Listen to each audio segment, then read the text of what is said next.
This is Sindh Madressatul Islam University, one of the oldest institutions of South Asia and Pakistan.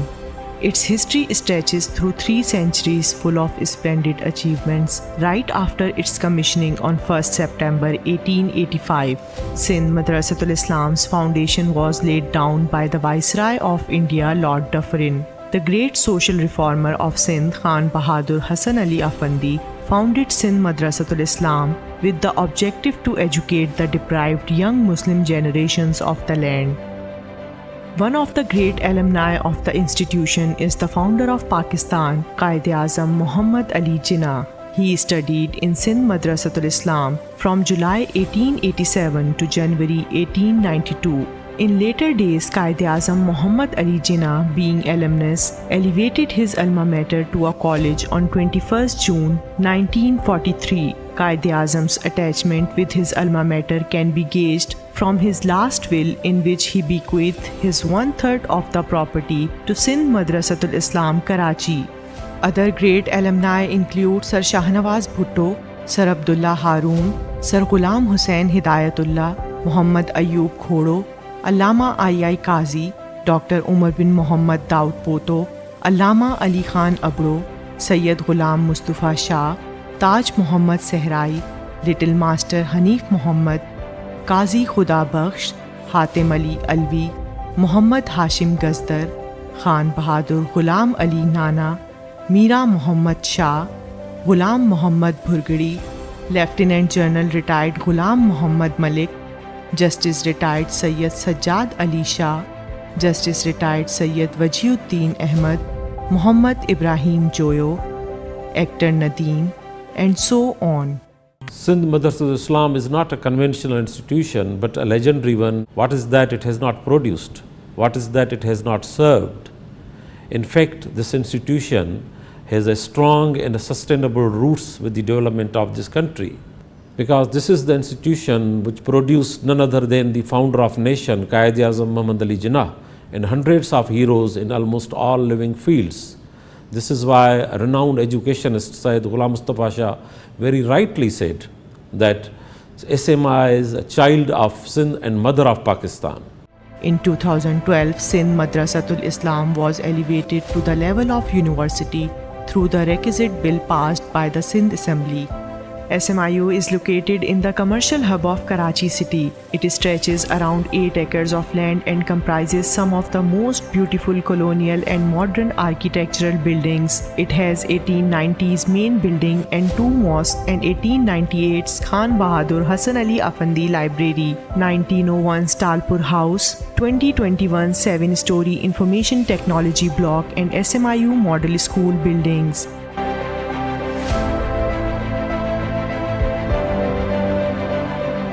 Today, Smiu is one of the top quality education imparting institutions of Pakistan. It imparts modern education to its students in BS, MS and PhD disciplines in morning and evening shifts. It has 10 departments, namely Computer Science, Software Engineering, Artificial Intelligence and Mathematical Sciences, Business Administration, Accounting, Banking and Finance, Media and Communication Studies, Social and Development Studies, English Linguistics and Literature, Environmental Sciences and Education. The SMI University is the paramount example of quality education and best practical opportunities that it strives to provide students. Some evidences of this fact includes fully air-conditioned classrooms equipped with multimedia projectors and digital smart boards. The university's library, named after Khan Bahadur Hassan Ali Afandi, is a historic building built in 1898 that symbolizes knowledge, achievement and struggle. It has a vast collection of books, research journals and encyclopedias. A digital library has also been set up which has more than hundreds of thousands books. Similarly, another modern library named after SMI's Allama II Qazi is set up in the IT block. SMI University envisions to enter into a paperless era. Therefore, campus management system has been introduced to digitalize all the departments including examination and admissions. The students have been given their individual accounts who can access their academic records. To keep the faculty and students aware and connected with the world, entire campus is covered by Wi-Fi. To polish the skills of the students and to provide them industry-based experience, SMI University has modern television studio which records the programs prepared by the students under the guidance of Media Training Center. Stand by. 3, 2, 1, cue. Currently, it is being aired through its own website, can be accessed at www.smiu.tv. FM radio station is also part of this endeavor to enhance the skills of the students. Sindh Madressatul Islam university के campus radio FM 96.6 के साथ मैं हूं आपकी मेजबान मुतीबा इरशाद. It is aired at the frequency of 96.6 and can also be accessed at www.smiu.fm. The university has also Jinnah Museum, which contains the educational records and possessions of Father of the Nation Quaid-e-Azam Muhammad Ali Jinnah. Along with other resources, SMIU houses Sir Shahnawaz Bhutto Auditorium, which is equipped with 150 square feet, large SMD video wall and high-tech surround sound system for film screening and presentations. A multi-purpose Senate Hall of the university is utilized to organize lectures by renowned scholars from all over world in person and through video conferencing. Sindh Madressatul Islam University has developed most modern research and computer laboratories in its all academic blocks to facilitate faculty members and students in their research work. The university has a fleet of points for students and staff for comfortable and easy access for daily commuting from and to the SMIU. In order to strengthen educational bonds, promotion of research, healthy debates, to raise questions and to give suggestions in answer of those questions, SMIU regularly organizes national and international conferences, seminars, lecture programs and thought-provoking debates. Sindh Madressatul Islam University has set a trend in the country by organizing first ever Global Research Congress with 5 international conferences under one umbrella. SMIU has always emphasized on the quality research work, and which is why most of the research publications of the faculty in the national and international journals have seen significant growth in last 3 years. Likewise, SMIU faculty has been working on number of research projects funded by different government organizations. It is a great achievement that 3 research journals of SMIU have been categorized by the Higher Education Commission of Pakistan, and these are Sindh Journal of Linguistics, Journal of Sustainable Environment, Journal of Social Sciences and Media Studies. Under the National Expansion Plan of Punjab IT Board, SMIU has established National Incubation Center and Business Incubation Center in collaboration with HEC to nurture entrepreneurial skills of young businessmen.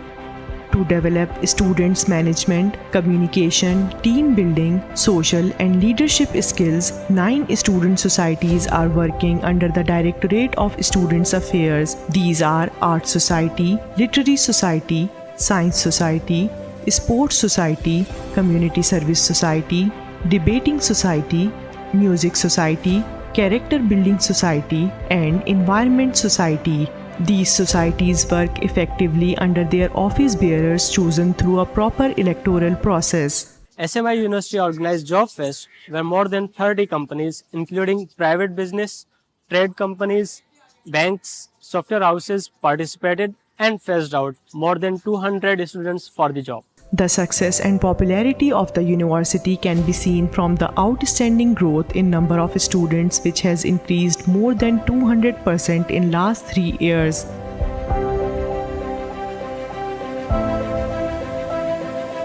SMI University is in process of establishing its world-class campus over 100 acres of land in Education City in Maleed near DHA City. In this wake, foundation stone laying ceremony was held on 25th December 2017. Its construction work is in progress. With a strong dedication of our faculty, officers and staff, we are truly following our classic motto, enter to learn, go forth to serve. And I say, receive the student as a customer and send off as a quality product. With all these features, SMIU is a very well poised to become an internationally acclaimed institution in near future, making Pakistan proud of its achievements and services.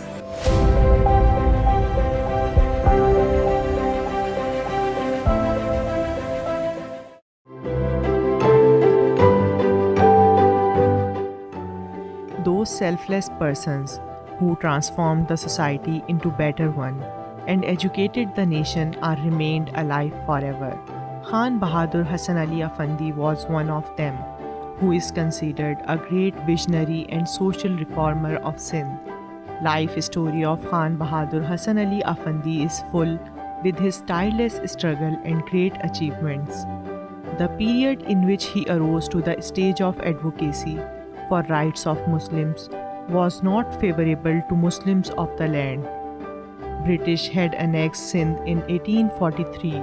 Other communities took advantage of this change and dominated in all spheres of life. These conditions compelled Hassan Ali to take active part to bring the Muslims in the mainstream of the state affairs. Subsequently, in the British Raj, he not only reached to a position of successful advocate, politician and great supporter of Muslim cause of the region, but he laid the foundation of modern education in Sindh by establishing Sindh Madressatul Islam in Karachi city on 1st September 1885. Born on 14th August 1830 in an educated family of Akhund Memon of Hyderabad, Sindh, Hassan Ali Afandi became orphan in his childhood when his father Muhammad Ehsan was passed away. Thereafter, Hassan Ali Afandi's elder brother Mia Umaid Ali fulfilled his responsibility by grooming his brother. He was provided basic education of Arabic and Persian at a local level. Hassan Ali Afandi started his practical life by getting a job of clerk in the office of Deputy Collector of Nowshera Feroz Division. That job laid a foundation stone of his successful career. In Deputy Collector's office, he learned English language from his colleague, as he was understanding that in the British rule, no one could achieve any position in the country without knowing English language. Thereafter, Hassan Ali Afandi assumed another job of a munshi at the Indus Flotilla at Jhirak, near Thatta. His duty was to keep the record of wooden material being loaded in boats from the Jhirak port of the Indus River. Over here, Chief Judge of Karachi District Court Mr. Middleton met with this talented young Muslim. After a brief conversation with Mr. Middleton offered him a job of translator and spokesperson in the District Court, Karachi. He accepted the offer and joined the third job of his life in District Court, Karachi. District Court was not his last destiny, so he studied law books and got ample knowledge of the law. After observing Hassan Ali Afandi's knowledge of law, Mr. Middleton gave him a certificate of law practice without getting his formal examination. With this achievement, he became the first Muslim lawyer of Sindh. Then he started law practice in Hyderabad and Karachi. In the age of 50 years, Hassan Ali Afandi founded an organization named Anjuman-e-Islam in 1880 for the support of Muslims. Also, he joined another organization named Sindh Sabha. In 1881, Hassan Ali Afandi became a councillor of Karachi municipality and remained on same position till 1887. Again, he contested for the councillorship, but his opponent Naginder Gupta was succeeded. Despite that, he was nominated as a member of the municipality. In the same year of 1981, he was elected as a member of the Bombay Legislative Council on the seat of landlords of Sindh. In 1884, he left the Sindh Sabha on the account of his differences with Dayaram Giddumal, who was leading the Sindh Sabha. Hassan Ali Afandi had enrolled his sons Ahmad Ali and Akbar Ali at the Muhammadan Anglo-Oriental College, Aligarh, which was established in 1875. In this connection, when Hassan Ali Afandi visited Aligarh College, he met with its founder Sir Syed Ahmad Khan and discussed him on the idea of establishment of a modern school for Muslims of Sindh. Sir Syed Ahmad supported his idea and suggested him that after school, he must establish a college and then university.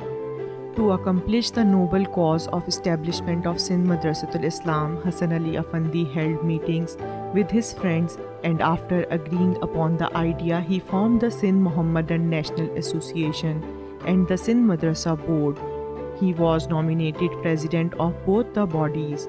Now Hasan Ali Afandi started to visit nooks and corners of Sindh and other parts of the British India to collect donations for establishment of the school. At the same time, he faced bitter opposition from some bigotries as they were not in favor of establishment of a modern school with English medium. But some other religious scholars of Sindh, like Maulvi Allah Bakhsh Abujo, fully supported him. Ultimately, Khan Bahadur Hasan Ali Afandi achieved his goal and founded a most modern school, Sindh Madressatul Islam, on 1st September 1885. Firstly, the school was opened in a double-story building located on the Bandar Road, now M.A. Jinnah Road, just opposite the Bolton Market. It was hired on rent. It was a great day, especially for the Muslims of Sindh. When Sindh Madressatul Islam was opened, inauguration ceremony was held at the venue of the school. Hasan Ali Afandi presided over the ceremony, which was attended by almost 40 persons. On that occasion, Hasan Ali Afandi, in his speech, informed the audience about the aims and objectives of the Sindh National Mohammedan Association. He also appealed the people for support of Sindh Madressatul Islam. Now, another phase of his struggle started. He took efforts to get a separate piece of land for Sindh Madressatul Islam. He successfully crossed this milestone too and got more than 8 acres of land from Karachi municipality. Before it, this place was used as a kafla sarai for traders who were used to come to this port city of Karachi for their business activities and were living here. After advent of railway service, this plot remained abandoned. These were the days when Hasan Ali Afandi had emerged as most popular personality of Sindh. He had also a great advantage of being a councillor of Karachi municipality. When he applied for the plot at Karachi municipality, 2 British officials, include President of the Karachi municipality, Mr. James Grant, and engineer Mr. James Strachan, extended their full support to Hasan Ali Afandi. On 4th November 1887, Hasan Ali Afandi invited the then Viceroy of India, Lord Dufferin, for a stone-laying ceremony of the Sindh Madressatul Islam's building. Again, Hasan Ali Afandi took hectic efforts to collect funds for construction of Sindh Madrasa's building. He approached the well-wishers of Sindh's Muslims. The main building was completed in the period of 3 years with the cost of 1,97,188 rupees. Then the Sindh Madressatul Islam was shifted to the newly constructed building on 14th November 1890. It was also a great day for Khan Bahadur Hasan Ali Afandi in his life. The British government, while recognizing his services for promotion of modern education in Sindh, gave him title of Khan Bahadur in 1888. Khan Bahadur Hasan Ali Afandi also received the titles of Afandi and Bey Majidi from the Sultan of Ottoman Empire, Sultan Abdul Hamid II, for his support to the Ottoman Empire in Russo-Turkish War. During the war, Mr. Afandi had collected donations from British India and had sent these to Turkish government. Sultan of Turkey had also nominated Khan Bahadur Hasan Ali Afandi as the Turkish Consul General in Karachi in 1889 with the approval of the Queen Victoria. Hasan Ali Afandi added 2 more buildings to SMI. One of them was of the Sunni Mosque and the second was Shia Mosque. These were built in 1893 and 1894. Quaid-e-Azam Muhammad Ali Jinnah had also remained a student of Sindh Madressatul Islam in the presence of Hasan Ali Afandi from 1887 to January 1892. That is why we can say that Quaid-e-Azam Muhammad Ali Jinnah would had seen and listened to Khan Bahadur Hasan Ali Afandi on many times. When Khan Bahadur Hasan Ali Afandi materialized his dream into reality and when his child Sindh Madressatul Islam became 10 years old, then its father Hasan Ali Afandi left this world on 20th August 1895 and was laid to rest in Hyderabad in the Hasan Ali Afandi Garden. Khan Bahadur Hasan Ali Afandi now enjoys an immortal life and the nation always presents him a great tribute in multiple ways. His planted sample of Sindh Madressatul Islam now has become university today, which gives more recognition to the services of this great man, Khan Bahadur Hassan Ali Afandi. Sindh Madressatul Islam University has established a corner of Hassan Ali Afandi in its Jinnah Museum, where some important relics of Hassan Ali Afandi are displayed.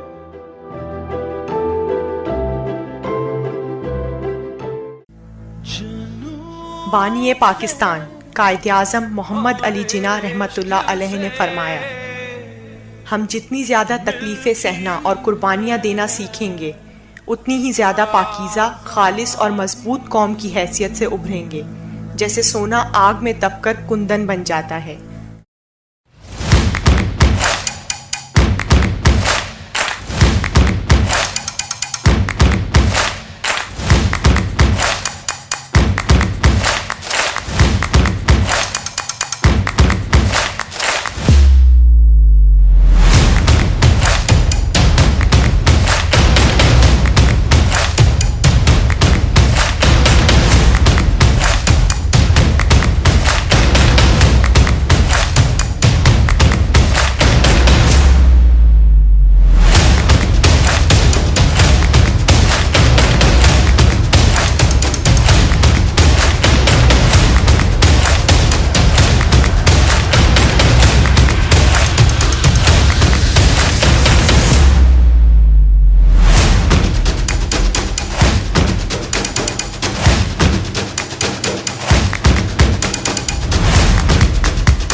Sindh Madressatul Islam University, in collaboration with the Dice Foundation USA, organized a 2-day Creative Arts and Media Summit and exhibition at the Expo Center, Karachi. Number of guest speakers from media, film, drama, and academia took part in different panel discussions. A panel discussion was held with the title State of Creative Arts in Pakistan. The President Arts Council, Karachi, Mohammad Ahmed Shah, CEO TV1 Seema Tahir, producer and actor Samina Ahmed, Director Babar Sheikh, actor Paris Masroor and SM Raza discussed the state of creative پڑھنے سے ایک مہذب تہذیب یافتہ society نہیں بنتی۔ ایک اگر ہم نے تہذیب یافتہ سوسائٹی بنانی ہے تو اس کے لیے بہت ضروری ہے کہ ہم بچوں کو آرٹس میں انٹروڈیوس کریں۔ وہ اپنے اسکولوں میں، ہر اسکول میں ڈرامہ پڑھا جائے، کہانی پڑھی جائے، لٹریچر پڑھا جائے۔ اسی آرٹ کی شکل جو ہمارے پنجاب میں یا ہمارے سندھ میں یا ہمارے بلوچستان میں جو فوک ہے وہ ایک بڑی آرٹ فارم ہے جو چند شہروں تک محدود نہیں ہے۔ آپ میلے ٹھیلے پنجاب کے جا کے دیکھیں، ان کے اپنے میوزیشنز دیکھیں، اسی طرح سے آپ بلوچستان میں دیکھیں تو فوک میوزک بہت بڑا ایک خزانہ ہے ہمارے پاس، سب سے مضبوط ترین، جس کو ہم پوری دنیا سے پریزنٹ کر سکتے ہیں۔ اور ہم لوگ پاکستان میں کئی ادارے ہیں، ہم بھی کر رہے ہیں کہ ہم اپنا فوک اور جو ماڈرن ویسٹرن میوزیشنز اور ہمارے پیور ایسٹرن میوزیشن، ان کو ملا کے بھی مختلف طرح کے فیوژن بن رہے ہیں۔ I think we are fortunate to be living in an age which is known as the age of innovation. The age جیسے ہمارے وقت گزرا ہے، پچھلا stage ہم کہتے ہیں was the age of science. Today it is of creative innovation. So we are living in a very exciting time. Actually, this is the golden age of creativity. How much can we cash in on that? آپ کو اس time پہ خود جب تک آپ چاہے student ہوں، چاہے آپ آرٹسٹ ہوں، اسٹیبلشڈ ہوں، نہیں ہوں، but at the same time you should take up initiatives. اور اس وقت میرا خیال ہے کہ کوئی ایکسکیوز کسی کے پاس ہے نہیں، کیونکہ ڈیجیٹل ٹیکنالوجی، جیسے کہ ہمارے کی نوٹ اسپیکر صاحب نے بھی اس بات کی نشاندہی کی تھی کہ everybody has technology right in their pockets. So I feel everyone should contribute in some way or the other. جیسے ایک انجینئر بغیر انجینئرنگ پڑھے انجینئر نہیں ہو سکتا, جیسے ایک ڈاکٹر بغیر میڈیکل پڑھے وہ ڈاکٹر نہیں ہو سکتا, تو میرے خیال سے ایک ایکٹر بھی بغیر پرفارمنگ آرٹس کو پڑھے یا آرٹس کو پڑھے وہ ایکٹر نہیں بن سکتا. اوور آل کیونکہ اسٹیٹ آف آرٹ ابھی ایک ڈیولپمنٹ سٹیج پہ ہے, ٹھیک ہے, پروگریس چیزوں میں ہو رہی ہے. جس طرح آپ دیکھ رہے ہیں کہ انڈیپینڈنٹ فلمز بننی شروع ہوئی ہیں, لوگوں کے ابھی جو نئے کانسیپٹ ہیں اس پہ کام کر رہے ہیں, صحیح ہے. تو میورل اور فائن آرٹ جو ہے وہ بھی اسی طرح اسٹرگلنگ سٹیج سے ہے. انڈیپینڈنٹ آرٹسٹ کر رہے ہیں جو کر سکتے ہیں, جن کی جتنی اپروچ ہے وہ اپنے طور پہ جتنا کر سکتے ہیں کر رہے ہیں.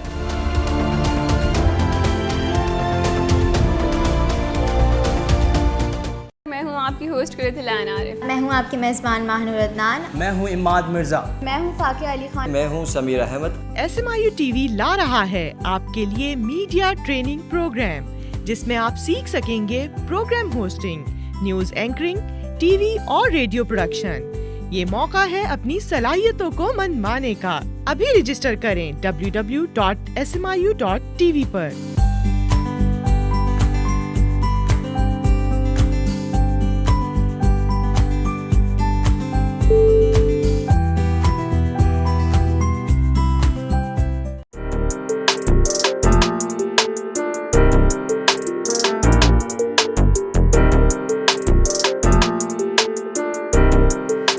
ورلڈ ٹیلی ویژن ڈے کے حوالے سے سندھ مدرسۃ الاسلام یونیورسٹی کے directorate of broadcasting and media trainings کی جانب سے سیمینار منعقد کیا گیا. سیمینار میں TV as a household journey of its diversity کے عنوان سے پینل ڈسکشن کا انعقاد کیا گیا, جس میں انٹرٹینمنٹ انڈسٹری سے نامور اداکاروں اور ہدایت کاروں نے شرکت کی. پینل کی میزبانی کے فرائض مس ہادیہ خلیل نے سر انجام دیے. پینل ڈسکشن میں شریک معروف اداکار کیسر خان نظامانی نے کہا کہ وقت کے ساتھ ساتھ ٹی وی ڈراموں میں پیش کیے جانے والے موضوعات میں کئی وجوہات کی بنا پر تبدیلی آئی ہے. اسٹیٹ اونڈ ٹیلی ویژن تھا اور ہے, جو میں سمجھا وہ یہ کہ اس کا کام ہے ابلاغ عامہ, میچورٹی آف یور مائنڈس, نوجوانوں کو, فیملیز کو گروم کرنا, میسیج دینا. بانو قدسیہ صاحبہ, اشفاق صاحب, امجد صاحب, نور الہدیٰ شاہ صاحبہ, انور مقصود صاحب, یہ وہ بڑے بڑے نام ہیں جو آج ہمیں نظر نہیں آتے یا ان کے اسکرپٹس ہمیں ٹیلی ویژن پہ نظر نہیں آتے. اور آج وہ وقت ہے کہ اب کام نہیں چاہیے, اب وہاں پر ڈکٹیشنز دی جاتی ہیں کہ ہمیں یہ ایکٹر چاہیے, یہ اسکرپٹ ہے, ارے بھائی اس کو اسکرپٹ لکھنا نہیں آتا, کوئی بات نہیں, بس یہی چاہیے ہمیں. اور اس میں ٹی وی چینلز کا میں نہیں سمجھتا کہ اتنا قصور ہے, کیونکہ وہ تو ایک بزنس ماڈل لے کے بیٹھے ہیں نا. وہ انہوں نے 1 کروڑوں کی اپنی ایک انویسٹمنٹ کری ہوئی ہے, اور وہ اپنے بزنس ماڈل کو فائنینشلی سکسیزفلی رن کر رہے ہیں, تو اس میں ان کا کوئی قصور نہیں ہے. قصور یہ ہے کہ ہم وہ دیکھتے کیوں ہیں. پاکستانی ڈراماز میں خواتین کے منفی کردار پیش کرنے کے رجحان پر بات کرتے ہوئے اداکارہ کیف غزنوی کا کہنا تھا کہ برے کردار بھی ہمارے معاشرے کا ہی حصہ ہیں. If I'm playing a negative character, I'm not advocating the character, but I'm presenting a school of thought which is very much instilled in our society. ہم لوگوں کے گھروں میں بہت ساری چیزیں ہمارے ساتھ ہو رہی ہوتی ہے جس کو ہم نیگیٹو لیتے ہی نہیں ہیں, اس کو ہم دوسرے کے گھر میں ہو رہی ہوں گے کہ ہائے ہائے بیچاری, لیکن اپنے ساتھ کبھی ہو رہی ہوتی ہے ہم اس کو ریکگنائز ہی نہیں کر سکتے. ویٹرن اداکار اکبر سبحانی نے میڈیا کے طلباء کو مخاطب کرتے ہوئے کہا کہ ان کے لیے انڈسٹری میں بہت سے مواقع موجود ہیں. Let's be optimistic. آپ لوگ اسٹوڈنٹ ہیں, آپ لوگ کریں کام. نامور اداکار و ہدایت کار تنویر جمال نے کہا کہ یہ تاثر بالکل غلط ہے کہ لوگ صرف گھریلو جھگڑوں پر مبنی کہانیاں دیکھنا چاہتے ہیں. آڈینس کی کبھی بھی کوئی ڈیمانڈ نہیں ہوتی. یہ بے حد ایک بے وقوفانہ سوچ ہے کہ آڈینس لوگ یہ دیکھنا چاہتے ہیں. لوگوں کو تو دکھانے والے جو دکھائیں گے لوگ وہ دیکھیں گے. اب آپ اس میں اچھی چیز دکھائیں گے تو اچھی چیزیں ان کو سمجھ آئے گی. پینل ڈسکشن کے اختتام پر voice chancellor Sindh Madressatul Islam university doctor Mujeeb الدین صحرائی میمن نے پینلسٹ کو سووینئر پیش کیے.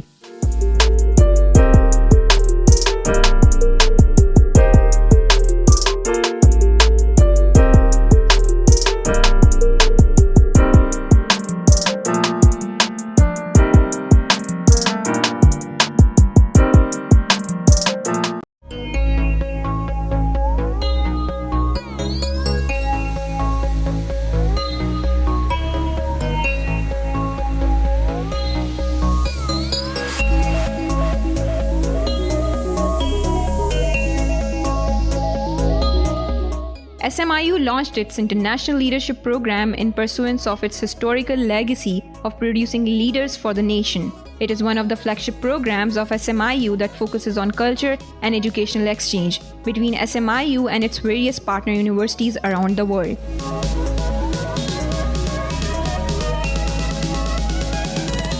This program changes your real life. Most important thing is the openness with the breaking of stereotypes, but also the kind of a vision that has given me the wings.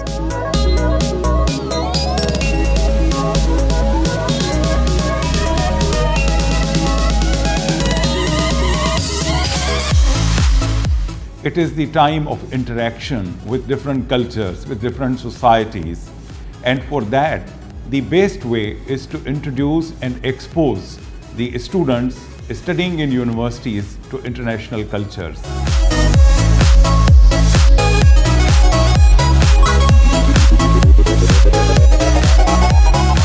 These visits, they transform the lives of our students.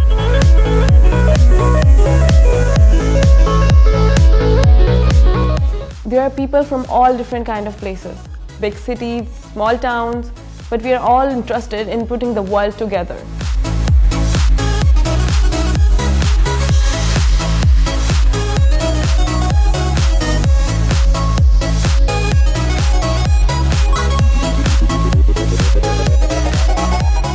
It asserts leadership and gives us the opportunity to look at the things with a more practical and global approach. When you come back home, you're more energetic and you want to serve your country, you want to serve your society. It does not only serve your career, but you also contribute to the societal change, a positive one.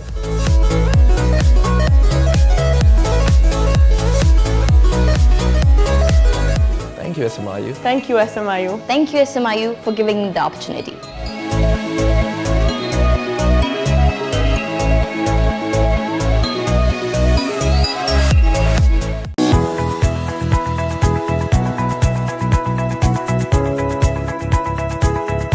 Sindh Madressatul Islam university में second global research congress के तहत होने वाली third international conference on computing and related technologies में panel discussion का इनेकाद किया गया। Artificial intelligence, future research trends, diagnosis, ethical considerations and job market implications के उन्वान से मुनक़िदा पैनल डिस्कशन की मेज़बानी के फ़राइज़ assistant professor department of artificial intelligence and mathematical sciences doctor Imtiaz Hussain ने सरअंजाम दिए। पैनल डिस्कशन में professor university of Karachi doctor Mehtab Alam, professor of pathology Jinnah Sindh medical university Karachi doctor Syed Mahmood Hasan, assistant professor department of informatics sir Syed university of engineering and technology doctor Danish Jameel और director at centre of continuing professional education at sir Syed university of engineering and technology doctor Noman Ali Khan ने शिरकत की। मौजू पर गुफ्तगू करते हुए शुरा ने कहा कि आर्टिफिशियल इंटेलिजेंस के बाद दुनिया की हर चीज़ आया हो गई है, इसलिए अब दुनिया से कुछ छुपा नहीं रहा। हम जो भी अमल करते हैं उसे रिकॉर्ड करके सिस्टम्स में डाला जाता है, जहां कोई और उस इंफॉर्मेशन को इस्तेमाल करता है। तिब के शोबे में मज़ीद तहकीक की ज़रूरत पर जोर देते हुए शुरा ने कहा कि कोई भी दवा साल के तजर्बात के बाद बनती है, लेकिन उसके मुकाबले में बैक्टीरियाज आते रहते हैं जैसे कोरोना वायरस। यही वजह है कि एंटीबायोटिक अद्वियात असर खो रही हैं। पैनल डिस्कशन के अख्तिताम पर dean faculty of information technology doctor Aftab Ahmed Shaikh ने शुरा को शील्ड्स पेश की।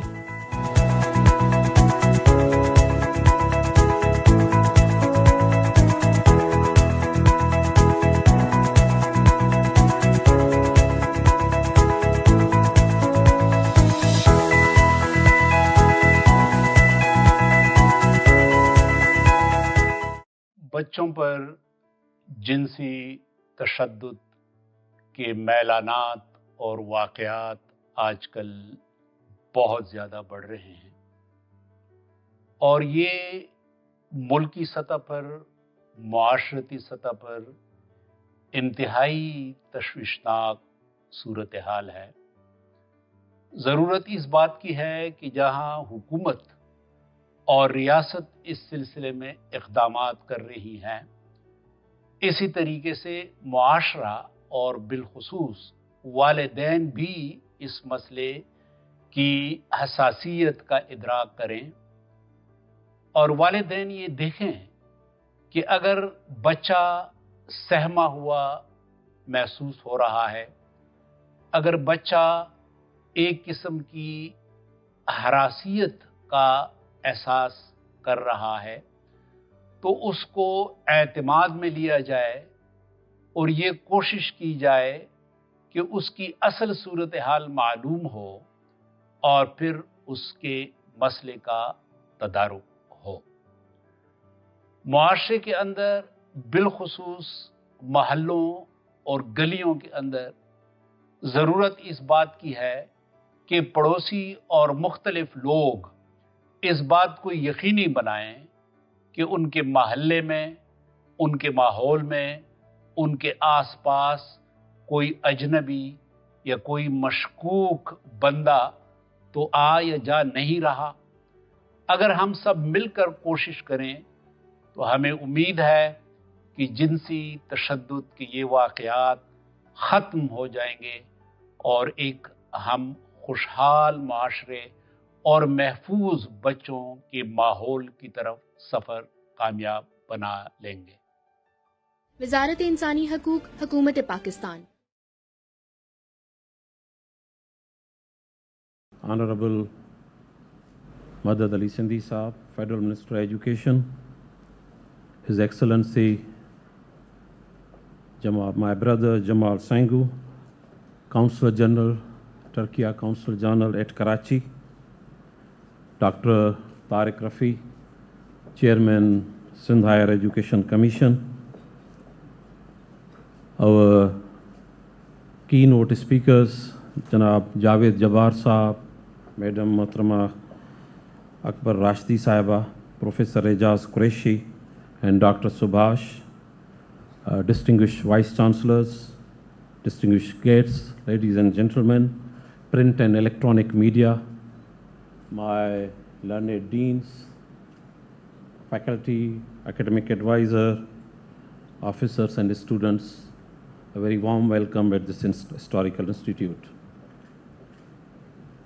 We have been celebrating this institute's birthday on every 1st September.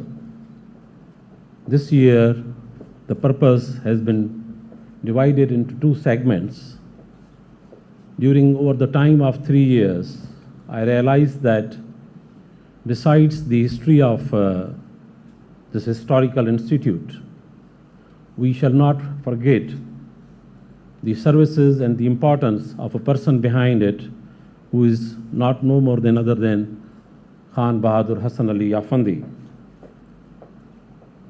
So in a way, we are celebrating this Foundation Day to salute the services of Khan Bahadur Hassan Ali Afandi.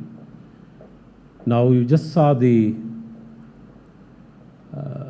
our documentary on Hassan Ali Afandi, and I really appreciate the efforts of our Media Training Center and the Public Relations Department for making this documentary, which was long awaited, to be very honest. And I came to know this is the first documentary ever produced on Hassan Ali Afandi. No doubt that is responsibility of this institute, responsibility of all of us. But I must say that this should have been highlighted long time ago. In the same way, I always say the importance of this institute. You saw, and we had one documentary also on the university, but because of the time constraint, I skipped that. But just to let you know that this institute is just 10 years younger than Anglo-Oriental College, which was established by Sir Syed Ahmad Khan, and now it is called Aligarh Muslim University. That was established in 1875, and we established this institute in 1885. So it's just 10 years. But it is significant to observe that that Oriental College became university in 1920, just after its 45 years. And it took 137 years to make this institute a university. Even if I started from the existence of Pakistan, then even it took around 65 years to have this university, I would have, and at any time, the people who are behind must have realized the importance of this institute. मैं तो ये कहूँगा कि जब पाकिस्तान बना तो अगर सबसे पहले यूनिवर्सिटी बननी चाहिए थी पाकिस्तान में तो वो ये इदारा होना चाहिए था, क्योंकि हम जब कहते हैं कि ये इदारा वो इदारा है जिसने एक शख्स को पैदा किया, जिसने पाकिस्तान को पैदा किया, जिसने पाकिस्तान के लिए एक बड़ी जदोजहद की, और वो आप सब जानते हैं, हम जानते हैं, कायद आज़म मोहम्मद अली जिन्ना, और जिन्होंने सबसे ज़्यादा अपना तालीमी क़याम यहाँ इस इंस्टीट्यूट में रखा. ही वॉज हेयर फ्राम 1987 to 1992. और मुझे वो जब भी मुझसे लोग पूछते हैं कि how you introduce this institute, तो मैं हमेशा बड़े आराम से और बड़े सुकून से सैयद ग़ुलाम मुस्तफ़ा शाह को कोट करता हूँ, जिन्होंने बड़ा खूबसूरती से कहा कि Sindh Madressatul Islam is the child of Sindh and mother of Pakistan. मैं समझता हूँ इससे ज़्यादा अच्छा इंट्रोडक्शन मुझे करना नहीं आता. उसके पीछे बहुत सारे हैं. If you go to our museum and wall of the fame, मुझे जहाँ तक मैंने पढ़ा है और पढ़ता रहा हूँ, मुझे कोई ऐसी शख्सियत हिस्ट्री में, पाकिस्तान की हिस्ट्री में नज़र नहीं आई जिसने किसी न किसी तरह इस इदारे से अपना ताल्लुक़ न रखा हो. हमारे टर्शरी एजुकेशन का जो फाउंडर है, मैं कहूँगा पाकिस्तान पे, Allama Qazi, he was here. And then you name it, whether in every field. And what a proud I am, I feel myself, that my father Taj Serai was also a student of this institute.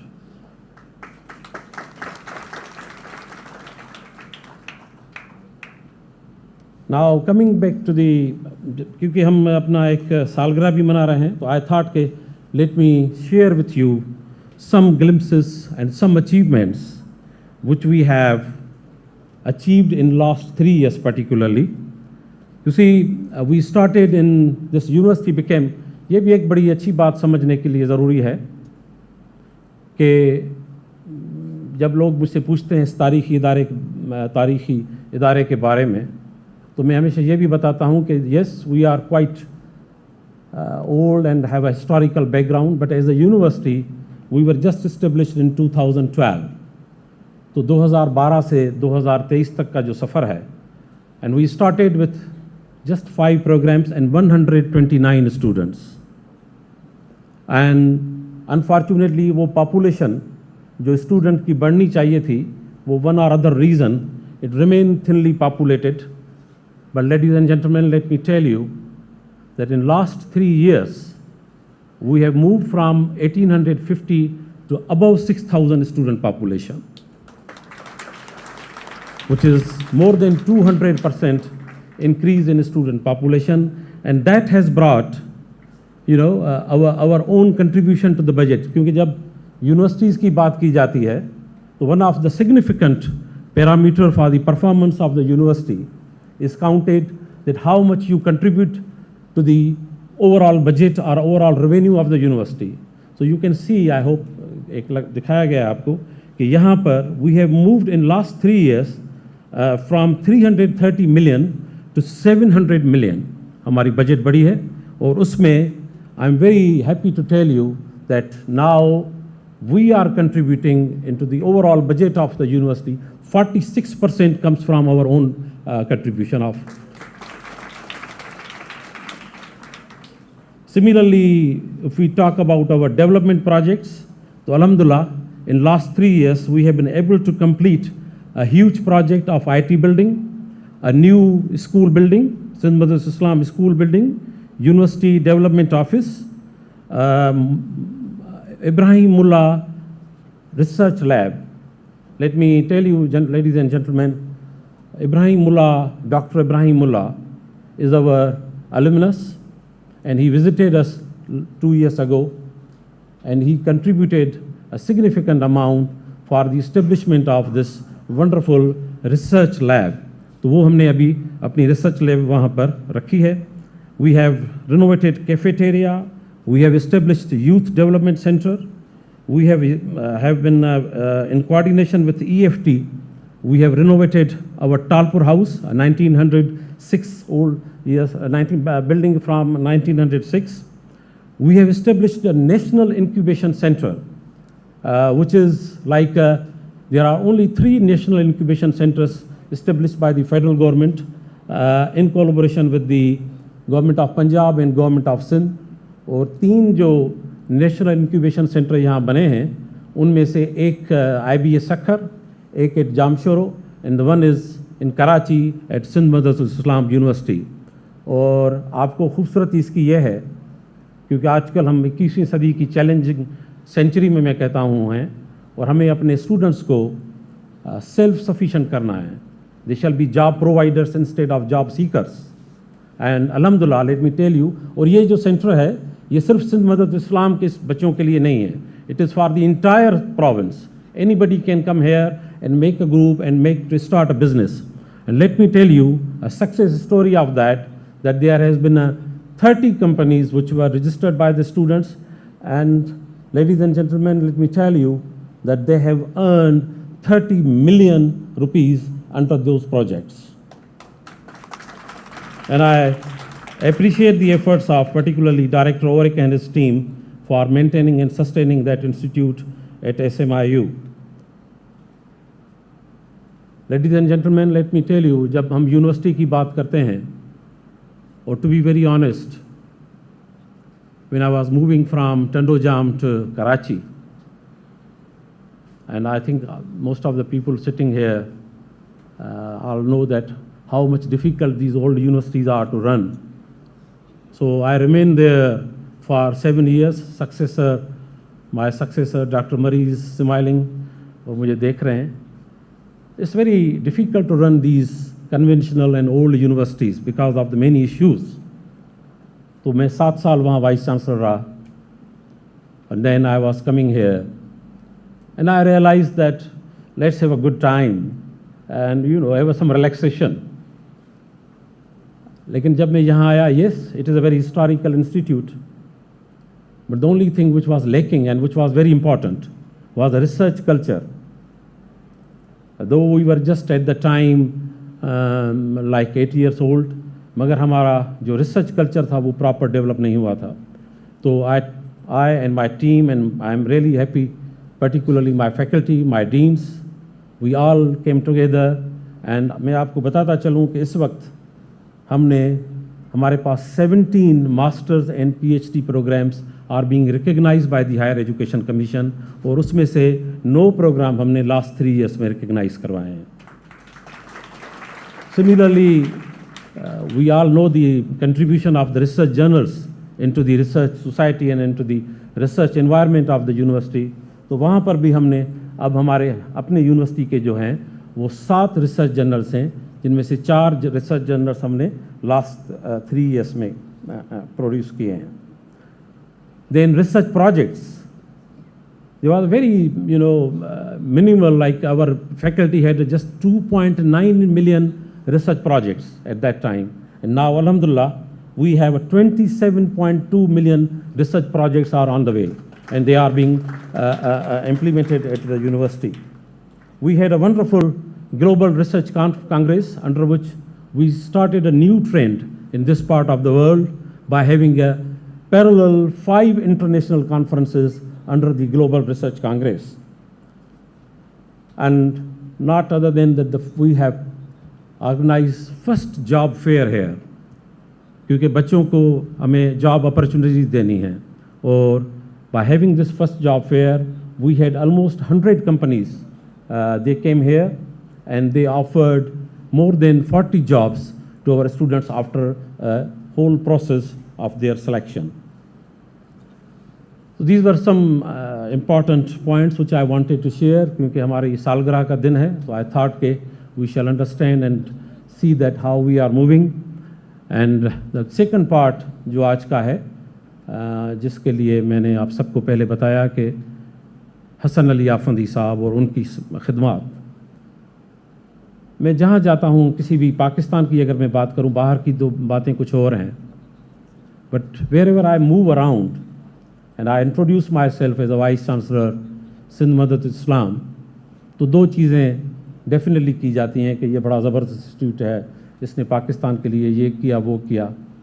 اور on the lighter mode and a lighter mode in fact میں ان سے پوچھتا ہوں, you know who is the founder of this institute, and it is very lighter side پہ ہے کہ وہ یہ بھی کہتے ہیں کہ قائد اعظم یہاں پڑھا تھا. پھر وہ جب ان سے پوچھا جاتا ہے کہ اس کا فاؤنڈر کون ہے تو وہ بھی کہتے ہیں یہ قائد اعظم تھا. تو یو نو آئی ریئلائزڈ کہ somewhere this person and his legacy is not really truly reflected, and I am very happy. تو ہم نے اس دفعہ ایک نیشنل سیمینار کر دیا آج کی سالگرہ کے دن کو, کہ جس میں ہم ان کی خدمات کو سمجھیں, اور اس طرح کے لوگ, حسن علی آفندی جیسے لوگ, قائد اعظم جیسے لوگ, یہ ادارہ اور ہمارے سندھ کے اور پاکستان کے یہ ادارے قائم ہوں اور یہ لوگ ہوں. تو اس لیے ہم نے یہ بھی سیمینار, اور آئی ایم ویری مچ تھینکفل کہ ہمارے جو بھی 5 کی نوٹ اسپیکرز ہیں, مہتاب راشدی صاحبہ, جاوید جبار, پروفیسر اعجاز قریشی, ہمارے ڈاکٹر سبھاش, دیور 2-3 more resource persons and as a keynote speakers, for one or other reason they could not make it. مگر یہ ہمارے ساتھ شیئر کریں گے. میڈم نے صبح مجھے کہا کہ اب زیادہ نہیں بتاؤ, میں نے ویسے ہی ہوم ورک کر لیا ہے. تو آئی ہوپ کہ انشاءاللہ وہ چیزیں اور میری تقریر کے بعد ہائی لائٹ ہوں گی, اور میں نے ہوپ فلی آپ کی چیزیں بتا نہیں گئی. Thank you. ہمیشہ وہ بڑا منیر نیازی کی بڑی 1-2 لائنیں مجھے پسند ہیں. وہ کہتے ہیں کہ ہمیشہ دیر کر دیتا ہوں, کسی کو ڈھارس بندانی ہو, کسی کے پاس جانا ہو, ہمیشہ دیر کر دیتا ہوں.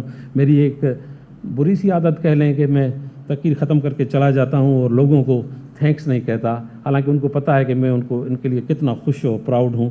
مگر میں کہنے کہا آج کچھ قرض اتار ہی دوں. تو let me tell you that behind this whole, and انشاءاللہ after completion of this event, you will witness that there has been a huge contribution behind organization of this institute. So let me say and identify some departments of this university which have really played a significant role since last 1 month. They have been putting all of their efforts.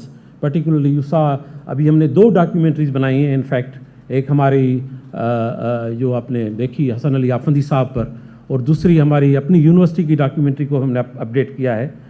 تو اس کے لیے میں چاہوں گا آپ سب کی تالیوں میں ہم ان کو اپریشیٹ کریں. The media training centre and public relation department. Then یہ پوری جو آرگنائزیشن ہو رہی ہے وہ ہماری under the directorate of student affair ہو رہی ہے, تو وہ بھی ان کا ایک بڑا کنٹریبیوشن ہے. There is a registrar office which plays a huge role, director I T, directorate of I T, directorate of works and services, and everybody of us. My staff, my office جو 3 آدمیوں کے پر مشتمل ہے, وہ بھی سارا دن, شام کو پتہ نہیں جا کر کیا کہتے ہوں گے, مگر صبح کو میرے ساتھ صحیح ہوتے ہیں.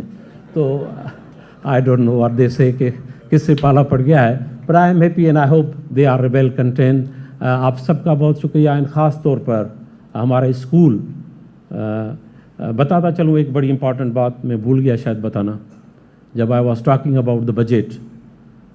You see, when I joined this university in 2020, and I was really surprised to see that since last 8 years, I mean from 2012 to 2020, there was a constant budget of ₹100 million from government of Sindh. And I and my team was very surprised. اور مجھے اس university سے زیادہ مجھے جو فکر تھی, کیونکہ میری ایک اپنی فیملی ہے, میرا ایک اپنا نام ہے, جیسے میں نے آپ کو بتایا میرا والد تاج صحرائی, وہ نام ہمارے ساتھ اور ہماری فیملی کے ساتھ جڑا ہوا ہے. تو whenever I move, wherever I go, I take that legacy with me, and I have been always careful in discharging my duties. And جو مجھے خدشہ ہوا یہاں آ کر کہ it might be that in during my time this school lose its importance, جو ہماری بنیاد ہے سندھ مدرسۃ الاسلام. کیونکہ میں نے دیکھا, I don't know why the calculations were not made before, मगर जब मैंने देखा कि इस स्कूल का जो खर्चा है वो 100 मिलियन है और जो हमें बच्चों की फीस मिलती है वो 10 मिलियन है, so there was very clear deficit of 90 million. लोग पूछते हैं कि यूनिवर्सिटी स्कूल के लिए क्या कर रही थी, तो मैं कहता हूँ कि हर साल 90 million were being provided by from the university budget to sustain and to maintain that school and the legacy of Quaid-e-Azam and Hasan Ali Afandi. तो मैंने कहा मुझे पता था कि मैं भी शायद चला जाऊंगा 4 साल के बाद, मगर शायद ये स्कूल किसी मुश्किलात में आ जाए। तो I and my team put all efforts and ladies and gentleman, let me tell you that from this year I am very much thankful to the government of Sindh and the ex-chief minister and the education department, the minister of education, जिन्होंने मेरी बात को समझा। and it is very difficult, यहाँ आज जिस economy की बात हो रही है उसमें किसी चीज़ को अचीव करना, चेयरमैन सिंध एच सी बैठे हैं, ये इन्होंने जो मेहनत करनी है और जो करते हैं वो उनको पता भी है कि how we get the money. And I am very happy to inform you that government of Sindh has allocated 90 million for the school budget from this year. I just missed that. और बताने का मकसद ये था कि इंशाल्लाह from this year we are maintaining, and this is a very good school. इस school की एक और भी बात है कि ये सिर्फ हमारे कराची बोर्ड से नहीं है मगर आगा खान बोर्ड के साथ भी एफिलेटेड है। और ये भी मैं आपको बताता चलूँ कि मेरे पास अगर सिफारिशें एडमिशन की आती हैं तो वो यूनिवर्सिटी की नहीं आती, स्कूल की ज़्यादा आती हैं। तो school has its own footings, मगर आई बिलीव कि इंशाल्लाह from this year and onwards ये जो लेगेसी है हमारे स्कूल की, इसको भी हम ज़रूर मेंटेन करेंगे और इसको ज़्यादा बेहतर करेंगे। वो शायद काम न कर सकें जो पिछले लोगों ने और हसन अली आफंदी साहब ने किया, लेकिन मेरी टीम और मेरे स्कूल के स्टाफ बैठे हुए हैं, उनसे मेरी गुजारिश होगी कि हम सब मिलकर इस स्कूल को बेहतर करेंगे। Thank you once again, I am particularly sir, thank you very much मदर सिंधी साहब। कल हमारी मुलाकात हुई हायर एजुकेशन कमीशन पर, सब वाइस चांसलर साहिबान वहाँ थे, तो मैंने इनको सिर्फ ये कहा कि मुझे बड़ी खुशी है कि ये आपकी पहली विज़िट है कराची की after having 2 weeks be as as of minister, और आपने आते ही पहली मुलाकात में कराची में हम सब वाइस चांसलरों को बुलाया है और उन्होंने बड़ा सब्र से और बड़े पेशेंस से हमें सुना। और मैंने इनको सिर्फ ये कहा कि काम तो होते रहेंगे लेकिन let them ventilate and let us ventilate. तो हम वेंटिलेट हुए, हमने कुछ चीज़ें बताई और मदद सिंधी साहब ने, मिनिस्टर साहब ने वो नोट की हैं। और मुझे होप है कि सब इदारों के साथ साथ वो हमारे इदारे को भी नहीं भूलेंगे। इस इदारे का कर्ज़ तो हर एक बच्चे पर है और हर एक फ़र्द पर है इस मुल्क के, और अल्लाह हम सबको तौफीक दे और मुझे भी कि बाकी जो मेरा टाइम है वो भी मैं एक इज़्ज़त से और एहतराम से और एक फ़ख्र से इस इदारे की खिदमत कर सकूं। आप सबका बहुत शुक्रिया। Thank you very much. God bless you.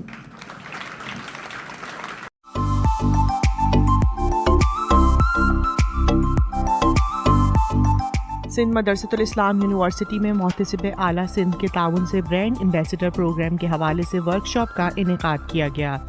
Workshop में सूबाई मोहतसिब आला सिंध मोहम्मद सुहेल राजपूत ने कहा कि सिंध मदरसतुल इस्लाम यूनिवर्सिटी के 10 तलबा को ब्रांड एम्बेसडर प्रोग्राम के तहत सूबाई मोहतसिब आला सिंध के सफ़ीर मुकर्रर किया जाएगा। तकरीब से खिताब करते हुए उन्होंने कहा कि एम्बेसडर प्रोग्राम के जरिए मुंतखब होने वाले तलबा मोहतसिब आला ऑफिस और कम्युनिटी के दरमियान पुल का किरदार अदा करेंगे, जिससे हुकूमती महकमों की गुड गवर्नेंस, शफाफियत और जवाबदेही को फ़रोग मिलेगा। The industry and academia work together in the developed Western economies in order to achieve the kind of results that those economies are producing.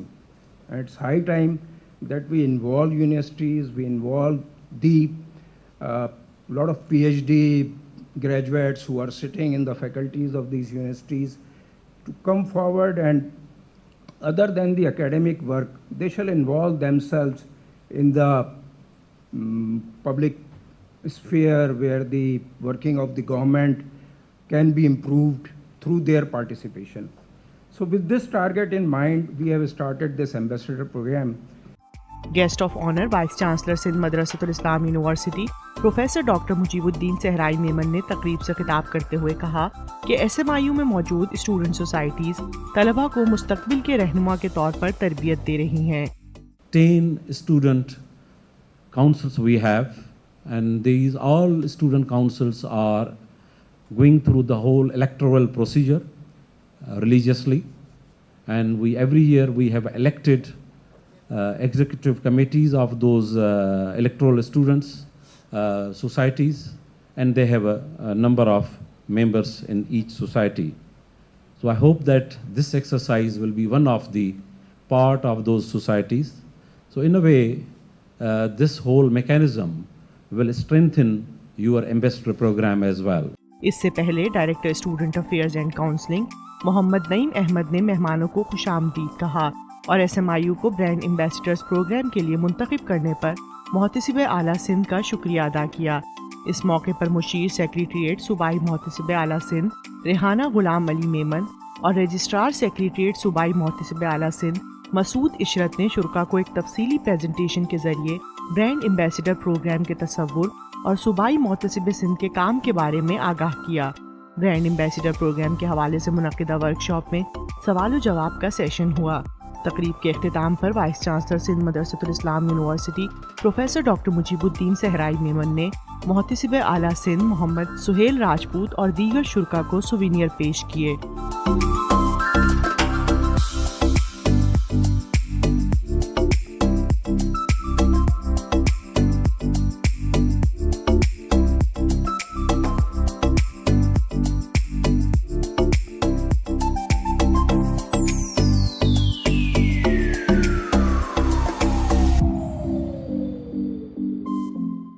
Yeah, today I feel very happy. I'm very privileged to be here today to see the Smiu University. I have seen the traces of the founder of the nation, Muhammad Ali Jinnah, and then as well as the founder of this university, Hassan Ali Effendi. It's really given me immense pleasure to witness, to see the place on the spot, personally with my own eyes. It's marvelous to be here. We call it brotherly relations because we are brothers, and then our relation is very deep and stems from for centuries. It's not, this year we are now celebrating the 75th of our diplomatic relations, but our relations did not start 1947. It starts for centuries ago, so we have very deep-rooted brotherly relations, and it is very unique, and it has no description, it is something from heart to heart. So we are one body and two hearts, but one soul. Youth and students, they are very privileged to be in such a excellent and well-established historical university. I have seen with my eyes, so they should get the benefit to be a student here. They must be very lucky, and they are the future of Pakistan, and education is very important, so they should work very hard. They should work for this country, and then they should study hard. So the Pakistan's future is there in their hands, so they should be very aware of. अस्सलामुअलैकुम नाजरीन, SMIU TV studio से मैं हूं आपकी मेज़बान अरीबा खान और आप देख रहे हैं प्रोग्राम वॉइस ऑफ SMIU। हमारा ये प्रोग्राम आप HEC के वेब चैनल EDU TV से बराह रास्त देख रहे हैं। नाजरीन, अगर बात की जाए ज़राए अबलाग की, तो टेक्नोलॉजी की इस जदीद दौर में रेडियो एक मौसर और सस्ता ज़रिया अबलाग है। ये ज़्यादा से ज़्यादा लोगों तक पहुँचने की सलाहियत के साथ साथ हर एक की पहुँच में भी है। डिजिटल मीडिया के दौर में जहाँ रेडियो की समात के रुझान में कमी वाक़ हुई है, वहीं टेक्नोलॉजी ने रेडियो को वुसअत भी बख्शी है। अब रेडियो का दायरा कार सिर्फ रेडियो वेव्स तक महदूद नहीं रहा है, बल्कि अब इंटरनेट के ज़रिए दुनिया के किसी भी कोने में रेडियो नशरियात सुनी जा सकती हैं। 13 फरवरी दुनिया भर में रेडियो के आलमी दिन के तौर पर मनाया जाता है। اس دن کی مناسبت سے اس خصوصی پروگرام میں ریڈیو کی اہمیت، افادیت اور عروج و زوال پر بات کرنے کے لیے ہمارے ساتھ موجود ہیں احتسام الحق صاحب۔ احتسام الحق صاحب ایک طویل عرصے سے ریڈیو اور ٹی وی سے منسلک ہیں، وائس اوورز اور ڈبنگ کے ساتھ ساتھ اینکرنگ کے فرائض بھی سر انجام دے رہے ہیں، ریڈیو پر مختلف موضوعات پر شوز بھی کرتے رہے ہیں اور آج کل پاکستان براڈ کاسٹنگ کارپوریشن میں پروڈیوسر کی حیثیت سے کام کر رہے ہیں۔ آئیے انہیں ویلکم کرتے ہیں۔ سر ویلکم ٹو دا شو۔ بہت شکریہ۔ بہت بہت شکریہ سر، آپ نے ہمارے لیے ٹائم نکالا۔ سر سب سے پہلے میں بات کرنا چاہوں گی تھوڑی سی ہسٹری سے ریلیٹڈ، کیونکہ ہم نے ابھی اپنی ناظرین کو بھی یہ بات بتائی کہ خبر رسائی کے لیے نیوز پیپر پہلے ایجاد ہوا، اس کے بعد ہمارے پاس ریڈیو کی ضرورت پیش آئی، تو تھوڑا سا ہمارے ناظرین کو ہسٹری سے ریلیٹڈ بتائیے گا کہ کیا تاریخ رہی ہے ریڈیو کی۔ بہت شکریہ اریبہ۔ دیکھیں، ہر ایجاد میں سب سے پہلے تو پیپر ورک بہت زیادہ امپورٹنٹ ہے، تو اسی طرح سے اگر ہم ریڈیو کی بات کریں تو 1877 تھا جب ایک ریاضی دان جیمز میکسویل تھا جس نے پیپر پر یہ نظریہ دیا کہ آپ آواز کو پہنچا سکتے ہیں، نظر نہ آنے والی قوت سفر کر سکتی ہے ہوا میں اور یہ انرجی کی صورت میں ٹرانسفر ہو سکتی ہے۔ ظاہر بڑا انیشیل وقت تھا، اس وقت کسی نے سنا کسی نے نہیں سنا، لیکن کچھ عرصے بعد 1878 میں یا 77 میں ایک اور سائنسدان تھا جس کو ہرٹز کے نام سے ہم جانتے ہیں، اور وہ ہینرچ ہرٹز کہلاتا تھا۔ اس نے اس نظریے کی حمایت کی اور ایک تجربہ کیا جو کامیاب بھی رہا، اور حیرت انگیز بات اریبہ، آپ کو حیرانی ہوگی یہ سن کر کہ جب اس سے اس وقت یہ پوچھا گیا کہ آپ نے یہ تجربہ کیا ہے تو یہ کامیاب رہا ہے، آپ اس کی افادیت کیسے دیکھتے ہیں، اس کا کیا فائدہ ہوگا، تو اس سائنسدان کا اس وقت نظریہ یہ تھا کہ اس کا کوئی فائدہ نہیں ہے، یہ ہم نے کر لیا ہے۔ اس ظاہر ہے انہیں بھی اس وقت یہ معلوم نہیں تھا کہ یہ سفر آگے کہاں تک جائے گا۔ بعد میں پھر جب ہم نام بہت زیادہ سنتے ہیں جس شخصیت کا، وہ مارکونی تھے جنہوں نے 1894 میں ایک آلہ ایجاد کیا کہ ہم ٹرانسمٹ کر سکتے ہیں انرجی ویوز میں، اور پھر اس کے بعد 1897 میں باقاعدہ ایک کمپنی قائم کی گئی ٹیلی گراف کمپنی کے نام سے، اور پھر اس نے دنیا کا پہلا ریڈیو بنایا۔ پھر ایک طویل ہسٹری ہے جس میں ہم یہ دیکھتے ہیں کہ اس ایجاد کا فائدہ کیا ہوا، اس کا پہلے کہنا چاہیے کہ اس کا استعمال کس نے کیا، اور اس میں ہم سب یہ جانتے ہیں کہ پہلے یہ جو ہماری جہاز رانی کا شعبہ ہے اس میں کافی حد تک میسیجز ٹرانسمٹ کرنے کے لیے جو لوگ سمندر میں ہیں ان تک پہنچانے کے لیے، پھر ہم دیکھتے ہیں کہ اسے عسکری طور پر یوز کیا گیا، لیکن آہستہ آہستہ جب اس کا استعمال عام ہوا تو پھر یہ سوچا گیا کہ ماسز کو ہٹ کیا جائے اور اس ٹیکنالوجی کو لایا جائے، تو پھر ایک طویل اس کی تاریخ ہے۔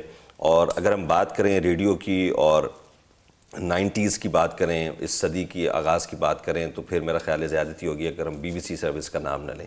وہ ادارہ تھا جس نے اس ٹیکنالوجی کا اس ذریعے کو عام کرنے میں بہت زیادہ کام کیا، اور پھر یہ سفر آہستہ آہستہ چلتا رہا۔ پھر بر صغیر پاک و ہند کی طرف ہم آئیں تو پھر وہ آگے اور مزید یہ سفر چلتا رہا۔ بالکل، پاک و ہند کی بات کی، اکثر 14 اگست کو ہم دیکھتے ہیں کہ پوسٹ بڑی سوشل میڈیا پہ شیئر ہوتی کہ پاکستان بننے کا اعلان جو تھا وہ ریڈیو سے ہوا، اور اسی کے بعد پاکستان میں ریڈیو کا سفر کا آغاز ہوا، تو اس پر تھوڑی سی روشنی ڈالیے گا۔ جی ہاں، یہ ایسا ہے کہ قیام پاکستان کے وقت 3 اسٹیشنز تھے جو جس کی ہم بات کریں جو حصے پاکستان میں شامل ہوئے، ان میں 3 اسٹیشنز تھے۔ ویسے تو overall India radio service کام کر رہی تھی، جس میں ایک کلکتہ ڈھاکہ میں تھا، دوسرا جو ہے وہ لاہور میں، اور ایک جو ہے وہ پشاور کا اسٹیشن تھا جو پہلے سے قائم تھے۔ بعد میں پھر کراچی بھی اس میں شامل ہوا، کوئٹہ بھی شامل ہوا، اور دیگر پاکستان کے تمام شہر۔ تو ظاہر ہے کہ اس وقت جب اعلان ہوا تو یہی اسٹیشنز تھے۔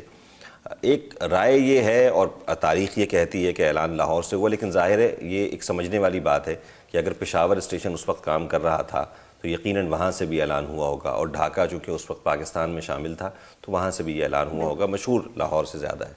تو وہاں سے ریڈیو پاکستان کی، جسے ہم پاکستان براڈ کاسٹنگ سروس کہتے ہیں، اس کے سفر کا آغاز ہوا۔ یہ سفر بھی بڑا طویل ہے، اور 1947 سے لے کے اب تک پاکستان میں اب تقریباً کوئی 31 سے 32 ریڈیو پاکستان کے چینلز ہیں جو اپنے طور پر کام کر رہے ہیں۔ اس کے علاوہ FM چینلز کی الگ تعداد ہے، لیکن میڈیم ویو پہ ظاہر ہے کہ یہی ایک واحد ادارہ ہے جو ماسز کو ہٹ کرتا ہے۔ صحیح۔ اگر موجودہ دور کی بات کی جائے تو جتنے بھی ریڈیو اسٹیشنز ہیں پاکستان میں، ان کی جو کارکردگی ہے کیا وہ تسلی بخش ہے یا نہیں ہے؟ یہ ایک ایسی بحث ہے جس میں آپ کو حمایت میں اور مخالفت میں آرام ملیں گی، اور ایسا ہونا بھی چاہیے۔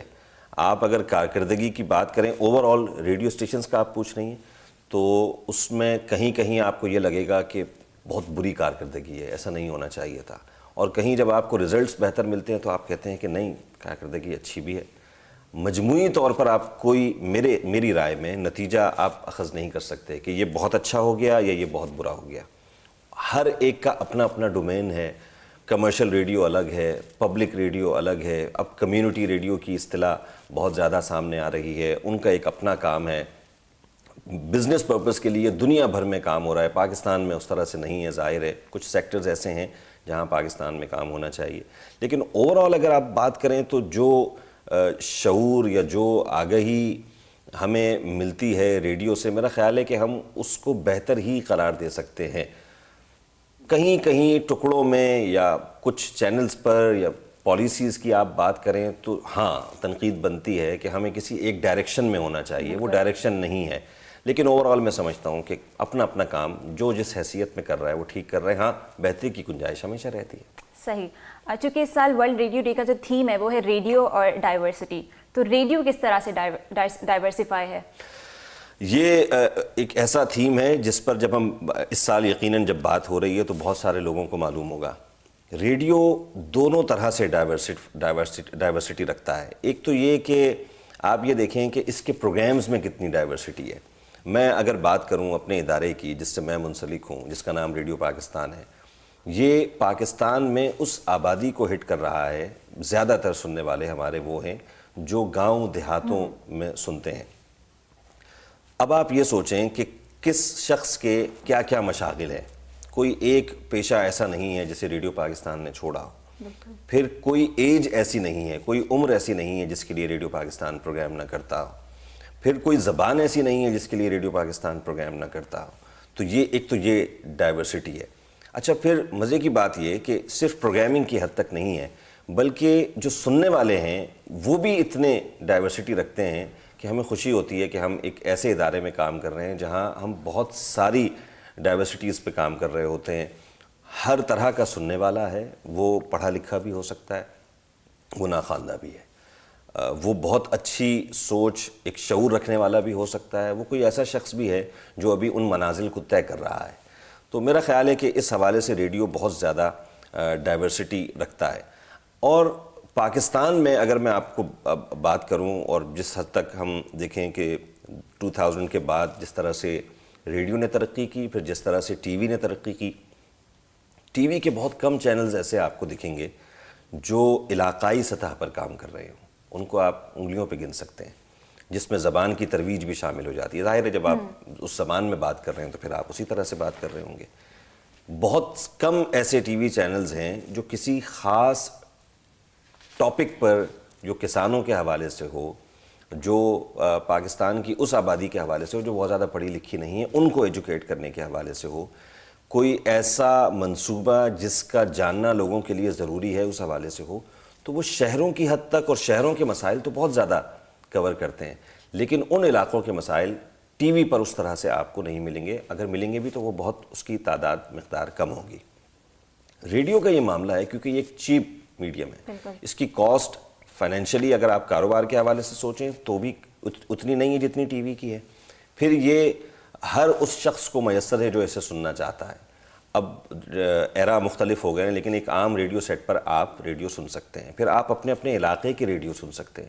تو میرا خیال ہے اس حوالے سے یہ واحد میڈیم ہے جس کی بہت ڈائیورسٹی ہے، اور یہی اس کا اگر میں آپ سے کہوں کہ یو ایس پی ہے، یونیک سیلنگ پوائنٹ ہے، کیونکہ اس کے علاوہ کوئی میڈیم ایسا نہیں ہے جو اس طرح سے لوگوں تک پہنچتا. بالکل سر، ڈائیورسٹی کی بات کر رہے ہیں ہم، تو جس طرح آپ نے کہا زبانوں کا بہت اہم کردار ہے.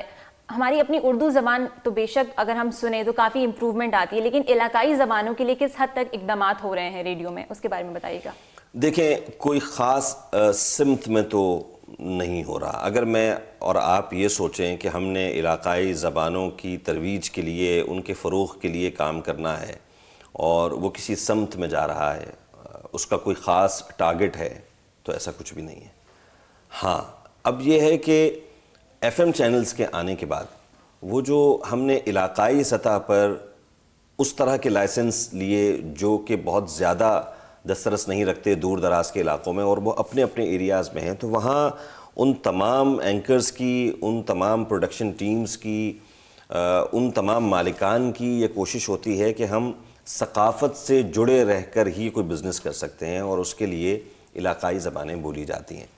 پنجاب میں ایک بڑی تعداد میں جو اسٹیشنز، جو ایف ایم اسٹیشنز ہیں، وہ اپنی علاقائی زبانوں میں بات کرتے ہیں۔ ایون اردو پروگرامز میں بھی وہ اس زبان میں، سرائکی میں، پنجابی میں بات ہو رہی ہوتی ہے۔ بلوچستان کی آپ بات کریں تو براوی زبان، اور پھر اس طرح سے بلوچی تو وہاں ہے ہی، اور پھر وہاں پشتو بھی بولی جاتی ہے۔ سندھ میں ایک اتنا بڑا نیٹ ورک ہے ریڈیو اسٹیشن کا، ایک پرائیویٹ ریڈیو اسٹیشن کا، جو صرف سندھی زبان کے حوالے سے ہی کام کر رہے ہیں، اور اسی طرح سے سرحد کی آپ بات کریں تو وہاں پشتو میں اور ہند کو زبان میں بھی ہے۔ تو اس طرح سے تو کام ہو رہا ہے، لیکن اگر ظاہر ہے کہ وہ بزنس پرپز ہے اور تمام چیزیں اس میں اور انوالو ہو جاتی ہیں، لیکن اگر آپ یہ کہیں کہ وہاں کی ثقافت کو باقاعدہ کسی ڈائریکشن میں، وہاں کی زبان کو کسی اچھی سمت میں، مثبت سمت میں لے جا کر کام کرنے کی کوشش ہو رہی ہے، تو ایسا نہیں ہے۔ اب سوال یہ ہوگا کہ ایسا کیوں نہیں ہے؟ تو بنیادی جواب اس کا یہ ہے کہ جب آپ کی یہ خواہش ہوگی، کوئی ایسا پروگرام کسی جانب سے، کسی اتھارٹی کی جانب سے ہوگا، تو اس پر عمل درآمد ہو سکتا ہے، ورنہ جس شخص نے کام کرنا ہے کاروبار کے لیے، وہ یہ تمام چیزیں ظاہر نہیں سوچتا، اور یہ ایک حقیقت ہے جسے ہمیں مان لینا چاہیے۔ صحیح۔ سر، آپ ٹی وی سے بھی منسلک رہے ہیں اور ریڈیو سے بھی، تو کتنا فرق ہے ان دونوں میڈیم میں؟ اس کے بارے میں تھوڑا بتائیے گا۔ بہت فرق ہے، اور میں اکثر ایک جملہ کہا کرتا ہوں کہ اب تو وہ دور نہیں رہا نا جہاں آپ ریڈیو سیٹس آن کر کے اور پھر سب اس کے ارد گرد بیٹھا کرتے تھے جب ریڈیو شروع میں آیا تھا۔ تو ریڈیو کا ایک سب سے بڑا پوائنٹ یہ ہے، جو اس کی خاصیت ہے اور جو اس کا ایڈوانٹیج ہے، وہ یہ کہ ریڈیو پر بات کرنے والا یا کوئی بھی پروگرام جو پیش ہو رہا ہے، وہ براہ راست مخاطب کر رہا ہے اس ایک فرد کو جو ریڈیو سن رہا ہے۔ وہ جو ایک رشتہ سننے والے کا اور سنانے والے کا ہے، وہ ٹی وی پہ آپ کو نہیں مل سکتا۔ لیکن اس کے علاوہ بھی بہت ساری چیزیں ہیں، مثلا ریڈیو پہ آپ کو اتنا خوبصورت ہونے کی ضرورت نہیں ہے، جو کہ میں نہیں ہوں، تو اسی لیے ہم کام کر رہے ہیں، مذاق کی بات، لیکن آپ ٹی وی کی ریکوائرمنٹ ڈفرینٹ ہے۔ ٹی وی پر آپ کو چہروں کے علاوہ اور ٹیکنالوجی کے علاوہ، اسپیس کے علاوہ، بجٹ کے، یہ تمام چیزیں ایسی ہیں جو کہ ریڈیو آپ کو آسانی سے دے دیتا ہے۔ تو یہ ایک میرا خیال ہے کہ ایسا معاملہ ہے۔ پھر اس دور میں بھی جب ہم پاکستان میں، میرا خیال ہے کوئی 70-80 سے زیادہ پرائیویٹ چینلز اس وقت کام کر رہے ہوں گے ٹی وی کے، لیکن کیا ان سب کی پہنچ ان علاقوں میں ہے جو پاکستان کے دور دراز علاقے کہلائے جاتے ہیں، جو کہ بہت زیادہ ترقی یافتہ نہیں ہیں، ابھی وہ ترقی پذیر ہیں تمام سہولیات کے حوالے سے نہیں ہیں، ان کی اپروچ وہاں تک نہیں ہے، وہاں ریڈیو ابھی بھی موجود ہے۔ تو میرا خیال ہے کہ یہ فرق ہے جو کہ آپ کے میسج کو بھی چینج کر دیتا ہے۔ میں جو بات کرنے جا رہا ہوں، مجھے پتہ ہے کہ میں کس سے کرنے جا رہا ہوں، یہ کون سی پبلک ہے جس کو میں نے یہ بات سمجھانی ہے، پھر آپ کا انداز مختلف ہو جاتا ہے، پھر آپ کا میسج مختلف ہو جاتا ہے، اور پھر آپ وہ بنیادی چیزیں انہیں بتانے کی کوشش کرتے ہیں۔ ایک قومی طور پر اگر آپ دیکھیں اور نیشنل لیول پر اگر آپ دیکھیں تو ٹھیک ہے، ٹی وی اپنے اپنے طور پر ان خبروں کے ساتھ، اس کانٹینٹ کے ساتھ کام کر رہے ہیں، لیکن ریڈیو پھر ڈیفرنٹ ہو جاتا ہے۔ بالکل۔ سر، صرف آواز کے ذریعے کس طرح کسی بھی پیغام کو مؤثر بنا سکتے ہیں؟ آپ کا کافی ایکسپیرینس ہے ڈبنگ کا اور وائس اوورس وغیرہ کا، تو اس حوالے سے بتائیے گا کہ آواز کے ذریعے کوئی پیغام کیسے مؤثر بنایا جا سکتا ہے؟ دیکھیں، یہ ہم تو خیر ابھی اس ایج میں ہیں جہاں ہم ابھی اس وقت بہت سارے ایسے لوگ ہیں جنہوں نے ٹی وی آتے ہوئے دیکھا، اس سے پہلے ریڈیو تھا، اور پھر یہ ظاہر سفر آگے بڑھتا گیا، لیکن ہم میں سے میرا خیال ہے کہ تمام لوگوں کی بات بھی کریں تو 90% لوگ ایسے ہیں جنہوں نے کہانیاں سنی ہیں اپنی والدہ سے، اپنی دادی سے، اپنی نانی سے، دادا سے، دادی سے۔ اب یہ کہانی سننا کیا ہے؟ یہی تو وہ امیج بلڈنگ پروسیس ہے جو آپ بچپن سے کسی کے ذہن پہ ڈال لیتے ہیں، اور یہ بہت زیادہ ضروری ہے۔ جو ریسرچز اب ہوئی ہیں اس میں آپ یہ دیکھیں کہ ٹی وی کی افادیت اپنی جگہ، اور یہ جو ویژول کانٹینٹ اب جتنا بھی ہے، اس سے آپ انکار نہیں کر سکتے، نہ آپ اس کو اگنور کر سکتے ہیں، اگنور کرنا بھی مناسب نہیں ہے، لیکن ریڈیو کی افادیت اس لیے بھی آج ہے کہ ہر شخص اپنی امیجینیشن میں رہنا چاہتا ہے، وہ اپنے خیال میں رہنا چاہتا ہے، وہ جس کو سن رہا ہے وہ اس کو ویسا دیکھنا چاہتا ہے، اور اس کے لیے ظاہر ہے یہ آسانی ہے کہ وہ اس شخص کو دیکھ نہیں سکتا۔ تو پیغام رسانی میں بھی یہ چیزیں بہت زیادہ امپورٹنٹ ہیں، اور میں جو پہلے آپ نے ایک سوال کیا تھا، میں نے اس کا جواب آپ کو دیا تھا کہ جو اپنائیت کا رشتہ ایک آواز کے ساتھ آپ قائم کر لیتے ہیں بغیر کسی کو دیکھے, وہ ٹی وی پر میسر نہیں ہے, تو وہ زیادہ افیکٹو ہو جاتا ہے کسی صورت میں. لیکن پھر وہی بات کہ ویژول کی ایک اپنی کہنا چاہیے کہ افادیت ہے, اس کی اہمیت ہے, آپ اس سے بھی انکار نہیں کر سکتے. صحیح سر. جیسے جیسے ٹیکنالوجی آگے جاتی جا رہی ہے, ہمارے پاس میڈیمز بڑھتے جا رہے ہیں انٹرٹینمنٹ کے. اگر ہم بات کریں آڈینس کے پاس بے شمار میڈیمز ہیں, ٹی وی بھی ہے اور اب تو سوشل میڈیا کا دور ہے. تو ریڈیو کی اگر میں بات کروں تو جتنا کمرشلائزڈ اگر ہوتا جا رہا ہے تو کیا اس سے کانٹینٹ پر فرق پڑ رہا ہے, لاس آف کانٹینٹ ہو رہا ہے؟ بہت فرق پڑا ہے, بلکہ یہ وہ واحد موضوع ہے جس کے بارے میں اگر آپ مجھ سے یہ پوچھتی کہ کیا یہاں ہماری پرفارمنس بہتر ہے تو میں کہتا نہیں ہے. اس کی وجہ یہ کہ ہم نے ایک رجحان یہ بنا لیا ہے کہ ریڈیو صرف اور صرف میوزک کا نام ہے. آپ بیک ٹو بیک موسیقی لوگوں کو سنواتے جائیں اور آپ کا چینل چل رہا ہے. اور بدقسمتی سے ایک تجربہ پاکستان میں ایسا کامیاب بھی ہو گیا جس میں ایک چینل نے صرف موسیقی کو سنوانا شروع کیا اور لوگوں نے اس کو سننا شروع کر دیا. اب پوائنٹ یہ ہے کہ آپ دینا کیا چاہتے ہیں لوگوں کو, اور یہ کون, پھر وہی بات کہ یہ کون ڈیسائیڈ کرے گا. یہ ایک بدقسمتی ہے. اور اس سلسلے میں میرا یہ خیال ہے کہ ریڈیو پاکستان کے علاوہ کسی جگہ پر بھی اس طرح کی بہتر پروگرامنگ نہیں ہو رہی جہاں آپ تمام لوگوں کو ٹارگٹ کر سکیں اور ان کو کوئی پازیٹیو میسج دے سکیں. گپ شپ ہے, 2 گھنٹے کا سلاٹ, آپ آئے, نغمات چلائے, لوگوں کے میسیجز پڑھے, چلے گئے, ٹھیک ہے, لیکن آپ نے ڈیلیور کیا کیا ہے. اور ایسی صورت میں اس بات کی اہمیت اور زیادہ ہو جاتی ہے کہ کانٹینٹ کے حوالے سے کم از کم اس چیز کی اب بہت ضرورت ہے کہ 2 ادارے پاکستان میں ایسے ہیں, ریڈیو پاکستان اور پاکستان ٹیلی ویژن. ان دونوں اداروں کی اکیڈمیز بھی ایگزسٹ کرتی ہیں ابھی تک. تو کیا یہ اچھا نہیں ہوگا کہ آپ یہ شرط عائد کر دیں کہ کسی بھی ان دو جگہوں کی بات کر رہا ہوں میں, ان 2 فیلڈز میں جانے والا کوئی بھی شخص, اس کے لیے یہ ضروری ہے کہ وہ پہلے ان اداروں میں جائے اور یہاں سے کوئی چھوٹا سا 3-4 مہینے کا کوئی کورس ایٹ لیسٹ کرے, تاکہ اسے یہ اندازہ ہو کہ میں جس جگہ جا کے بیٹھوں گا اس جگہ کی امپورٹنس کیا ہے اور میں کتنا لوگوں کو ایجوکیٹ کر سکتا ہوں. وہ جو 3 مقصد ہم بتاتے ہیں کہ ٹو انفارم, ٹو ایجوکیٹ, اور اس طرح سے, تو آپ ایجوکیٹ نہیں کر رہے, آپ صرف انفارم کر رہے ہیں, آپ صرف انٹرٹین کر رہے ہیں. ایجوکیٹ کون کرے گا؟ اور المیہ یہ ہے کہ ہم نے جو ایجوکیٹ کرنا تھا سوسائٹی کو, وہ سماجی انسٹیٹیوشنز کی جب ہم بات کرتے ہیں نا, ہم کہتے ہیں گھر سے بنیادی تربیت ملتی ہے. گھر نے اپنا کام اٹھا کے یہ سوچ کے چھوڑ دیا کہ ہم ٹی وی اور ریڈیو کے آگے چھوڑ دیتے ہیں, یہ بتا تو رہے ہیں, اور وہ یہ سوچ رہے ہیں کہ یہ ہمارا کام ہی نہیں ہے, ہم کیوں بتائیں, ہم تو انٹرٹین کریں گے.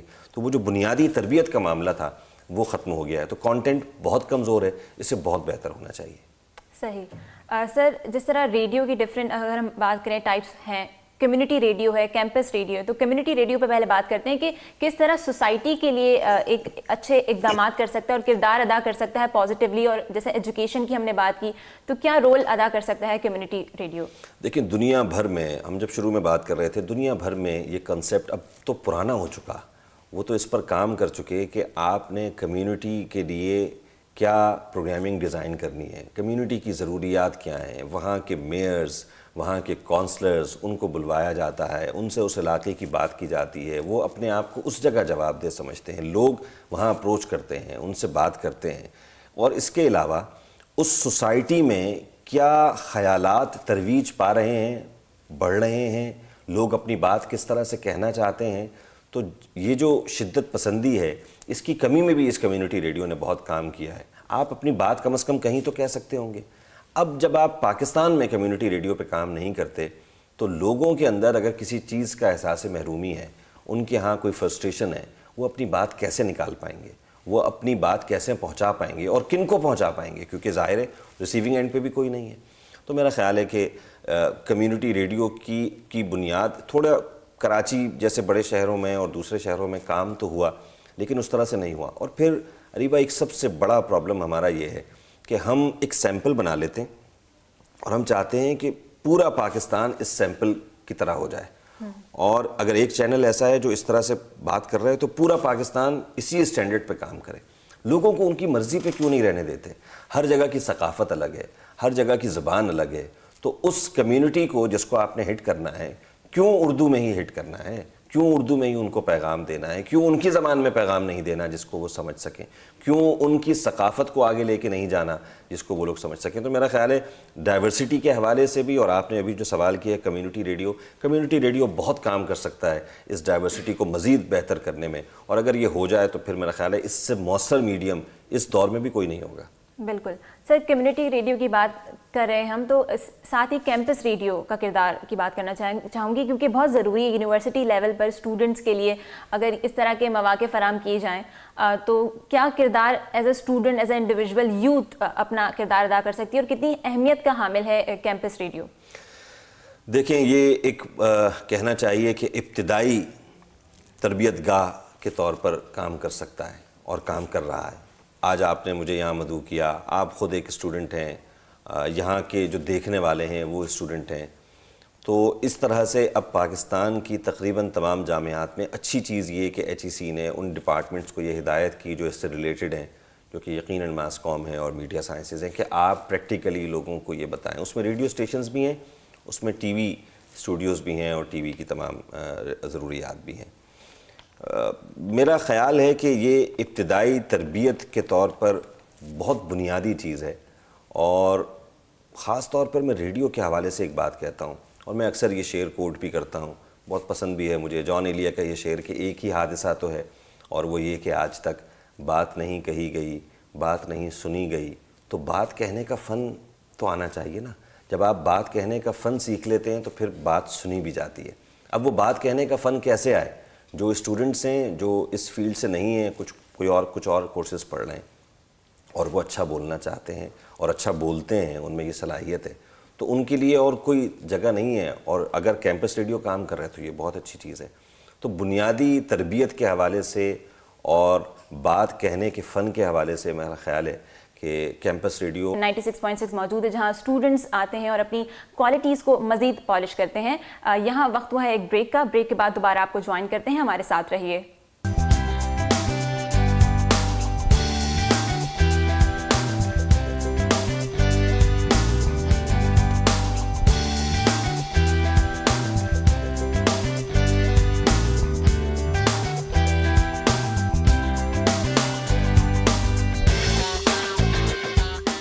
جی ناظرین، welcome back after the break, اور ابھی ہمیں پروگرام میں جوائن کیا ہے بنت صدیقہ صاحبہ نے۔ ان کے بارے میں بتاتی چلوں کہ پچھلے 20 سال سے ریڈیو سے منسلک ہیں، اسی کے ساتھ ساتھ مختلف ٹی وی چینلز میں پروگرام پروڈیوسر کی حیثیت سے کام کر چکی ہیں، بلاگنگ کے ساتھ ساتھ مختلف اخبارات اور میگزینز کے لیے بھی لکھتی رہی ہیں۔ ویلکم ٹو دا شو میم۔ ہم بریک پہ جانے سے پہلے ہم یہی بات کر رہے تھے کیمپس ریڈیو کے حوالے سے کہ کیمپس ریڈیو تعلیم میں، درس و تدریس میں کتنا اہم کردار ادا کر سکتا ہے، تو اس کے بارے میں تھوڑا سا بتائیے گا۔ دیکھیں، درس و تدریس کے حوالے سے اگر بات کی جائے ریڈیو کی اہمیت کی، تو اب یہ ایچ ایس سی کا اور ایک عالمی سطح پر ایک اسٹینڈرڈ ہے کہ آپ ریڈیو سروسز اپنے یونیورسٹی میں، جامعات میں طالب علموں کے لیے ضرور پیش کریں۔ ظاہر ہے اس کا کوئی نہ کوئی وجوہات ہیں، کوئی ریزنز ہیں، اسی وجہ سے شروع کیا گیا۔ بہت ساری چیزیں، کیونکہ یونیورسٹی کی سطح پر جب ایک ریڈیو کا ادارہ قائم ہوگا تو وہ صرف ماس کمیونیکیشن کے طلباء کے لیے نہیں مخصوص ہوگا، بلکہ وہ تمام ہی شعبہ جات کے لیے ہوگا، اور وہاں سے طالب علم آئیں گے۔ جب ہم یونیورسٹی کے حوالے سے بات کرتے ہیں، درس و تدریس کے حوالے سے، تو ہمیں یہ دیکھنا چاہیے کہ کیا جو سارے اول کے طالب علم ہوتے ہیں یونیورسٹی میں، سب سے پہلے تو وہ ماحول سے ہی گھبرا رہے ہوتے ہیں، اور وہ انہیں ایسا لگتا ہے کہ جیسے کہ کسی نئی جگہ پر اب وہ آ گئے ہیں اور پھر وہاں پہ ایڈجسٹ نہیں ہو پا رہے ہوتے، اور 1-2 مہینے ان کو لگتے ہیں۔ اگر آپ طالب علموں کو بلاتے ہیں، ہمارے ایسے ہوتے ہیں جو اتنے فرینڈلی نیچر کے نہیں ہوتے۔ اگر طالب علم سوال کرے، میرے اپنے ساتھ ایک بڑا ایک ایشو ہے جو مجھے محسوس ہوتا ہے بحیثیت ایک استاد کے، کیونکہ میں کالج میں پڑھاتی رہی ہوں، طالب علموں کو ایک ڈاٹ پوائنٹ آپ کا سمجھ میں نہیں آتا۔ اگر آپ ایک ڈاٹ پہ اٹک گئے، آپ نے پوری ایکویشن حل کر دی، لیکن آپ ایک ڈاٹ پہ اٹک گئے، اس کے بعد آپ کو سمجھ میں نہیں آیا کہ وہ ڈاٹ کیوں ڈالا تھا، آپ کو نیچے کا کوئی پروسیس سمجھ میں نہیں آیا، کوئی ایکویشن سمجھ میں نہیں آئی، میتھس میں ہو، کیمسٹری میں ہو، اردو میں ہو، انگلش میں ہو، کسی بھی چیز میں۔ میرے ساتھ تو اپنا یہ مسئلہ تھا کہ وہ ایک ڈاٹ حل ہو جائے تو باقی کی ساری چیزیں میں کر لوں گی۔ تو وہ چیز جو لیکچر مجھ سے کلاس میں مس ہو گیا، اگر میرے استاد صاحب نے مجھے جھڑک دیا تو اب میں شرما کے جو ہے سوال نہیں کروں گی، لیکن اگر وہی لیکچر آن لائن مجھے مل گیا تو ظاہر ہے آپ پوری یکسوئی کے ساتھ, پورے ایک ایمانداری کے ساتھ جب اس کو دیکھ رہے ہوں گے اور آپ کو کوشش ہوگی کہ اب آپ نے سمجھنا ہی سمجھنا ہے, تو پھر آپ اس کو بہت اچھے سے آسانی سے سمجھ سکتے ہیں. میرا خیال ہے کہ اس طرح کے لیکچرز جو خاص طور پہ کچھ مخصوص شعبے سے تعلق بھی رکھتے ہوں اور خاص طور پہ ایسے موضوعات جو کہ پوری جامعہ کے لیے, طالب علموں کے لیے فائدہ مند ہوں, ان کو ضرور ہمیں آن لائن اپلوڈ کرنا چاہیے تاکہ وہ براڈ کاسٹنگ میں جب آئیں گے ہمارے پاس اور ہم سنیں گے اس کو تو ہمیں بہت زیادہ اچھے سے وہ سمجھ میں آئے گا, چاہے آپ کا وہ ویب ٹی وی ہو یا آپ کا براڈ کاسٹنگ, آپ کا ریڈیو کا چینل ہو. تو اس طرح سے درس و تدریس کے حوالے سے ہمیں بہت زیادہ فائدہ اس میں ہو سکتا ہے. اچھا, میں تھوڑی سی چیزیں, اب چونکہ ہم نے بریک سے پہلے تو بات کی تھی اس پر, لیکن اب جہاں بینی صدیقہ لے کے گئیں بات, ایک پوائنٹ اور بھی ہے. آپ نے پہلے تو اس ضرورت کو محسوس کیا نا کہ آپ کے پاس ٹی وی لیب اور ایک کیمپس ریڈیو ہونا چاہیے, ٹھیک ہے, کر لیا. آپ نے وہاں جو لوگ ہائر کیے جو لوگوں کو سکھائیں گے, تو آپ نے یہ سوچا کہ ہاں اگر کوئی کیمرہ مین چاہیے تو اس کے لیے کوئی جرنلزم پڑھا ہوا تو نہیں کام آ سکتا, تو آپ کو وہاں ظاہر ہے کہ کیمرہ مین اپوائنٹ کرنا پڑے گا. اسی طرح سے اگر آپ نے ایم سی آر میں کام کروانا ہے تو وہ بھی جرنلزم پڑھا ہوا نہیں چل سکتا. آپ نے وہاں پر بھی ایک ٹیکنیکل جس کے پاس نالج ہے اس کو لے کے آنا ہے. پوائنٹ یہ ہے کہ یہاں کیمپس ریڈیو ہو یا ٹی وی چینلز ہوں یا ویب چینلز ہوں اداروں کے, تعلیمی اداروں کے, کن لوگوں کو آپ ہائر کر رہے ہیں پڑھانے کے لیے, اگر وہ پریکٹیکل نہیں ہیں, جو کہ ابھی بھی اکثر جامعات میں نہیں ہیں اور ان کو نہیں پتہ کہ پریکٹیکل کام کیسے ہوتا ہے, تو پھر آپ نقصان کر رہے ہیں, پھر آپ ادارے کا بھی نقصان کر رہے ہیں اور پھر آپ وہ پیسہ بھی برباد کر رہے ہیں اور پھر لوگ بھی کچھ نہیں سیکھ رہے ہیں. تو میرا خیال ہے ایک پوائنٹ بہت زیادہ ضروری ہے, وہ یہ کہ جن لوگوں کا یہ کام ہے, چونکہ یہ ایک پروفیشنل ڈگری ہے, اب جرنلزم صرف روزگار نہ میڈیا بنتا سائنس ہو بلکہ, تو اب یہ جب پروفیشنل ڈگری ہے تو اس کو سکھانے والے پڑھانے والے بھی پروفیشنلز ہونے چاہیے, ورنہ میرا خیال ہے بیکار ہے. سر کیونکہ ٹیچنگ کے حوالے سے ہم بات کر ہی رہے ہیں, تو آپ بھی ریڈیو پڑھا چکے ہیں, تو اسٹوڈنٹس کا کتنا انٹرسٹ ہے ریڈیو کی جانب, اور کیا وہ لائک اس کو سیریس لیتے ہیں یا نہیں لیتے ہیں, like as a part time job لے رہے ہوتے ہیں. اکثر ہم نے یہ دیکھا ہے کہ لائک وہ مارننگ میں کچھ اور کرتے ہیں اور پھر اس کے بعد لائک کہتے ہیں کہ لائک پارٹ ٹائم کر لیں گے. تو آپ کا ایکسپیرینس کیسا رہا ہے اسٹوڈنٹس کے ساتھ ریڈیو کے حوالے سے؟ دیکھیں, دو باتیں ہیں. ایک تو یہ کہ یہ جو جاب والا معاملہ ہے اس پر ہم بعد میں بات کریں گے, بینیش بھی اس پہ بات کر لیں گے کیونکہ یہ بھی فری لانس کرتی رہی ہیں ریڈیو اور ابھی بھی کرتی ہیں. بنیادی چیز یہ ہے کہ ہم جن شہروں میں موجود ہیں ہمیں صرف اپنا ارد گرد نظر آتا ہے, ہم یہ سوچتے ہی نہیں. اور اکثر لوگ مجھ سے یہ سوال کرتے ہیں کہ ریڈیو کون سنتا ہے, اور پھر پوچھتے ہیں اچھا ریڈیو پاکستان کون سنتا ہے. ان کے خیال میں یہ ادارے ایگزسٹ ہی نہیں کرتے اور ان کو سننے والے بھی نہیں ہیں, چونکہ ہم اس شہر سے یا بڑے شہروں سے باہر نکلتے ہی نہیں ہیں. ہمیں معلوم ہی نہیں ہے کہ گاؤں دیہاتوں کی اور وہ علاقے جو کہ ترقی یافتہ نہیں ہیں, زیادہ سہولیات وہاں نہیں ہیں, وہاں لوگ کیسے جو ہے وہ اپنا زندگی بسر کر رہے ہیں. تو سب سے پہلے تو جواب یہ کہ چونکہ یہاں کے طالب علموں کے بھی دماغ میں یہ بات ہے کہ ریڈیو تو کوئی سنتا ہی نہیں ہے, تو وہاں آٹومیٹکلی انٹرسٹ کم ہو جاتا ہے. تو بنیادی چیز یہ. پھر دوسرا معاملہ یہ ہے کہ ایک ادارہ ریڈیو پاکستان کے علاوہ کوئی ایسا نہیں جو سرکاری طور پر ریڈیو میں لوگوں کو جابز دیتا ہو. اب وہ کتنی جابز دے دے گا, ظاہر ہے اس کی بھی ایک لیمیٹیشنز ہیں. پھر جب پرائیویٹ ریڈیو آیا تو جو بات ہم نے شروع میں کی تھی کہ کانٹینٹ یہ ڈیمانڈ کرتا ہے آپ سے کہ کتنے لوگ ہونے چاہیے. جب آپ بغیر جو رائٹس لیے, کاپی رائٹ کا کوئی ایشو نہیں ہے, آپ صرف میوزک پلے کرتے رہیں گے تو اس میں کتنے لوگوں کی ضرورت ہے, ایک کمپیوٹر آپریٹر کی اور ایک ٹرانسمیٹر جو دیکھ رہا ہے اس شخص کی. تو پھر ملازمت کے مواقع کیسے پیدا ہوں گے؟ اگر آپ پراپر پروگرامنگ کرتے ہیں, ہر طرح کی پروگرامنگ ہر طرح کے سننے والوں کے لیے, تو پھر آپ کو اس کے لیے لوگ بھی ویسے ہائر کرنے پڑیں گے, پھر آپ کو پروڈیوسرز ہائر کرنے پڑیں گے, رپورٹرز ہائر کرنے پڑیں گے. میرا خیال ہے ایک یہ بنیادی چیز ہے. اور انٹرسٹ کی جو بات آپ کر رہی ہیں کہ نہیں ہے, اور روزگار کے حوالے سے بنیادی طور پر فل ٹائم کے حوالے سے تو ظاہر ہے یہ شعبہ اتنا لامحدود نہیں ہے جتنے باقی جگہوں پر ہیں, لیکن کچھ جابز ہیں.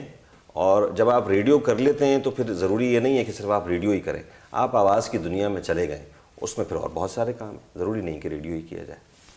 بالکل میم، آپ سے پوچھنا چاہوں گی بینگ اے ویمن، تھوڑا بتائیے گا کہ اگر ہم پاسٹ میں دیکھیں، ماضی میں دیکھا جائے تو خواتین کا اتنا کردار نہیں رہا ہے، لیکن آہستہ آہستہ جیسے وقت آگے جاتا جا رہا ہے ہر شعبے میں ہمیں خواتین نظر آتی ہیں.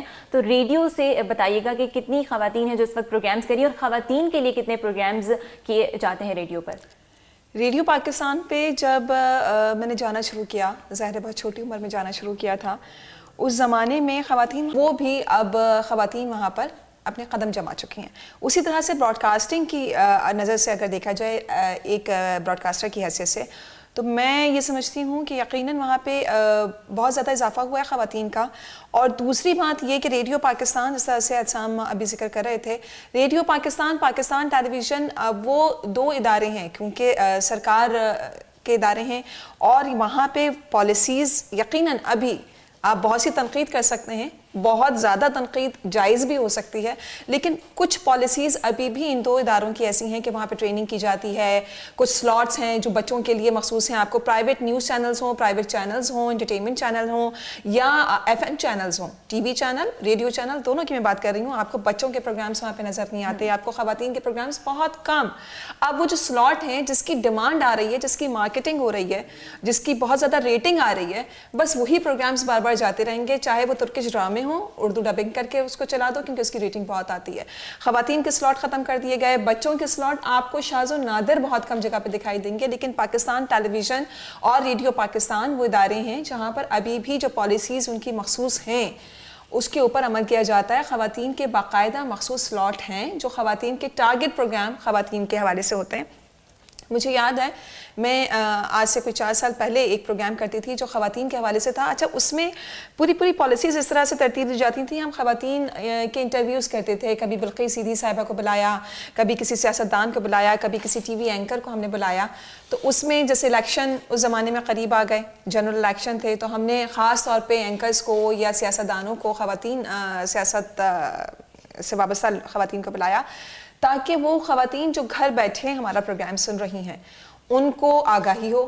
تو یہ تمام چیزیں، پالیسیز آج بھی ریڈیو پاکستان پہ فالو کی جاتی ہیں، لیکن آپ کو ایف ایم چینلز پہ ایسا دکھائی نہیں دے گا. وہاں پہ آپ کو آر جیز دکھیں گی جو کہ ظاہرہ خواتین ہیں اور بہت مشہور بھی ہیں، کیونکہ اس میں اس طریقے سے بات کرنا جس طریقے سے ہم ابھی بات کر رہے ہیں، آپ سنجیدگی سے بات کر رہی ہیں، میری کوشش بھی یہ ہے کہ ہم سنجیدگی سے بات کریں. ظاہر ہے ہمیں دیکھنے والے کچھ نہ کچھ لوگ ہوں گے تو ان کے اوپر ایک اچھا تاثر جائے، لیکن اگر یہیں پہ بیٹھ کے ہم چٹ چیٹ والے سٹائل میں شروع کر دیں اور گپیں ہانکنا شروع کر دیں اور ہو ہا کی آوازیں نکالنا شروع کر دیں تو وہ چیز ایف ایم پہ تو بکے گی، لیکن وہ پاکستان ٹیلی ویژن یا ریڈیو پاکستان پہ نہیں چل سکتی کیونکہ ان کی اپنی پالیسیز ہیں. دوسری بات خواتین کے حوالے سے جو آپ نے کی، میری ایک ریڈیو سے وابستہ ایک سہیلی ہیں جو اب لندن میں ہوتی ہیں اور پچھلے کوئی 8-10 سال سے وہ لندن میں ہیں.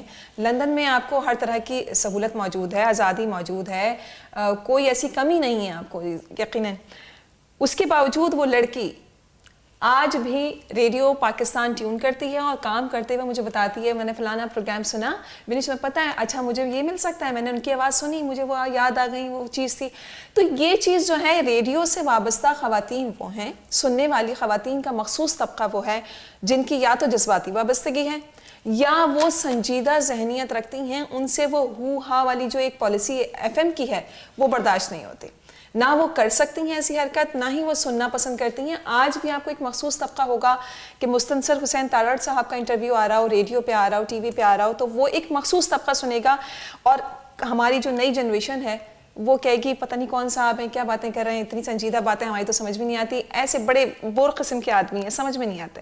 وہ آگے بڑھ جائیں گے. زاویہ پروگرام ریڈیو پہ آپ دیکھیں اور اس طرح کے پروگرامز آتے تھے، ٹی وی پہ پروگرام جب آتے تھے تو ہم سنتے تھے.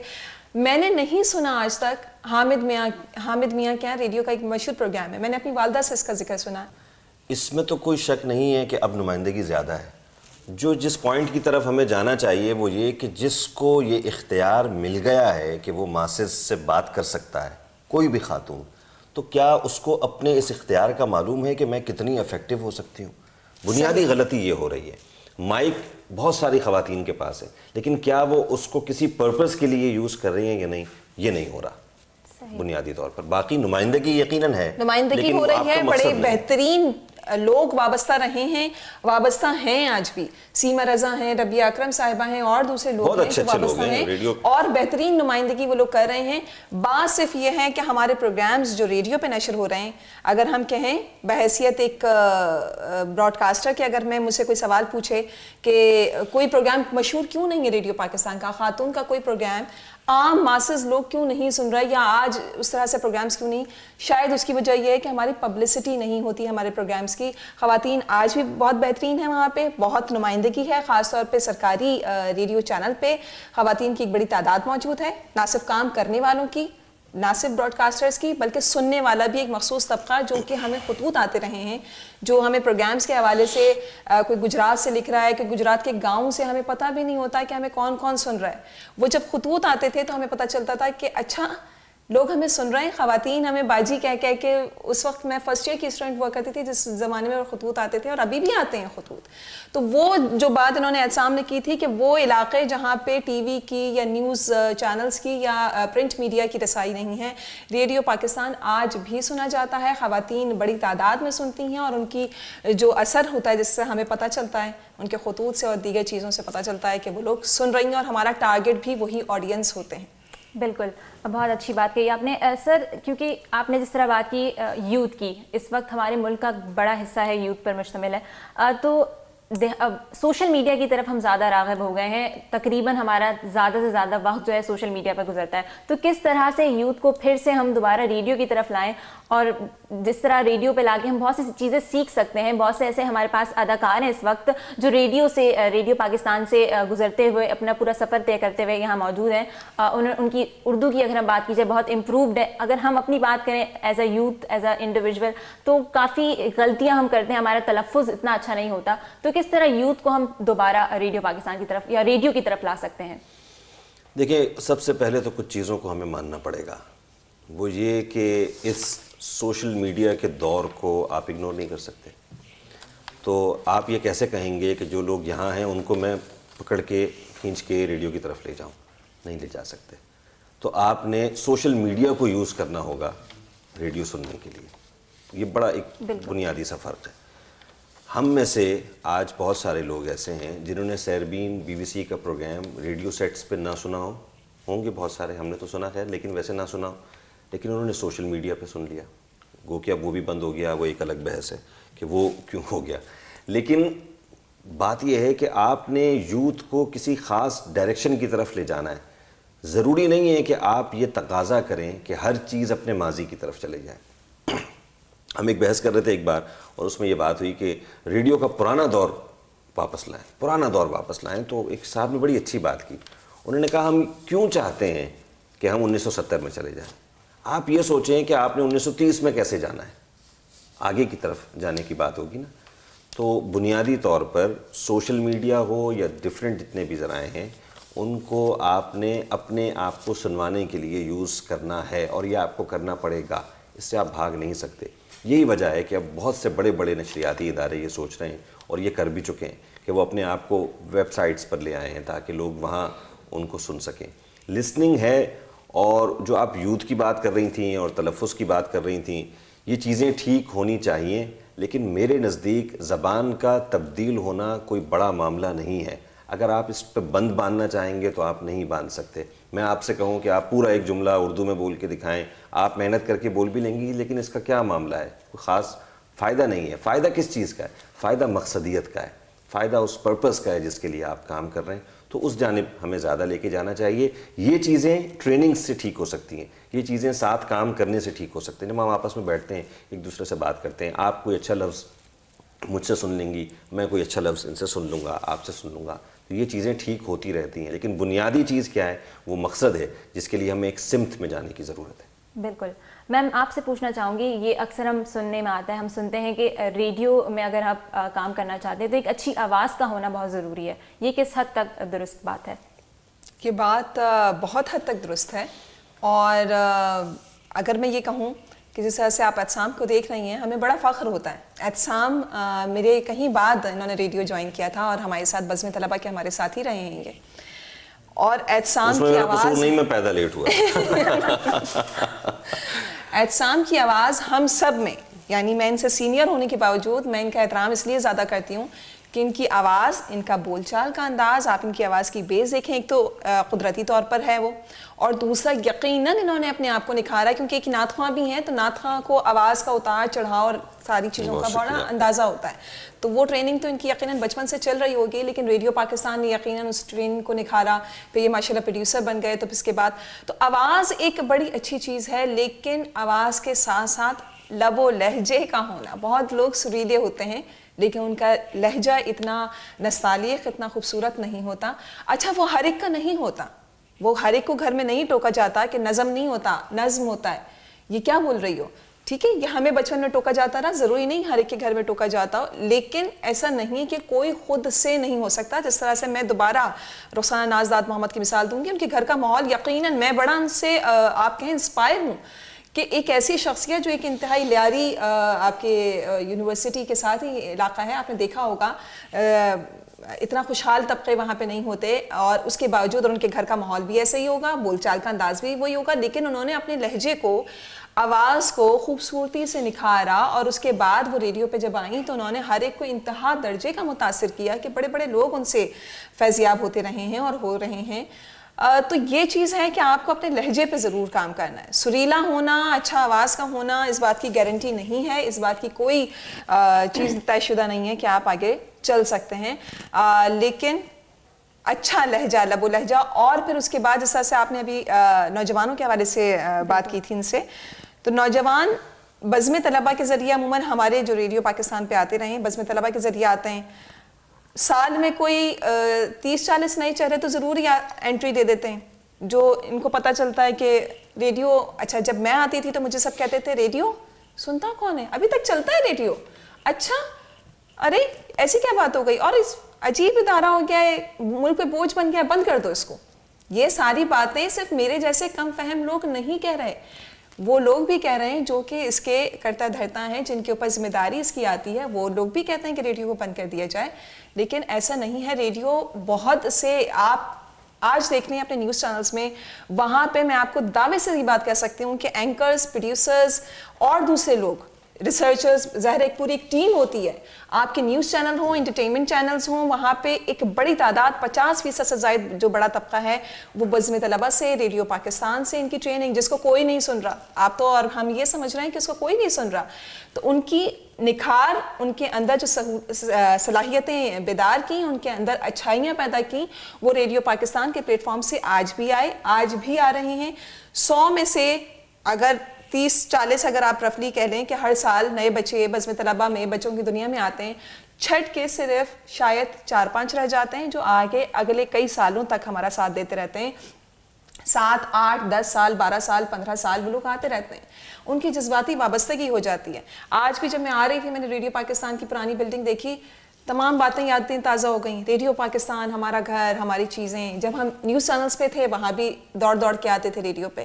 تو ریڈیو پہ اچھی آواز کے ساتھ ساتھ جو آپ کی صلاحیتیں, آپ کی ٹریننگ کی جاتی ہے, وہ چیزیں آپ کے اندر اتنی آپ کو پروفیشنل بناتی ہیں کہ آگے چاہے آپ نیوز ٹی وی پہ چلے جائیں, آپ FM پرائیویٹ میں چلے جائیں, یا کہیں بھی کسی بھی ادارے میں, ملکی یا غیر ملکی کسی بھی عالمی میدان میں آپ کو دعوے سے یہ بات کہہ رہی ہوں کہ پاکستان کا 50% طبقہ جو آپ کو ابھی دکھ رہا ہے, چاہے وہ بڑے بڑے نام ہیں, ناصر بیگ چغتائی صاحب ہیں, دوست محمد فیضی صاحب ہیں, یہ پولیٹیشین ہیں, اور یہ سارے لوگ ریڈیو پاکستان پہ آتے رہے, پروین شاکر صاحب آتی رہیں, تو یہ آج بھی آ رہے ہیں. بس بات یہ ہے کہ ان کی پبلسٹی نہیں ہو رہی, ان کا بڑا نام نہیں ہو رہا. اچھا, بنیادی سوال جو اریبہ آپ نے کیا نا کہ آواز کتنی ضروری ہے, اگر تعلق ہی آواز کا ہے تو وہ کیوں ضروری نہیں ہوگا. آواز اچھی ہونا بہت ضروری ہے, لیکن اس کے ساتھ ایک لطیفہ آپ کو سناؤں. ہم ایک جگہ کام کر رہے تھے, ایک شخص آئے, انہوں نے تھوڑا سا اپنا آڈیشن دیا, تو ان کی آواز بہت اچھی تھی, بہت بیس والی آواز تھی, لیکن جب ان سے کہا کہ یہ مکالمہ اس طرح سے ادا کرنا ہے تو ان سے نہیں ہوا. جب وہ چلے گئے تو کسی نے کہا یار آواز بڑی اچھی تھی. تو صاحب وہاں کروا رہے تھے کام, انہوں نے کہا کہ کیا اچھا تھا آواز میں. انہوں نے کہا یار کتنا بیس تھا, ابھی جیسے بینش کہہ رہی تھی میرے لیے, بہت شکریہ آپ کا. انہوں نے کہا بیس کتنا اچھا تھا, تو انہوں نے کہا کہ بیس تو ڈرم میں بھی ہوتا ہے. بیس تو ڈرم میں بھی ہے. بات یہ ہے کہ آپ نے اتار چڑھاؤ کے ساتھ بولنے کا فن آپ کا کیا ہے, اپنی بات پہنچانے کا فن کیا ہے, یہ چیزیں ایڈ ہو جاتی ہیں. ہاں بنیادی سوال یہ کہ آواز اچھی ہونا شرط ہے، تو بالکل ایسا ہے کہ وہ شرط ہے. ٹھیک ہے، جس طرح ابھی آپ نے بھی بات کی میم، تو اسی حوالے سے سوال کروں گی سر میں آپ سے کہ ریڈیو کا آغاز کی بات کریں، ہم جو جتنے بھی براڈ کاسٹرز تھے، ہم نے دیکھا کہ آگے چل کر وہی جو بہترین اداکار ہیں وہ ثابت ہوتے ہیں. تو کتنا آج کے دور میں اگر ہم بات کریں تو اس طرح کے جو ہمارے پاس ایکٹرز ہیں وہ موجود ہیں کہ وہ پہلے ریڈیو جوائن کریں، بز میں جس طرح آپ کا جو پروگرام تھا اس کو جوائن کرنے کے بعد ہمیں وہ ایکٹرز ملتے ہیں. آج کے دور میں ایسا ہو رہا ہے یا نہیں ہو رہا؟ اس طرح سے نہیں ہو رہا جیسے پہلے ہوتا تھا، لیکن ہو رہا ہے. اور اس کی بنیادی وجہ یہ ہے کہ آپ کے پاس جو ڈرامے جو جہاں بن رہے ہیں اور جس تعداد میں بن رہے ہیں، تو اس تعداد میں ٹیلنٹ اچانک سے تو پیدا نہیں ہو سکتا تھا، کیونکہ یہ سارے چینلز اچانک آئے اور سب کو ضرورت تھی ایکٹرز کی، تو وہ بھی بن گئے ایکٹر جو ریڈیو سے نہیں ہو کے گئے اور جن کو بولنا نہیں آتا تھا. لیکن بنیادی طور پر میں نے پہلے بھی یہ بات کہی اور اب بھی یہ بات کر رہا ہوں کہ اگر آپ ریڈیو سے ہو کے چلے جاتے ہیں تو آپ کو اپنی بات کہنے کا فن آ جاتا ہے. وہ فن اداکاری بھی ہو سکتا ہے، وہ کسی بھی طرح سے آپ فیلڈ میں جب چلے جاتے ہیں تو وہ آپ کو کام آتا ہے. لیکن بنیادی طور پر ڈرامہ ابھی بھی ریڈیو سے ہو رہا ہے.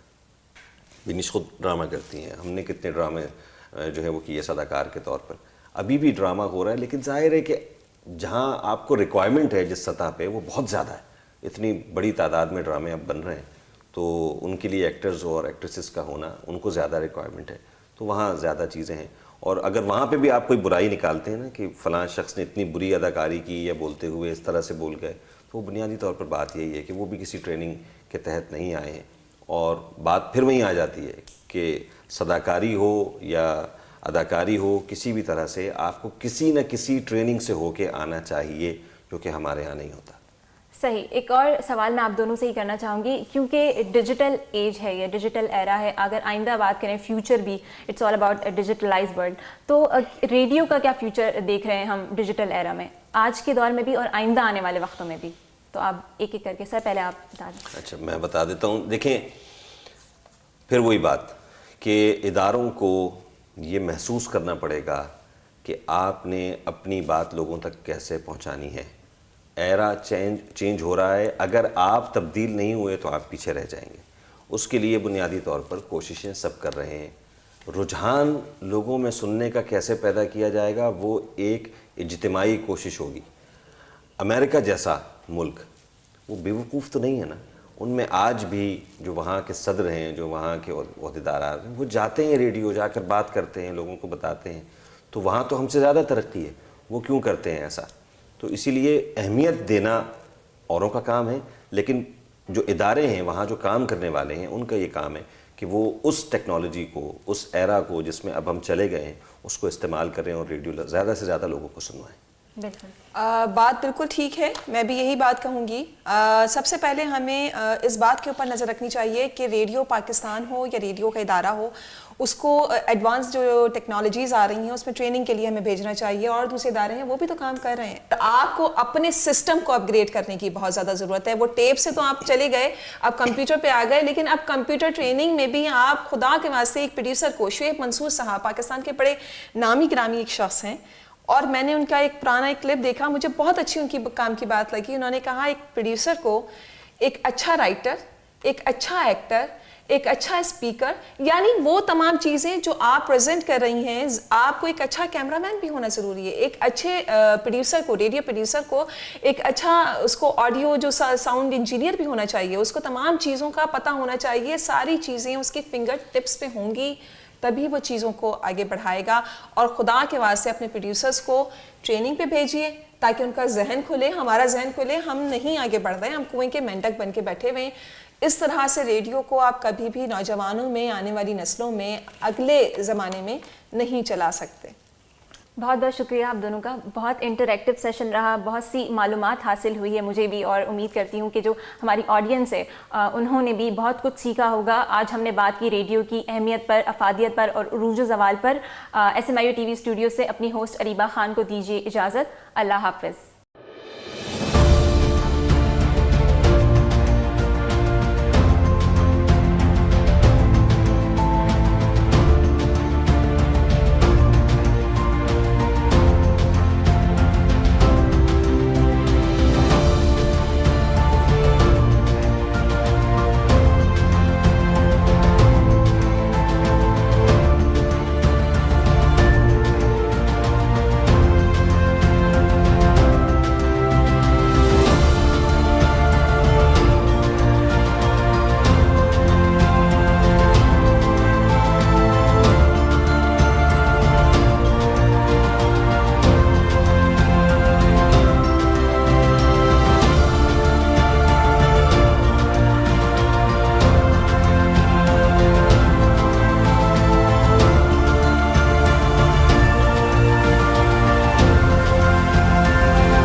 बानी पाकिस्तान कायद आज़म मोहम्मद अली जिन्ना रहमतुल्लाह अलैह ने फरमाया, आप तालीम पर पूरा ध्यान दें, अपने आप को अमल के लिए तैयार करें, ये आपका पहला फरीज़ा है। आपकी तालीम का एक हिस्सा ये भी है कि आप दौरे हाजिर की सियासत का मुताल्ला करें, ये देखें कि आपके इर्द गिर्द में क्या हो रहा है। हमारी कौम के लिए तालीम मौत और ज़िंदगी का मसला है।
आप भी खेल ले। मैं इसके बाद बैटिंग पे जाऊंगा। है ना, अच्छा खेलना।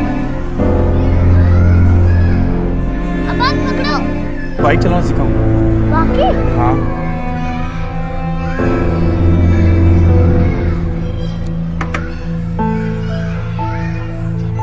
बच्चों के साथ जिनसी तशद्दुद अक्सर हमारे सामने हो रहा होता है। डरे नहीं और चीख के कहें, खबरदार, छूना मना है।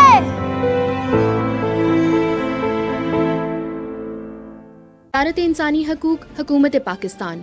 मज़ीद तफसीलात के लिए राब्ता कीजिए 1099 पर। बानी पाकिस्तान कायद आज़म मोहम्मद अली जिन्ना रहमतुल्लाह अलैह ने फरमाया, हम जितनी ज़्यादा तकलीफ़ें सहना और कुर्बानियाँ देना सीखेंगे उतनी ही ज़्यादा पाकीज़ा, खालिस और मजबूत कौम की हैसियत से उभरेंगे, जैसे सोना आग में तपकर कुंदन बन जाता है। I'm not going to speak much. Just wanted to say thank you because it would have been मैं ये क्या कहूँ कि मेरे ऊपर एक कर्जा बन जाता अगर मैं thanks नहीं कहता. I tell you, sir, all of you and madam, you too have really made our day. And this is what I have been dreaming, to have such a galaxy of the people around and to talk about the tertiary education. The only thing which I wanted to add, because professor हूँ तो थोड़ा सा बोल दूँगा, और वो सिर्फ ये है कि look at that, the government has to see seriously that what percentage of the budget is being invested on the primary education, the what budget is being invested on the secondary education and college education, and then what percentage of the budget or allocation is being paid on the tertiary education. To be very honest, let me tell you, in present times, I have been through all the universities and all the provinces. At the moment, the Sindh, the province of Sindh and the universities in Sindh province are really lucky to have that budget, and the Sindh HEC and the education department, universities and boards, and the honorable and our very dynamic chief minister, frankly speaking, that he has made our life easy and that we are surviving in this very hard times. And I hope that the government of Pakistan will take also consideration that one.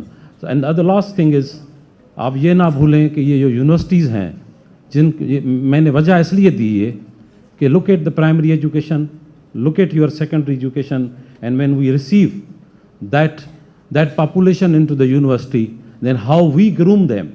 ये वही लोग हैं. मैं भी किसी primary school से पढ़कर high school में गया, हाई स्कूल से पढ़कर मैं कॉलेज में गया और कॉलेज से मैं यूनिवर्सिटी में आया. But then I did my PhD from Sussex University. So how I did that?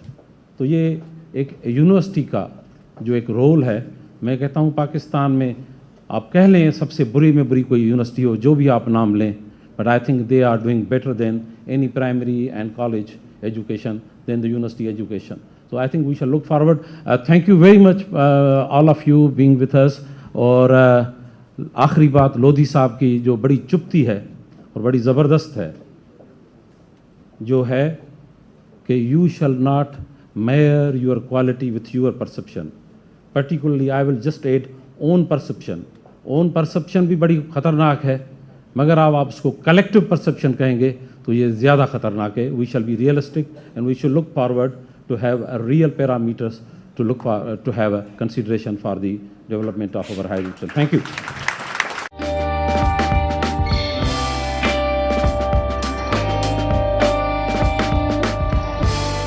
Sindh Madressatul Islam university के डिपार्टमेंट ऑफ सॉफ्टवेयर इंजीनियरिंग की जानिब से कंटेंट क्रिएशन इन 2023 के उन्वान से सेमिनार मुनक़िद किया गया. Coordinator software engineering department Zubairuddin Sheikh ने सेमिनार की मेज़बानी की.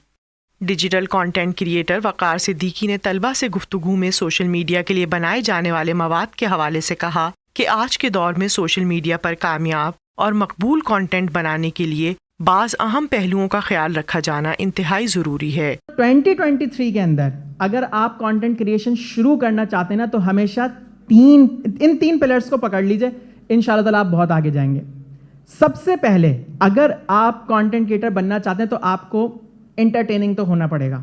You have to create a hook, you have to make something जो लोग देखना चाहते हैं.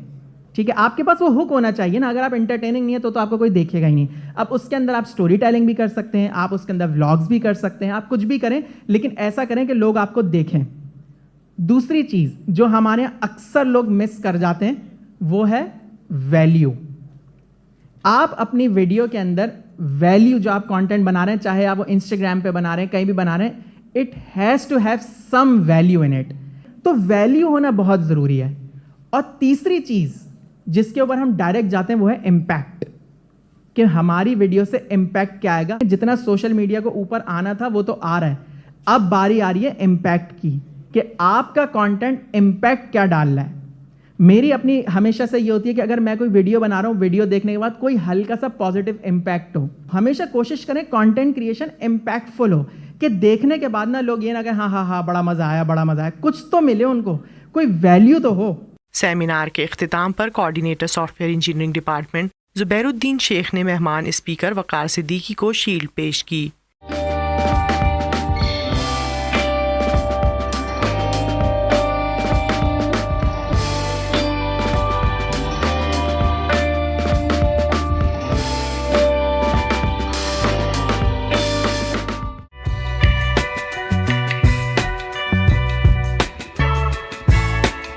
In 1995 at Copenhagen defines an inclusive society as a society for all, in which every individual, each with rights and responsibility, has an active role to play.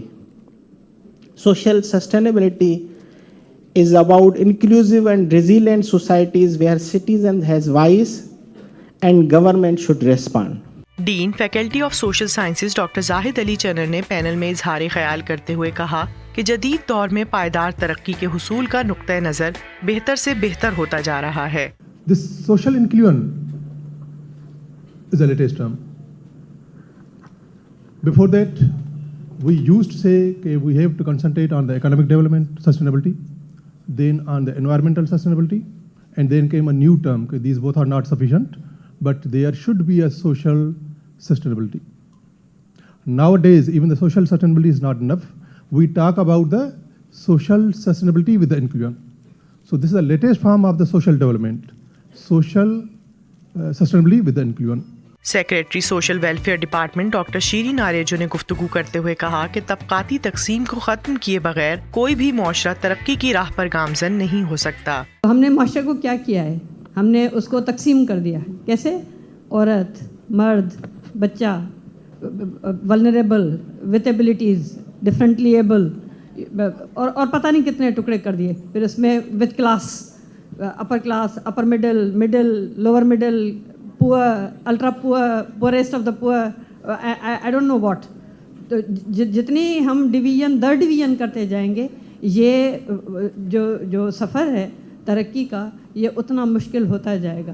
Director CEJ-IBA امبر رحیم شمسی نے بات کرتے ہوئے کہا کہ تعلیمی ادارے اپنی پالیسیز کے ذریعے انکلوسیو سوسائٹی کی تعمیر میں اہم کردار ادا کر سکتے ہیں. آئیڈیاز بھی ایک بہت ورائٹی آف ظاہر لوگوں سے آنے چاہیے. تو آپ کو ایڈمیشنز پالیسی چاہے ہو, you have to ensure inclusion. آپ یہ بیٹھ کے نہیں کر سکتے کہ اچھا لوگ اپلائی کر لیں گے. You have to ensure inclusion, and when they are included you have to ensure retention as well. کہ مثال کے طور پر اگر ڈسیبلڈ ہیں تو ان کے لیے ایڈیکویٹ فیسلٹیز ہیں جہاں وہ آرام سے موومنٹ کر سکیں. So you know these are things that I think universities کریں گی تو پھر آگے میں معاشرے میں ظاہر ہے اس کا اثر ہوگا. So let them be petri dishes, make them open. معروف انوائرمنٹلسٹ ناصر پون نے بتایا کہ اب تک دنیا میں ہونے والی ڈیولپمنٹ غیر قدرتی وسائل کے استعمال سے کی گئی ہے, جس کی وجہ سے بایو ڈائیورسٹی کو شدید نقصان پہنچ رہا ہے. ہماری ڈیولپمنٹ ہوئی ہے وہ ہم نے نیچرل ریسورسز کو ایکسپلائٹ کر کے حاصل کی ہے. تو ابھی تک سلسلہ ہمارا یہی چل رہا ہے کہ جو بھی ڈیولپمنٹ ہے وہ ہائیلی انسسٹینیبل ڈیولپمنٹ ہے, کیونکہ ہم اس کی کاسٹ پے کرتے ہیں. جیسے ہر سال جب نیشنل بجٹس پیش ہوتے ہیں تو ہمیں بتایا جاتا ہے کہ ہم نے اس سال اتنی GDP اچیو کی, اتنی GNP اچیو کی, لیکن یہ کہ کبھی یہ نہیں بتایا کہ کتنا انوائرمنٹل لاس کر کے ہم نے وہ ڈیولپمنٹ, اکنامک ڈیولپمنٹ اچیو کی ہے. اس موقع پر voice chancellor Sindh Madressatul Islam university professor doctor Mujeeb الدین صحرائی میمن نے شرکا سے خطاب میں کہا کہ موجودہ حالات میں تمام بڑے مسائل کے حل کے لیے عملی اقدامات کی ضرورت ہے. In present time, like if we talk on the climate change, like we talk on the gender, like we talk on the education, like we talk on the health, like we talk on the environment, all the vibrant and dynamic and the pinching issues which we face in modern times have been widely discussed across all the country, across all the segments, It is the matter of implementation. Vice chancellor Sindh Madressatul Islam university professor doctor Mujeebuddin Sahrai Memon ने discussion में शरीक panelist को shields पेश की।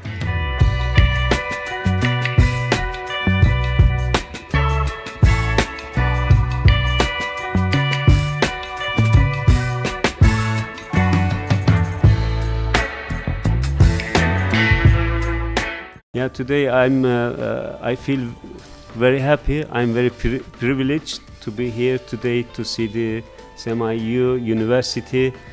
I have seen the traces of the founder of the nation, Muhammad Ali Jinnah, and then as well as the founder of this university, Hassan Ali Effendi. It's really given me immense pleasure to witness, to see the place on the spot, personally with my own eyes. It's marvelous to be here. We call it brotherly relations because we are brothers, and then our relation is very deep and stems from for centuries.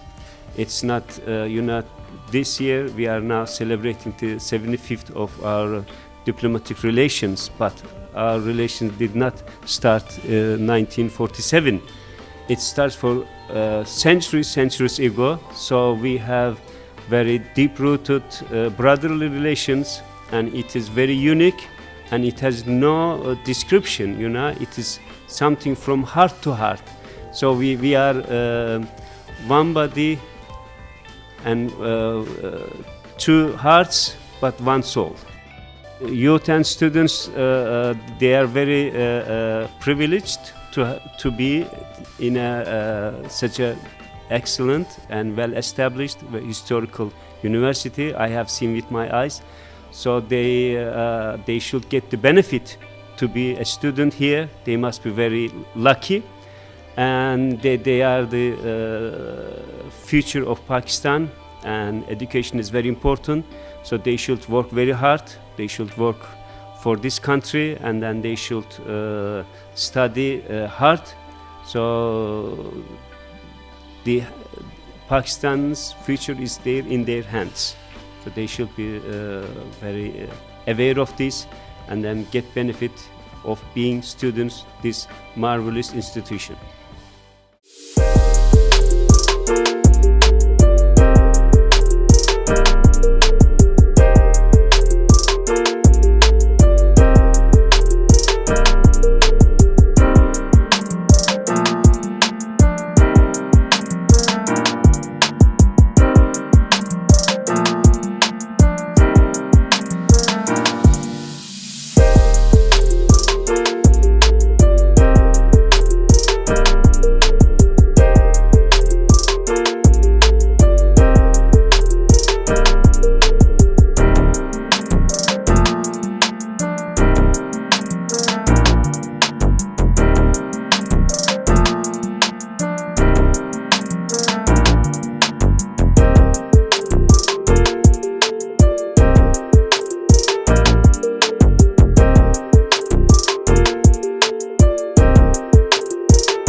बच्चों, आपकी खुशी और हिफाजत हमारे लिए बहुत ज़रूरी है। आपको पता होना चाहिए कि हर बड़ा काबिल एतमाद नहीं होता। इसीलिए आज हम आपको गुड टच और बैड टच के बारे में बताएंगे। गुड टच में शामिल है डॉक्टर का आपको सेहतमंद रखने के लिए छूना, वालिदैन का आपको साफ रखने के लिए छूना, दोस्तों के साथ हाथ मिलाना, टीचर का आपके सर पर या पीठ पर थपकी देना, दादा दादी या नाना नानी के साथ गले मिलना। बैड टच में शामिल है किसी का आपकी शर्मगाह को छूना, छुपकर हाथ लगाना, अजनबियों का छूना, ऐसा छूना जिसका आपको बताया जाए कि अच्छा है लेकिन आपको बुरा और शर्मनाक महसूस हो, ऐसा छूना जो आपको गलत लगे। अगर आपको लगता है कि आपको बैड टच का निशाना बनाया गया है तो फौरन अपने वालिदैन या फिर किसी काबिल एतमाद बड़े को बताएं। मजीद मालूमात और शिकायत के लिए आप मिनिस्ट्री ऑफ ह्यूमन राइट्स की हेल्पलाइन 1099 पर कॉल कर सकते हैं। इसके अलावा आप उनके साथ लैंडलाइन, व्हाट्सएप या ईमेल के जरिए राब्ता कर सकते हैं। बानिए पाकिस्तान कायदे आज़म मोहम्मद अली जिन्ना रहमतुल्लाह अलैह ने फरमाया, सदियों से ज़माना आपको कुचलता रहा है, इसलिए दूसरे फ़िरक़ों के मुकाबले में आप ज़्यादा मदद के मुस्तहिक हैं। मैंने हमेशा आपके मुफाद की हिमायत की है और आइंदा भी ऐसा करता रहूँगा।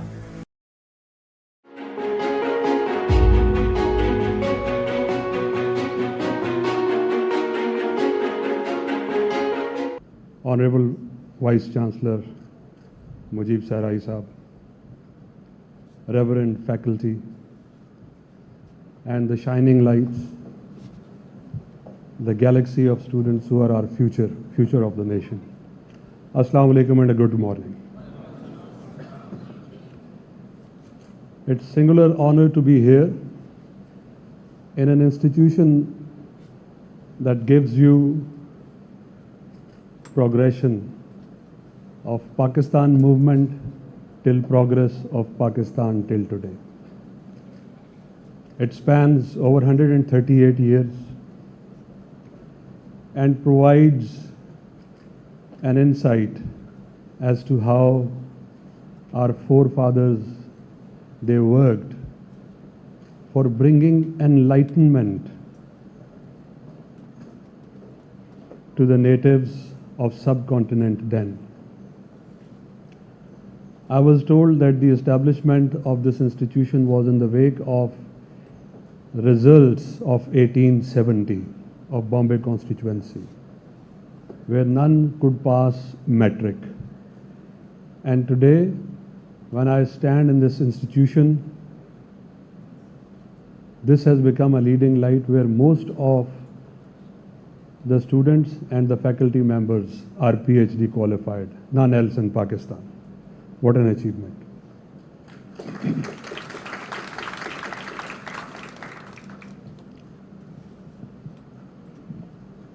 Today,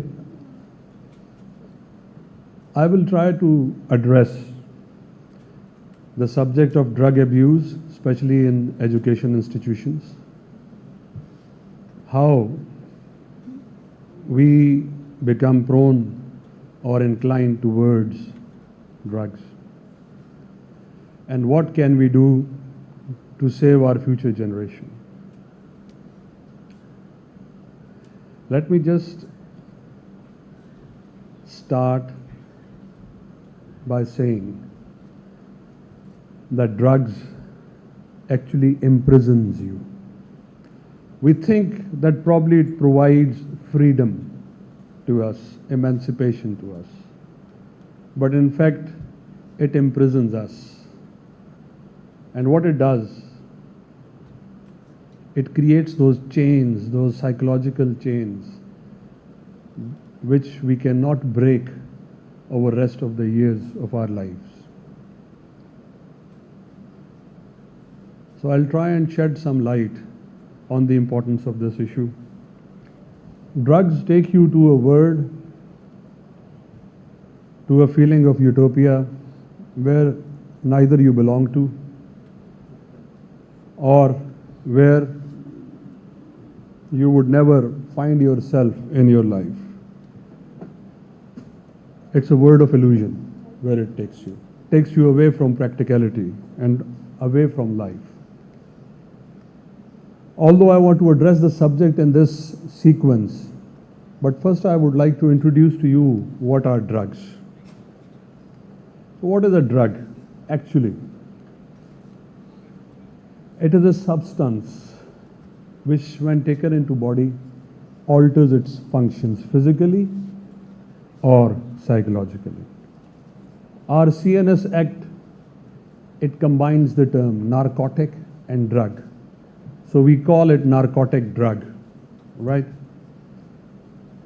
It does include plant-based, that is cannabis, opium.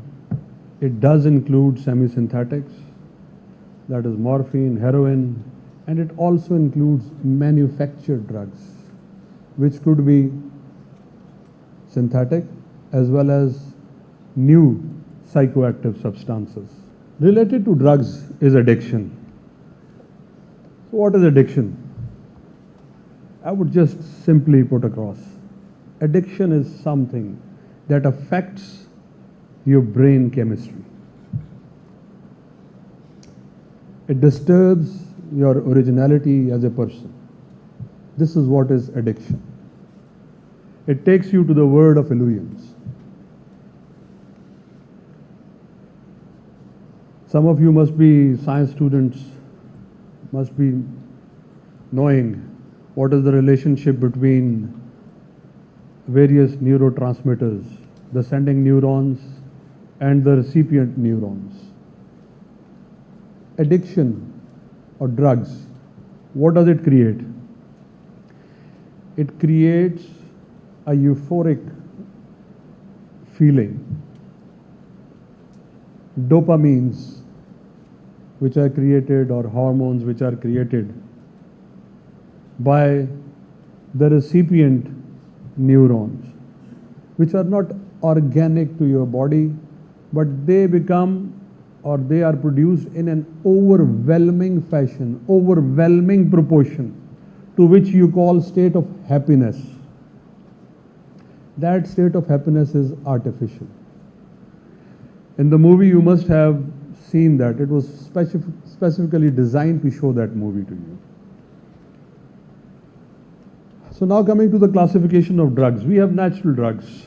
Natural drug means that they are grown up as you grow agriculture products like cannabis or opium, and also cocaine, that is coca leaf. Then we have semi-synthetic drugs. Through the addition of certain chemical substances to the plant-based drugs, we convert them into semi-synthetics. Morphine, you must have heard, or heroin. Then we have synthetic drugs. Now these are prepared in laboratories. They don't need agriculture fields. They do not need any agriculture projects. So mostly these are hidden. They cannot be detected and they are clandestine in character. There are drugs which can be classified by means of their effects on human body or brain. So first we have the stimulants, most commonly used by the students. Because you suffer from performance anxiety, you have peer pressure, you want to perform more in less time, you want your mind to be focused, you don't want to be distracted elsewhere. So students normally indulge in stimulants. It could be synthetic drugs or cocaine. Cocaine is not so common in Pakistan, but synthetic drugs are. What they will do, temporarily they will enhance your attention span. You can stay awake for a long time. You can focus on your studies. But the downside is that immediately after that, you will have a withdrawal from which you will not recover. Then there are depressants. These depressants mostly are used by laborers or those who actively remain involved in physical activities, so they want to take some time off.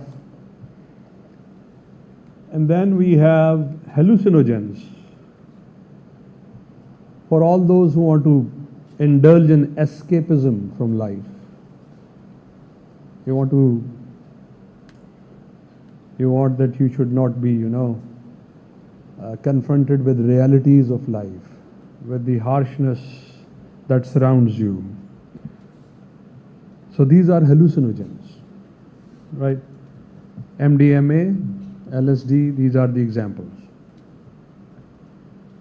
So they take you into world of illusion, temporarily disassociate you from reality. I'm repeating synthetic drugs because I want to tell you something else. Synthetic drugs are being produced without any quality control. At least if you want to indulge in taking drugs, you should go for some firm, some brand name. There is none that exists. And there is no quality control. It is someone working in a clandestine laboratory and producing drug of effect which you will start indulging in. Every human body will react differently to that. Okay?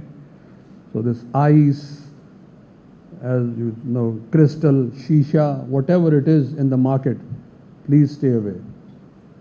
They are not prescribed by any doctor or anybody. Right? I wanted to flash this before you because now we have something else coming up, and that is new psychoactive substances, commonly known as NPS. Ladies and gentlemen, the landscape is still evolving. We are touching almost 1,000 substances which are not under any quality control, which are being prepared by people through their indulgence and small little analysis and experimentation. There is no empirical data available of what effect do they create or how. But they are trying to skirt around the international legislation or the national legislation. So these NPS are more dangerous because they encompass a wider spectrum. Why do I say wider spectrum? In synthetic drugs, you actually prepare them from precursors or chemical materials. But NPS also include all type of herbal or chemical compounds alongside synthetics. it is more dangerous. This is how new psychoactive substances they look like. They could be synthetic cannabinoids, that is derivatives of cannabis.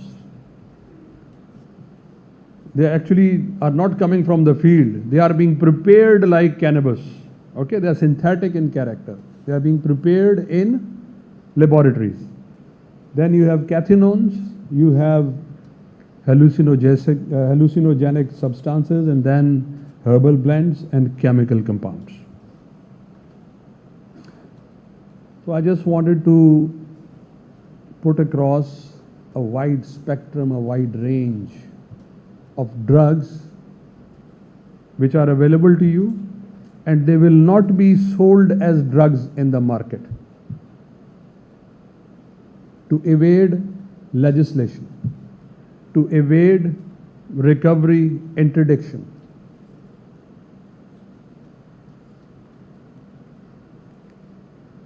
Have you heard of happy water? You have not. Happy water? Okay. Have you heard of oxy capsules? These are the things which are in the market.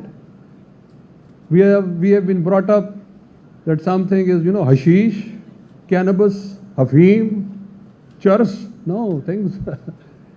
You are in 21st century now.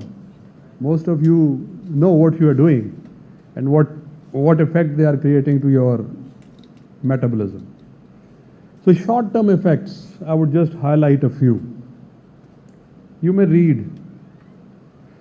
These are the short-term effects, especially of synthetic drugs I am talking of. I see a lot of ladies sitting here. There is a slide for you also. What could be the long-term effects? Would you like to be deformed in this fashion? If it's a prolonged use for 3 to 4 years, how much time do you spend in university to attain a degree? 2 years intermediate and 4 years bachelor's degree, and then at least 2 years for master's or MPhil. It makes how many years? 8 years. Please be mindful. Remember these 8 years. Let's say if someone indulges in drugs to promote his attention span, to become a brilliant student, to outpace the others, to outpace his peers, 8 years. He will indulge in drugs. Okay? This is what will happen to you in 8 to 10 years. Are you ready to indulge? It seems you are ready to indulge.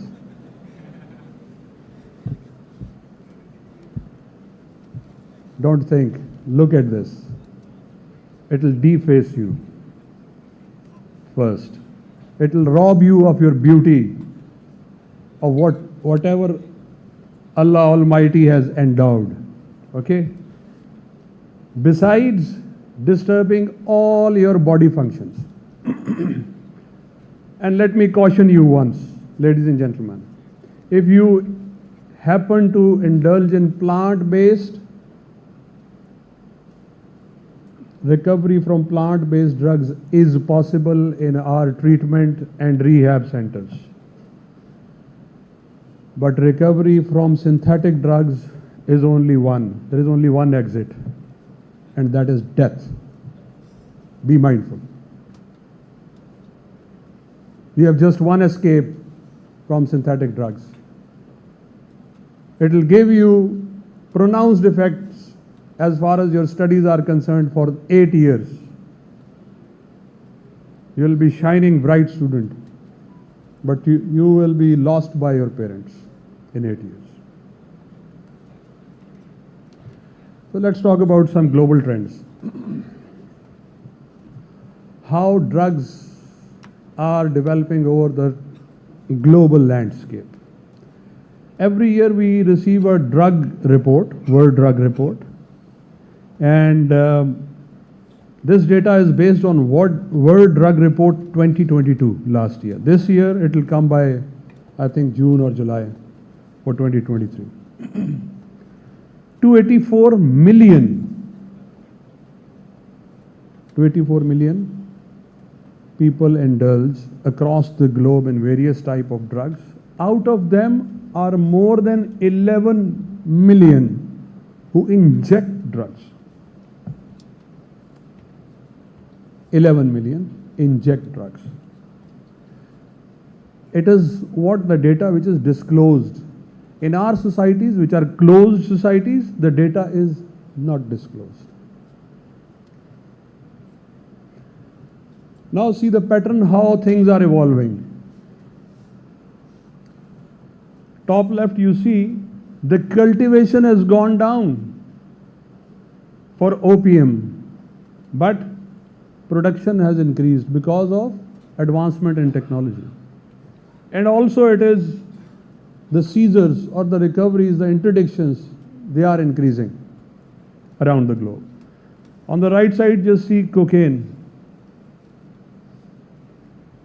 The cultivation has also gone up, production has gone up, and correspondingly the seizures have also gone up. Now I am talking of synthetic drugs.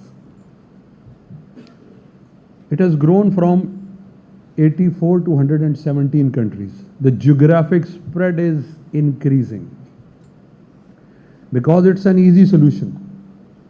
It is being prepared in your houses in small little laboratories, right? So it is going undetected. But just see how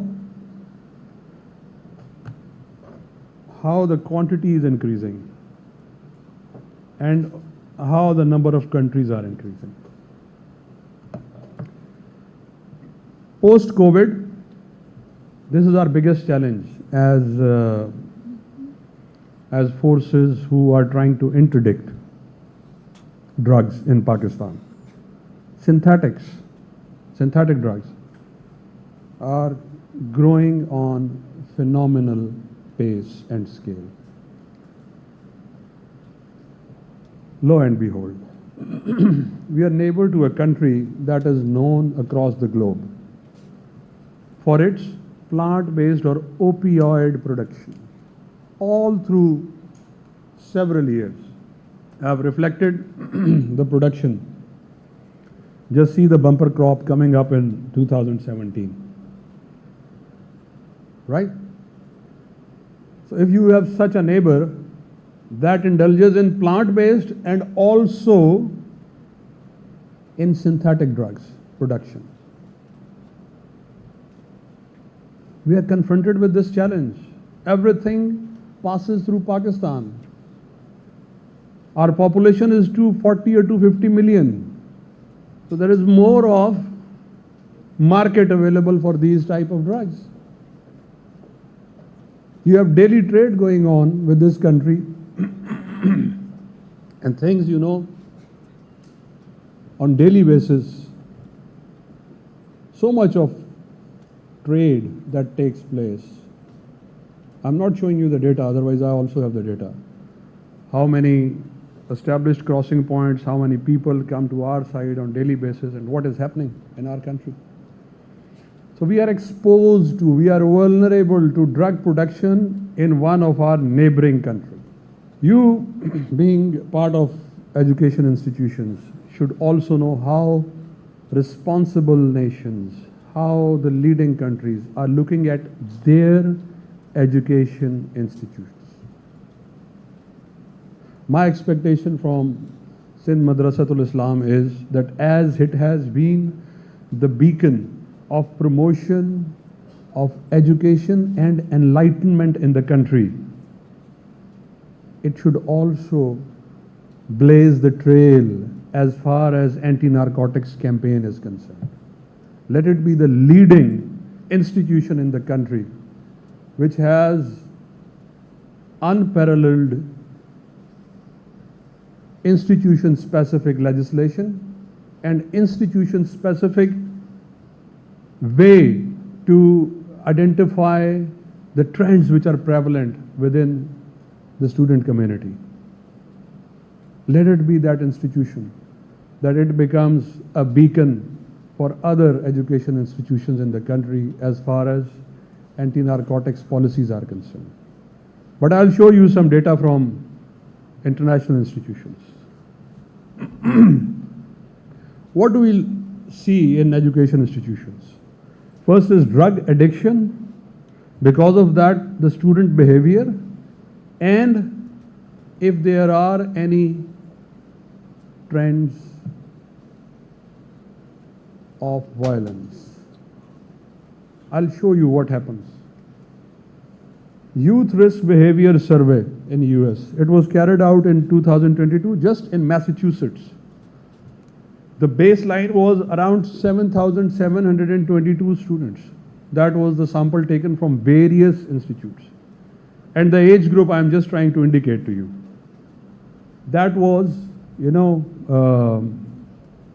they were in high grades, high classes, and then high school. 6th grade, 8th grade, and high school. Just see what is the impact of e-cigarettes. It's a liberal society. And they are starting with what? Everything starts in these modern times with e-cigarette. It leads to use of marijuana or other drugs, but please concentrate on the right box, lower right box. What all types of trends are visible? Students being bullied, or they start bullying, indulging in immoral activities. Please look at the percentages which are given. It starts just with e-cigarette. It has nothing to do with drugs. On state level in Pakistan,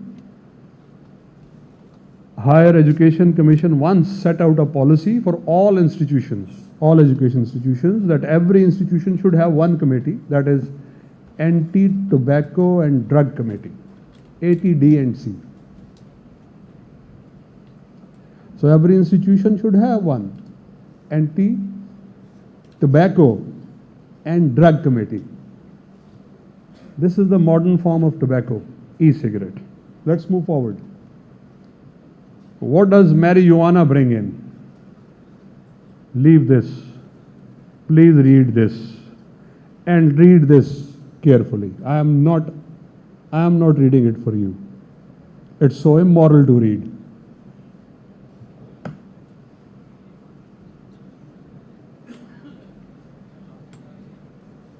This is what is confronting us. It is eroding our moral values. Parties with illegal substances. Alcohol consumption. Please go to this portion.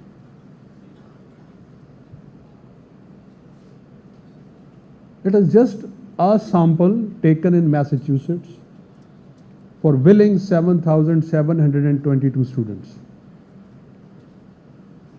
Binge drinking. These days we have binge parties. We bring in all forms of drugs, so many friends, farmhouse culture, affluent families.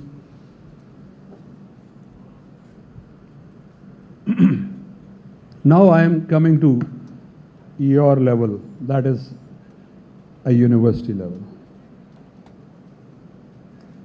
The study was undertaken in Ireland, and the willing participants were 11,592 in just one university. It had undergraduates as well as postgraduates. 1 in 3 current users believe drugs have a negative effect on student life. 1 in 3. They are coming up themselves. Okay. So these were the, just see the median age is 21. How many of you are 21? Just raise your hands. It's your age. It's your age I am talking about. Just see, it is undergraduate 1, 2, 3, 4, 5 years and then postgraduate. Samples, responders, the type of drugs they were using. Cannabis is also rampant in Pakistan. It has so many co-equivalents with Pakistan, all these studies that I am showing to you. We don't have this empirical approach in our institutions. But this is what I'm trying to show you. That all institutions need to develop this approach. Because we have to save our future. We have to save you. So this is how the prevalence of drugs within that one institution. When did they start using it? Now look at this. The earliest could be under 16, but it's the age when you enter college. You come to the university and you graduate. It's that age. After that, either you are no more, I repeat, either you are no more or you have recovered. It's your age, ladies and gentlemen, I am talking of. There is no exaggeration. I didn't prepare this data. It is coming from this University of Ireland. It is available on the web.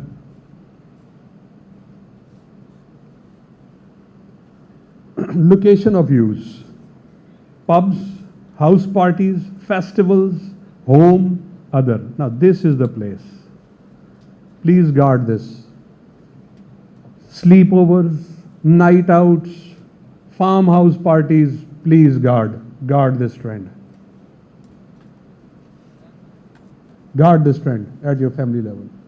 I wanted that your parents were also sitting here so that I talk to them also. This is what my emphasis is, that whenever I visit an institution, I should talk to the parents, the teachers, and the students. It's the triangle that I need to speak to. Reason for use. Fun. Because at this age, some of you, when you go for parties, fun. Some of you try to fit in. Fit in what? I am from a lower class, I have been invited to an affluent family, so I try to fit in.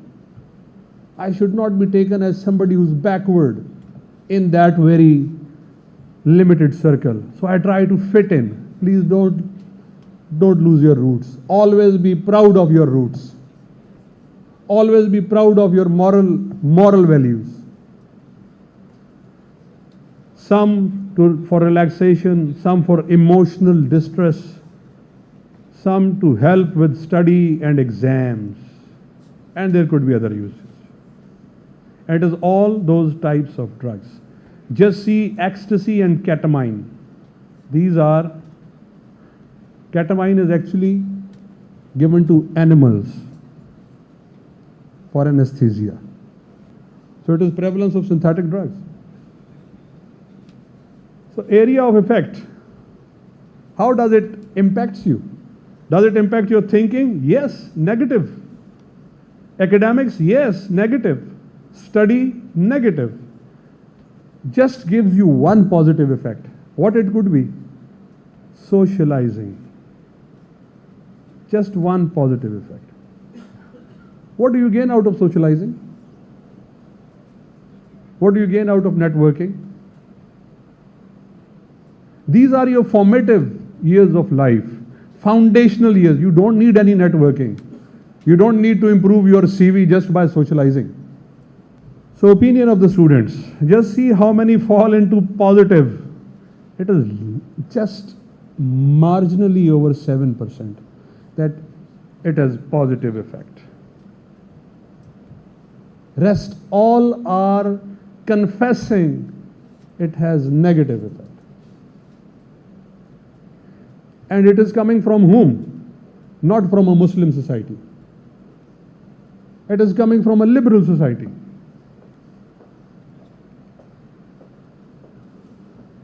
So, low mental well-being, moderate mental, high mental well-being. Where is high mental well-being? Just see that. Do you have high mental well-being after taking drugs? No. Please focus here. I showed you a slide of the lady earlier who lost her life in 8 to 10 years. Now I am telling you, even if you want to quit, it is not a switch on or off effect. If you want to quit, that too plant-based, it will take you less than 2 years, or 2 to 5 years, or even more than 5 years. And for synthetic, I told you there is just one exit. God forbid that. So what are the trends in Pakistan? There have been a very few small little studies in various education institutions. So perceptions of Pakistani medical students in 2006, in one of the studies that was undertaken, just see it was only 174 self-reported. Just see that they say peer pressure 96%, academic stress, curiosity, and to go to sleep. This is medical students. 78% said they didn't intend to ever take drugs in the future. Females and day scholars were more willing to discourage a friend. Yes. Now, this is what is the expectation from females. That you become a moral deterrent instead of using yourself. You become a moral deterrent in an institution. Morality, religion, and harmful effects of drugs are the most common deterrents. There was yet another study, 2022. The sample was 546, but 490 responded. It was Islamabad based mostly. So this is how various students were consulted in various institutions. This is what is their feedback. See this. Out of 490, just see this. And students' response on drugs for the past 12 months or 1 year.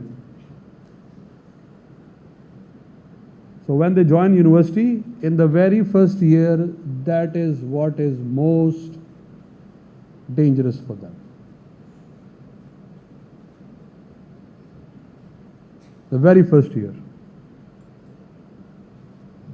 So how old were you when you first started? Please see these years. They correspond to the studies in the West that I have shown you, in the US and also in the Europe. I have shown you two studies from two different parts of the world. It's the same tendency prevalent here. The same number of years.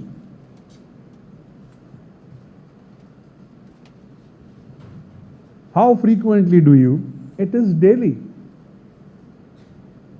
Becoming habitual. Maybe after every salah.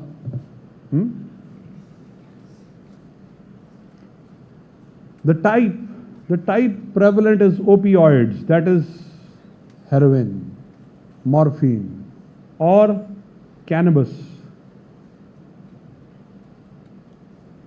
But just see amphetamines, hallucinogens, sedatives, these are also there. So students' response on early exposure. How could you? Just see this. This is where I want to caution you. When you come to university, you feel yourself empowered, away from your family, away from the supervision of your family, someone coming from a far-flung area to a university, to a hostel. This is where you are exposed to. So choose your friends, choose your circle, close circle very wisely. This is yet another study.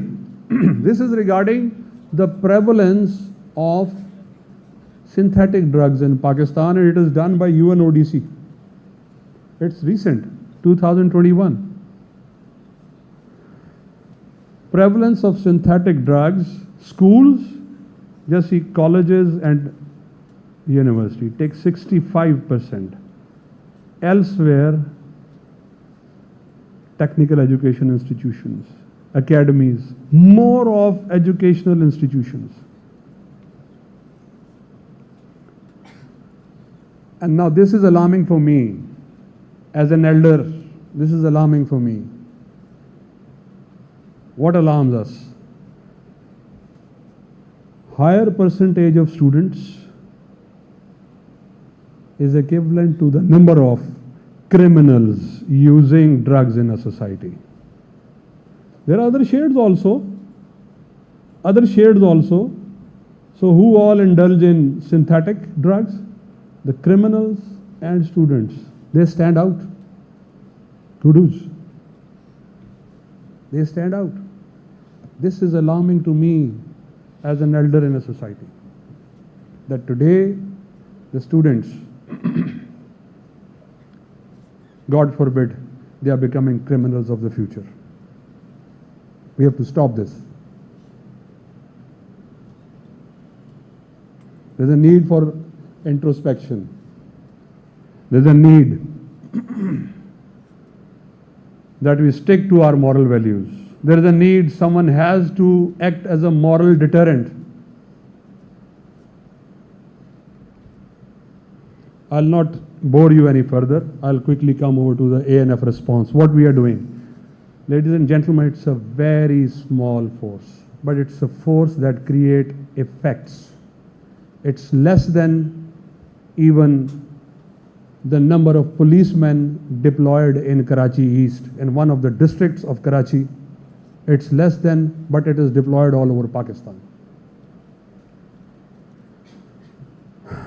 We are deployed on all the airports, dry ports, seaports, border crossings, some of them, and we are organized on the basis of our regional directorates. One is sitting in front of you in every province we have.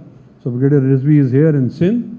He looks after Sindh province, and then down that regional directorate we are organized on the basis of police stations.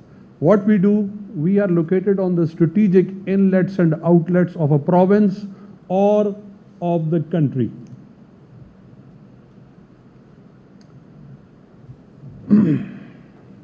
What we do, this is the data for the past 5 years. The cases and the arrests.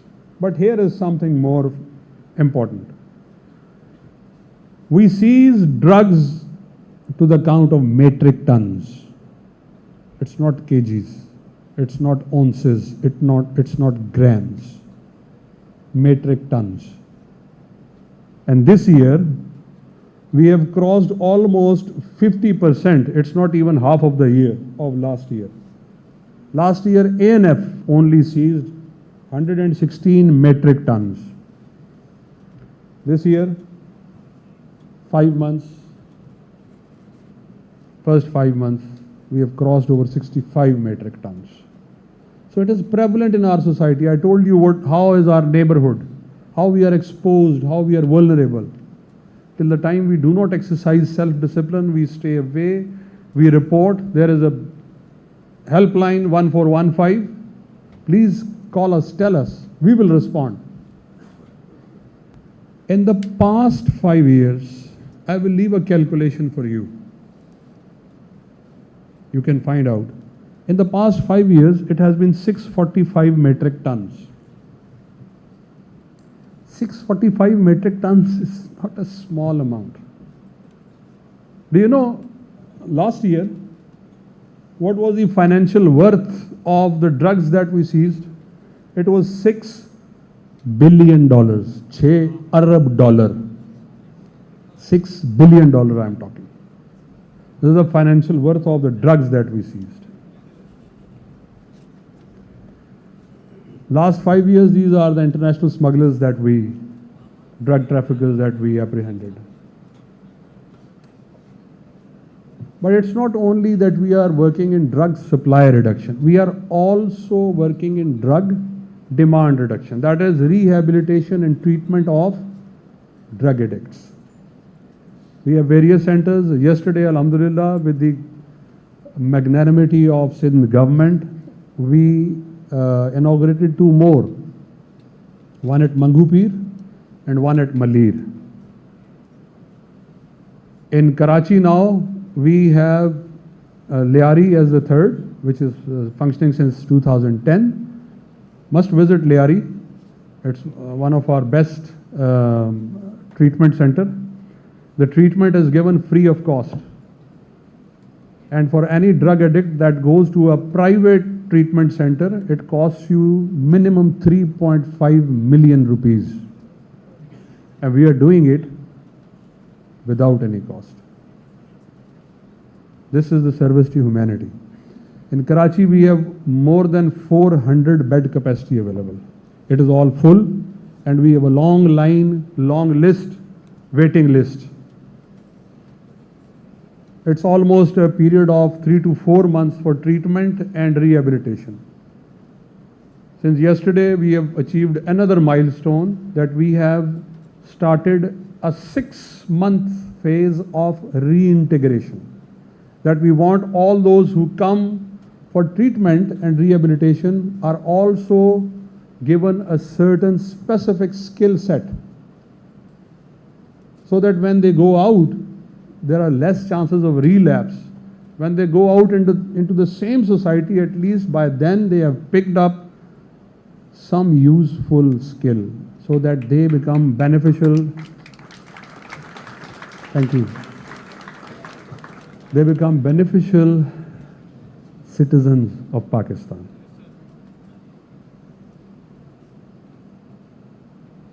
This is the prosecution state.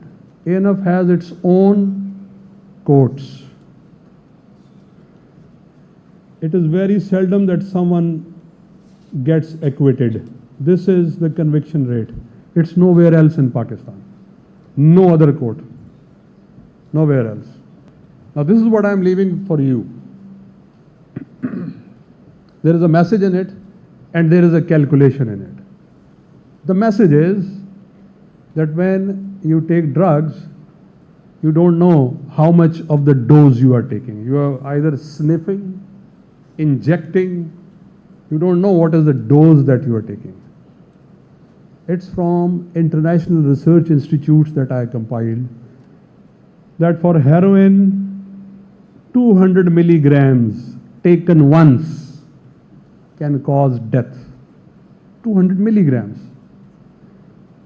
Thankfully, something has not come to Pakistan so far, but US is afflicted with that. It's fentanyl, the pills. One pill can kill, it is said one pill can kill. Okay, it's 20 milligrams of fentanyl taken at one time can take your life. So, heroin, 200 milligrams taken at one time can take the life of a person. Similarly, just see ice, meth, okay?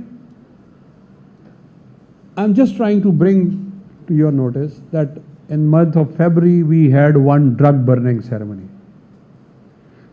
It was 12 metric tons that we burned. 12 metric tons. 12 metric tons was seized and burned. If it had gone to people, 12 metric tons, it would have led to the death of 71 million Pakistanis.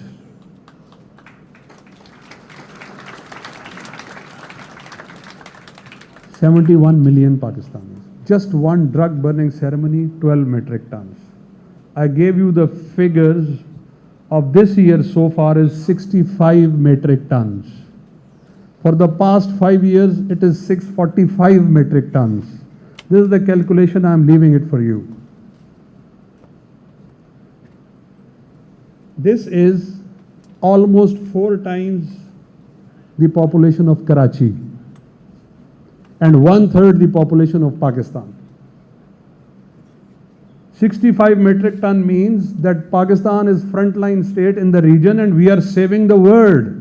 We are not letting it go outside Pakistan and we are interdicting it here, seizing it here and burning it here. This is how we are saving the humanity. We are not only saving our own lives. Now this is what doesn't come in the news. Every day 9 o'clock you have tickers running in the morning. ANF seized some narco mules who were carrying capsules in their stomach, or tomorrow you will hear 800 kilograms of hashish in Quetta, or this is what we did yesterday, or other things. It'll just be a ticker passing in front of you, correlated with this calculation that I have showed you today. How many lives are we saving daily basis? It's a force just of 3,000 people. For education institutions, we do try to make them aware, like I'm delivering talks, my officers also go. They talk to them. We request all the governments, since 18th Amendment, things have been deregulated to the provinces. Some of the provinces we have requested, they have included in their syllabus some material for the education.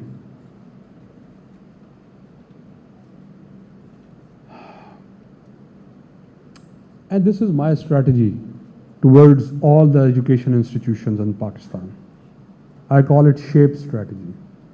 SHAPE means all institutions should have SOPs. As I said earlier, HEC said anti-tobacco and drug committees in all institutions. So I would request all institutions to have your own SOPs to preclude drug-student connection.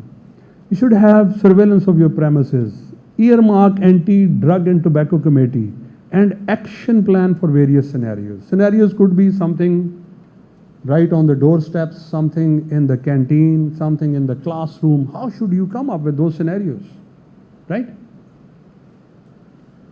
Promote healthy lifestyle. It's not only studies. Promote healthy lifestyles, both on and off the campus. Advocacy on drug abuse through engagement and counseling. Promote gainful parent-teacher-student. Now this is what I say. Relationship for regular feedback. Why someone is not performing? He's bright, or she is bright. Suddenly her performance has dropped down. What has happened? And enforcement of legislation. There will be legislations coming up on state level also, and we'll request you on institution level, and also we have been requesting the provincial governments also. Against the students also who are found, or against the institutions also. So there are certain legislations which are coming up. So it's a SHAPE strategy of ANF. Moot points, I leave it for you. Does drug addiction infuses violent behavior? It's the faculty to assess. Why violence suddenly erupting? Why are students becoming, harsh in their disposition? Does high proportion of affluent student fellows increase risk of drug use? Is it promoting or not? Is prevalence of drugs variable in public and private universities, colleges or schools? These are moot points to consider. I end with a prayer. खुदा करे कि मेरी अर्ज़े पाक पर उतरे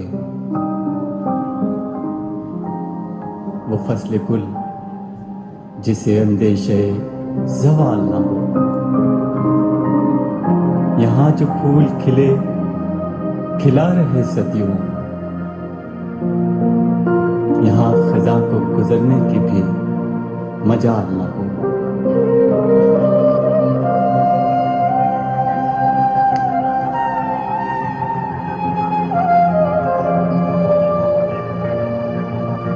यहाँ जो सब्ज़ा उगे हमेशा सब्ज़ रहे, और ऐसा सब्ज कि जिसकी कोई मिसाल ना हो। खुदा करे कि न खम हो सरे वक़ार वतन और इसके हुस्न को तशवीश माहो साल ना हो।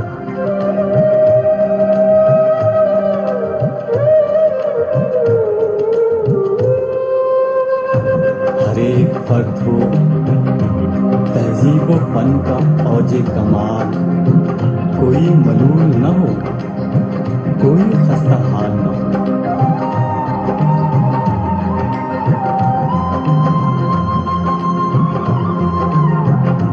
खुदा करे कि मेरे एक भी हम वतन के लिए हयात जुर्म न हो, जिंदगी वबाल न हो।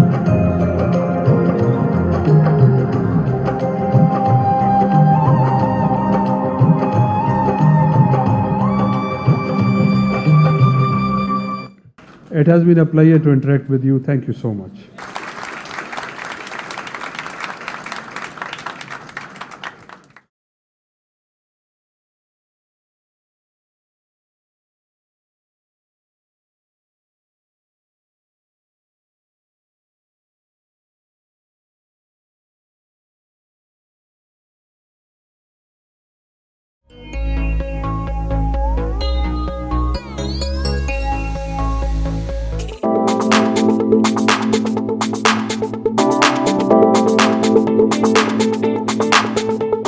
सिंध मदरसतुल इस्लाम यूनिवर्सिटी के department of media and communication studies के ज़ेरे एहतमाम तलबा के लिए photo journalism, digital media and gender perspective के उन्वान से वर्कशॉप मुनक़िद की गई।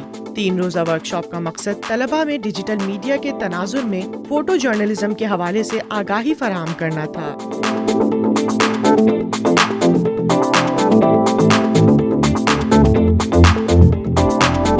Global neighbourhood for media innovation GNMI के ताउन से ये वर्कशॉप सिंध मदरसतुल इस्लाम के सेनेट हॉल में मुनाकिद की गई, जिससे हाइब्रिड तर्ज तालीम के तहत हॉल में मौजूद तलबा के अलावा ऑनलाइन भी तालिब इल्मों ने इस्तिफादा किया।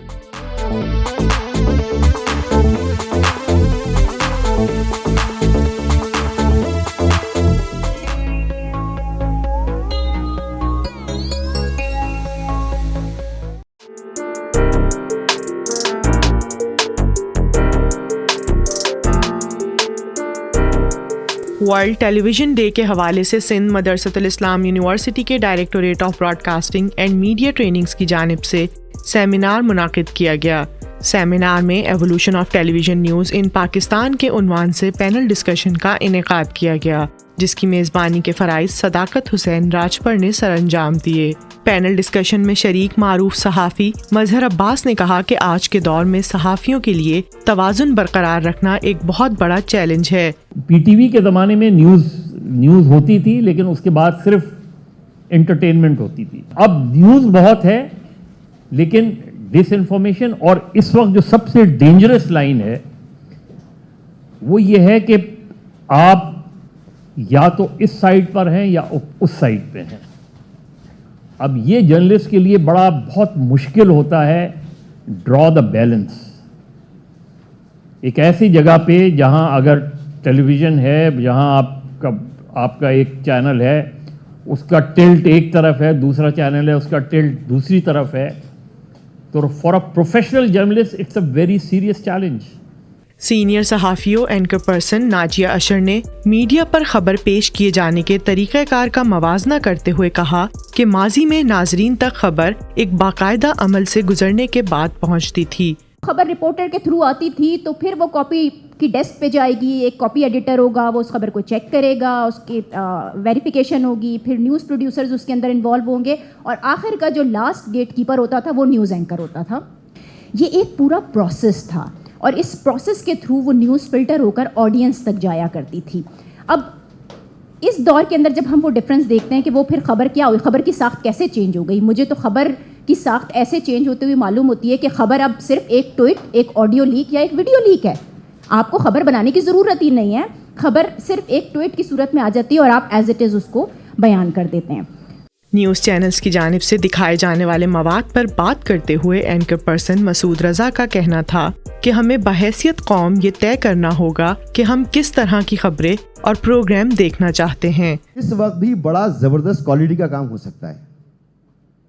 हमारे पास ऐसे शख्सियात मौजूद हैं, ऐसे लोग मौजूद हैं जो बहुत ज़बरदस्त काम आज भी कर सकते हैं, बहुत अच्छी ज़बान बोल सकते हैं, बहुत अच्छा स्क्रिप्ट लिख सकते हैं, बहुत अच्छी तरह से प्रेजेंट कर सकते हैं, लेकिन हम देखना चाहते हैं क्या? कई मरतबा मैंने कोशिश की कि मैं प्रोग्राम्स में वो पहलू लेकर आऊँ कि जहाँ पर कुछ लोगों को एजुकेट कर सकूँ। आप यकीन करें कि मेरे प्रोग्राम की रेटिंग गिर जाती है।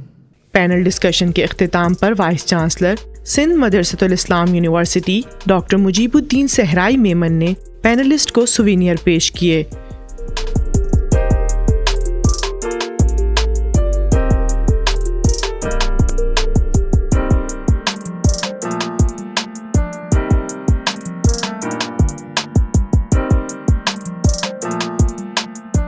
I'm Hadia Khalil from the Department of Media and Communication Studies. हमारे इस पैनल डिस्कशन का मौजू है जर्नलिज्म ऑफ टुमारो।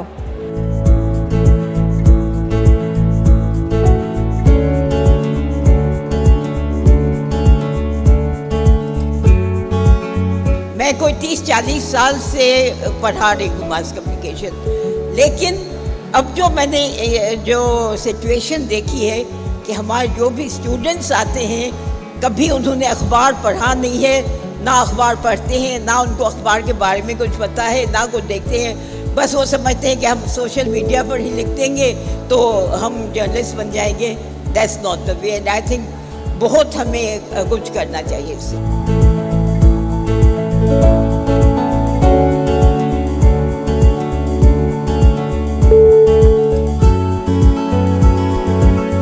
हमारा इस वक्त मौजूदा निज़ाम या जो हमारा सिस्टम है जिस पर हम इस वक्त न्यूज़ टेलीकास्ट करते हैं वो तब्दील हो रहा है। टेक्नोलॉजी आ रही है, आपको पता है कि अगले साल 5G दुनिया में इंट्रोड्यूस हो जाएगा।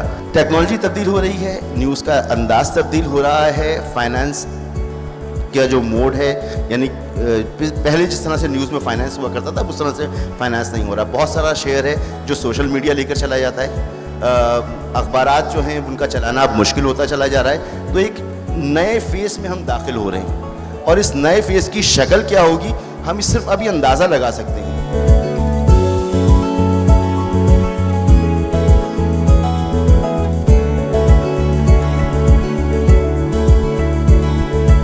पहले ये होता था कि खबर बनती थी और वो सोशल मीडिया पे आती थी। अब थोड़ा सा ट्रेंड चेंज हुआ है। पहले सोशल मीडिया पे चीज़ आ रही है, वो ट्रेंड बन रही है, वो वायरल हो रही है, अब वो फिर मीडिया पर आ रही है, यानी कि उसको फिर जो है मीडिया उसको बाद में उठा रहा है कि जनाब ये चीज़ जो इम्पोर्टेंट हो गई। तो इसमें जो है इन सारी चीज़ों के अंदर जो सबसे बड़ा सवाल है वो प्रोफेशन का है कि जो लोग अभी मीडिया साइंसेस पढ़ रहे हैं उन्होंने अपना कैरियर कैसे बनाना है और वो कैसे जो है वो किस तरफ जाएंगे। जो हमारा आने वाला कल है उसमें उनका मुस्तकबिल क्या है। वो अपना यूट्यूब चैनल क्रिएट करने में ज़्यादा इंटरेस्टेड हैं, कहीं अनसिक्योर जॉब करने में इंटरेस्टेड हैं, जो एंटरप्रेन्योरशिप की आजकल बात हो रही है या जो फोर्थ इंडस्ट्रियल रेवोल्यूशन की बात हो रही है वो उसमें कुछ जो है आगे बढ़ेंगे।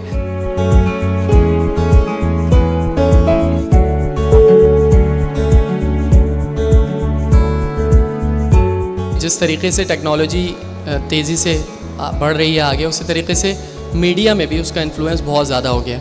एंकर्स जो हैं ख़ास तौर पे वो भी अब अपने पर्सनल यूट्यूब चैनल्स इस तरह से जो फेसबुक के पेजेस हैं वो बना रहे हैं ताकि वो अपनी ऑडियंस से और ज़्यादा अच्छे तरीके से इंटरेक्ट कर सकें।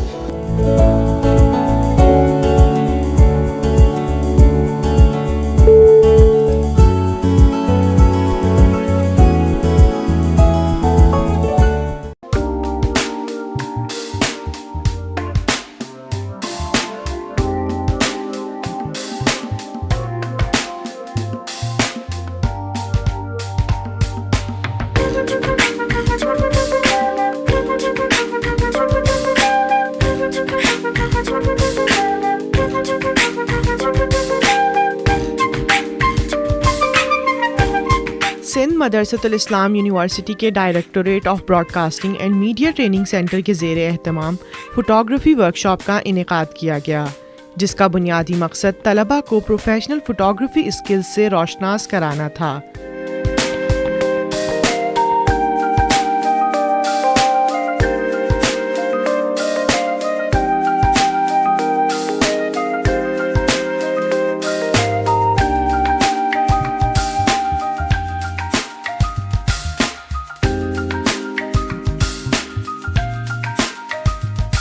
ٹرینر عمر قاضی نے طلباء کو high speed photography, product photography, fashion photography اور لینڈسکیپ فوٹوگرافی کے بنیادی اصول بتائے اور طلباء سے پریکٹیکل کام کروایا۔ ورکشاپ کے اختتام پر شرکاء میں سرٹیفکیٹس بھی تقسیم کیے گئے۔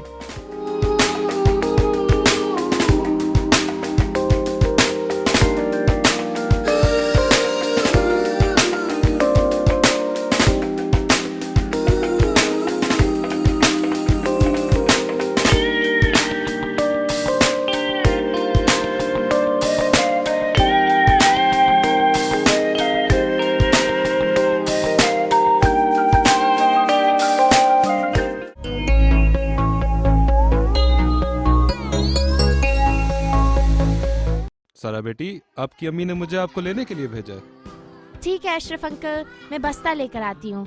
سارا، تم اپنی امی کو فون کر کے تو پوچھ لو۔ ہاں بیٹا، کیا ہوا؟ امی میں اشرف انکل کے ساتھ گھر جا رہی ہوں، ٹھیک ہے؟ بیٹا میں راستے میں ہوں، کسی اور کے ساتھ نہیں جانا۔ دیکھیں جی، ہمیں اجازت نہیں ہے بچوں کو اجنبی لوگوں کے ساتھ بھیجنے کی۔ امی! بچوں کبھی بھی اپنے والدین یا اساتذہ کو بتائے بغیر کسی کے ساتھ کہیں بھی نہ جائیں۔ مزید معلومات اور شکایات کے لیے آپ منسٹری آف ہیومن رائٹس کی ہیلپ لائن 1099 پر کال کر سکتے ہیں۔ اس کے علاوہ آپ ان کے ساتھ لینڈ لائن، واٹس ایپ یا ای میل کے ذریعے رابطہ کر سکتے ہیں۔ یہ پیغام آپ تک پہنچایا ہے شہری پاکستان اور منسٹری آف ہیومن رائٹس نے۔ بانی پاکستان قائد اعظم محمد علی جناح رحمۃ اللہ علیہ نے فرمایا، ہم جتنی زیادہ تکلیفیں سہنا اور قربانیاں دینا سیکھیں گے، اتنی ہی زیادہ پاکیزہ، خالص اور مضبوط قوم کی حیثیت سے ابھریں گے، جیسے سونا آگ میں تپ کر کندن بن جاتا ہے۔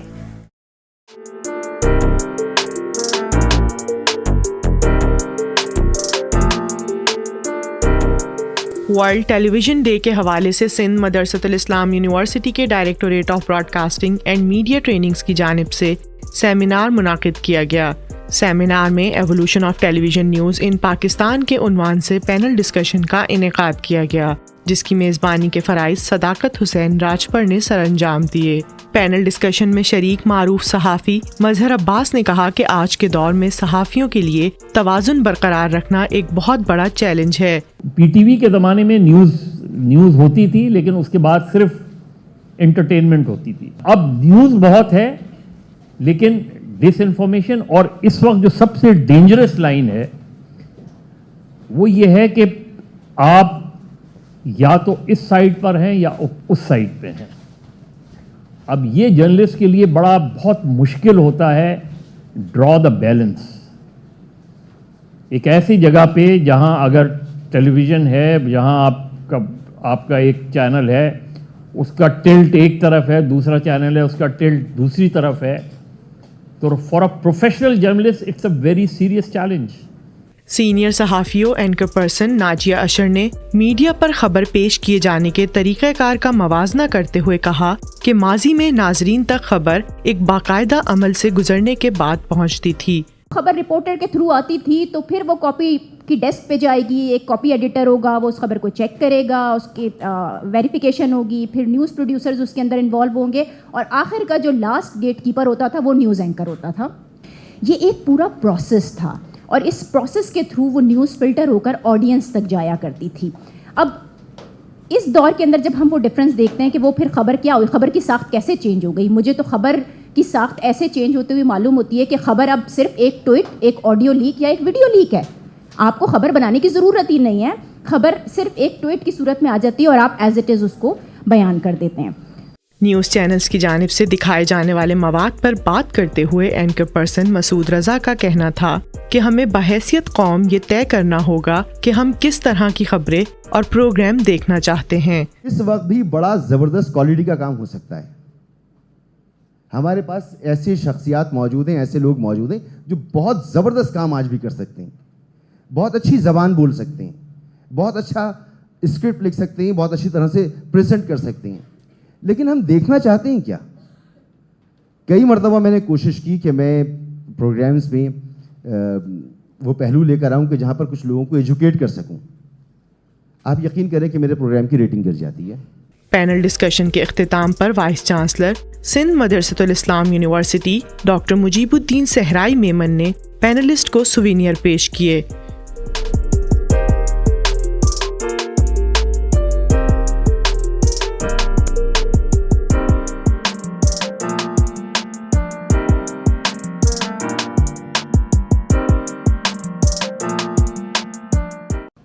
Bismillah ar-Rahman ar-Rahim.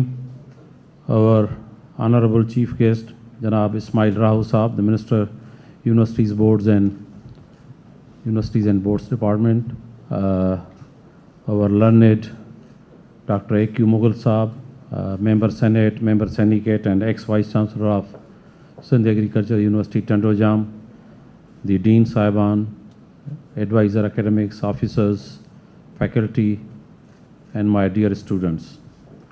Thank you for organizing, and Director Student Affairs and his staff and team for organizing this oath-taking ceremony. At the outset, I am very much thankful to our learned Minister Saab, who has all the way joined us and being part of this oath-taking ceremony.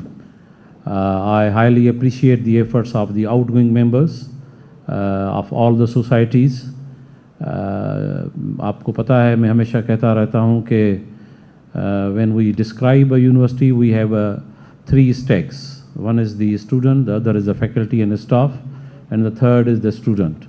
اور Sindh Madressatul Islam university میں جو سب سے زیادہ وہ faculty بھی بیٹھی ہوئی ہے اور آفیسرس بھی بیٹھے ہوئے ہوتے ہیں ہمیشہ, لیکن میں ہمیشہ کہتا ہوں I am highly impressed by the students, and I think اس میں آپ کی سوسائٹیز کا ایک بڑا رول ہے, اور جس کی وجہ سے اتنی ہماری بہترین ایکٹیویٹیز ہوتی رہی ہیں. اینڈ آئی بلیو جو ان کے پیچھے we shall not forget the role of the your head of the societies which are the faculty. وہ آپ کو جو آپ کو ہیڈ کرتے ہیں اور مختلف سوسائٹیز میں ان کا ایک اپنا رول ہے. We celebrated I believe their contribution and their presence with when we had a last get together, and I hope کہ انشاءاللہ جو ہماری نیو سوسائٹیز آئی ہیں, اور کیونکہ اب آلموسٹ کووڈ فری ورلڈ بھی ہو رہی ہے, کیونکہ جو کچھ تھوڑا بہت ڈسٹربنس تھا, تو I will in fact and the directorate of student affairs shall try their best to encourage the all societies کہ آپ کی بہت اور ایکٹیویٹیز ہوں جو اس یونیورسٹی کے پروگریس کے لیے اور اس کے فردر ڈیولپمنٹ کے لیے بہت امپارٹنٹ ہوں گی. تو انشاءاللہ by the time recently we have said a lot of activities being performed on the sport side, لیکن میں ابھی بھی چاہوں گا کہ اس میں اور بھی ہم زیادہ ایکٹیو ہوں. سملرلی جو بھی سوسائٹیز ہیں میں سمجھتا ہوں ان کو اور بھی ہمیں ایکٹیو اینڈ ڈائنامک ہونا چاہیے, اور آپ کی پارٹیسپیشن, آپ کا ایکٹیویزم اس یونیورسٹی کے لیے اور بھی بہتر ثابت ہوگا. Thank you very much.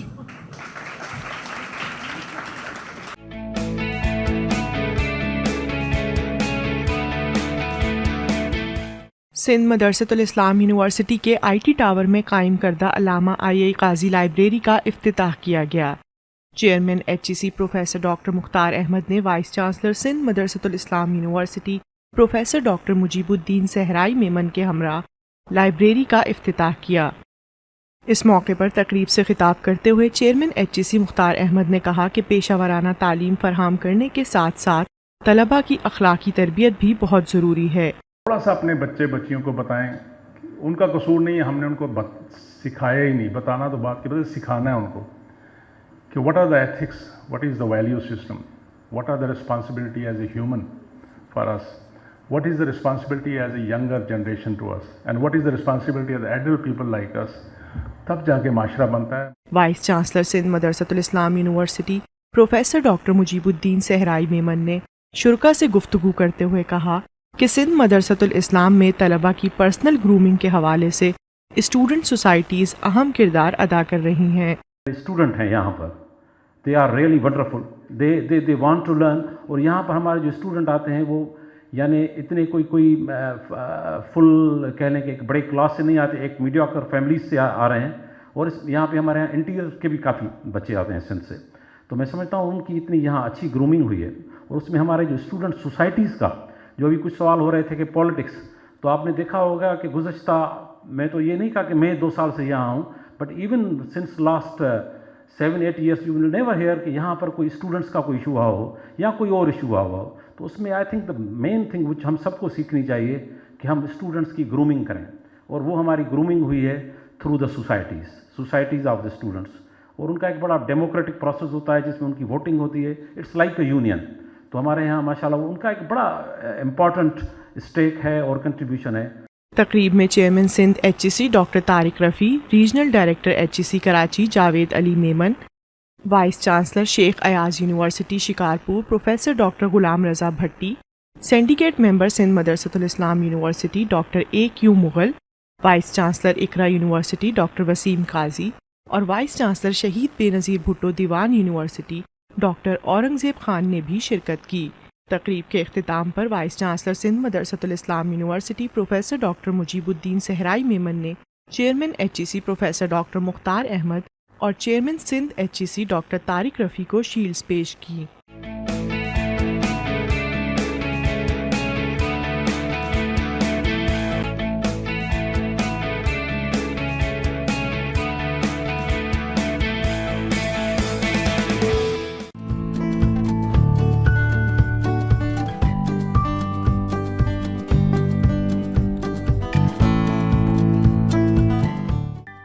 Sindh Madressatul Islam university کے department of student affairs and counselling کی جانب سے طلبہ کو آگاہی فراہم کرنے کے لیے role of youth in eradication of corruption کے عنوان سے سیمینار منعقد کیا گیا.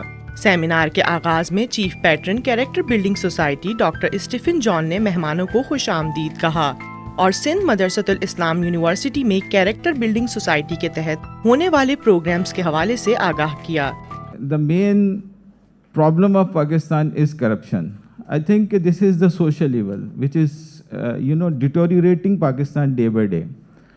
When I am thinking about the value of rupee, so then I find that is decreasing day by day, and the value of other currency is increasing day by day. So somehow the reason behind is the corruption. And maybe you will learn a lot how to eradicate, because you are the future of Pakistan. So therefore we feel that we need to focus on youth.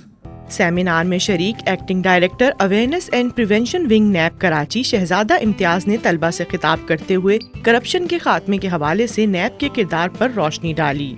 NAB has the maximum, conviction rate since its inception. It was it was created in the year 1999. By that time, there was an FIA, there was an anti-corruption, other legislative bodies as well, accountability bodies like the Public Accounts Committee, Auditor General of Pakistan, Accountant General Pakistan Revenues. They have their own mandate, Ombudsman Office, Provincial Ombudsman, Federal Ombudsman. But the law enforcement agency, that is NAB, that has achieved the maximum during the period since its creation in 1999. And since that, NAB has recovered more than 700 billion rupees from the that was looted by the accused persons and deposited back into the government exchequer. NAB کی جانب سے تعلیمی اداروں میں character building society قائم کرنے کے حوالے سے اسپیکر شہزادہ امتیاز نے بتایا کہ اس کا بنیادی مقصد طلباء کو معاشرے میں کرپشن کے منفی اثرات سے متعلق آگاہی فراہم کرنا ہے. Character building societies that we establish in all the education institutions, from the school, in the universities, in the colleges, the basic purpose is to create the awareness among the students, among the families, among the parents, to convey, to disseminate its ill effects, its that is impeded by. So it has a lot of negative effects on the economic development of Pakistan that cannot be always say that the corruption is good for, or it mobilizes the resources. Never, not at all. Session کے دوران speaker شہزادہ امتیاز نے طلبہ کے سوالات کے جوابات دیے. سیمینار کے اختتام پر acting director awareness and prevention wing NAB Karachi Shahzada Imtiaz کو شیلڈ پیش کی گئی.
Sindh Madressatul Islam University, in collaboration with the DICE Foundation USA, organized a 2-day Creative Arts and Media Summit and exhibition at the Expo Center, Karachi.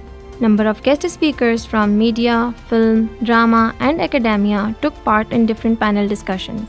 A panel discussion was held with the title State of Creative Arts in Pakistan. The President Arts Council, Karachi, Mohammad Ahmed Shah, CEO TV1 Seema Tahir, producer and actor Samina Ahmed, Director Babar Sheikh, actor Paris Masroor and SM Raza discussed the state of creative arts in Pakistan. They said that there was a space for new generation if they want to see their career in the creative arts. The speakers said that the importance of creative arts was being recognized in the country. It is very necessary to have an art education, to be involved in music, to be involved in drama, to be involved in painting and drawing. صرف science پڑھنے سے بہت اچھی بات ہے، science میں بھی innovations کرنی ہے، مگر صرف سائنس پڑھنے سے ایک مہذب تہذیب یافتہ سوسائٹی نہیں بنتی. ایک اگر ہم نے تہذیب یافتہ سوسائٹی بنانی ہے تو اس کے لیے بہت ضروری ہے کہ ہم بچوں کو آرٹس میں انٹروڈیوس کریں. وہ اپنے اسکولوں میں، ہر اسکول میں ڈرامہ پڑھا جائے، کہانی پڑھی جائے، لٹریچر پڑھا جائے.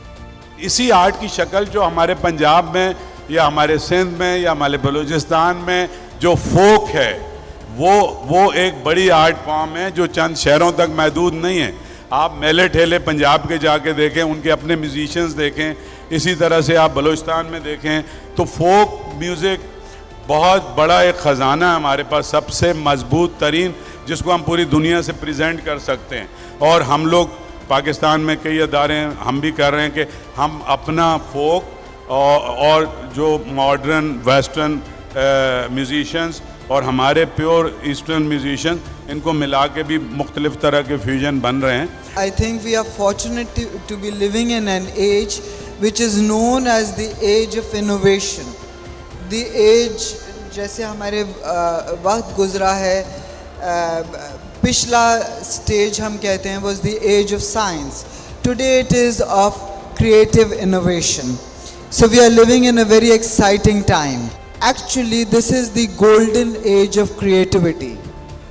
How much can we cash in on that? آپ کو اس ٹائم پہ خود جب تک آپ چاہے اسٹوڈنٹ ہوں، چاہے آپ آرٹسٹ ہوں، اسٹیبلشڈ ہوں، نہیں ہوں، but at the same time you should take up initiatives. اور اس وقت میرا خیال ہے کہ کوئی ایکسکیوز کسی کے پاس ہے نہیں، کیونکہ ڈیجیٹل ٹیکنالوجی، جیسے کہ ہمارے کی نوٹ اسپیکر صاحب نے بھی اس بات کی نشاندہی کی تھی کہ everybody has technology right in their pockets. So I feel everyone should contribute in some way or the other. جیسے ایک انجینئر بغیر انجینئرنگ پڑھے انجینئر نہیں ہو سکتا، جیسے ایک ڈاکٹر بغیر میڈیکل پڑھے وہ ڈاکٹر نہیں ہو سکتا، تو میرے خیال سے ایک ایکٹر بھی بغیر پرفارمنگ آرٹس کو پڑھے یا آرٹس کو پڑھے وہ ایکٹر نہیں بن سکتا. اوور آل کیونکہ اسٹیٹ آف آرٹ ابھی ایک ڈیولپمنٹ سٹیج پہ ہے، ٹھیک ہے، پروگریس چیزوں میں ہو رہی ہے. جس طرح آپ دیکھ رہے ہیں کہ انڈیپینڈنٹ فلمز بننی شروع ہوئی ہیں، لوگوں کے ابھی جو نئے کانسیپٹ ہیں اس پہ کام کر رہے ہیں، صحیح ہے. تو میورل اور فائن آرٹ جو ہے وہ بھی اسی طرح اسٹرگلنگ سٹیج سے ہے. انڈیپینڈنٹ آرٹسٹ کر رہے ہیں جو کر سکتے ہیں، جن کی جتنی اپروچ ہے وہ اپنے طور پہ جتنا کر سکتے ہیں کر رہے ہیں.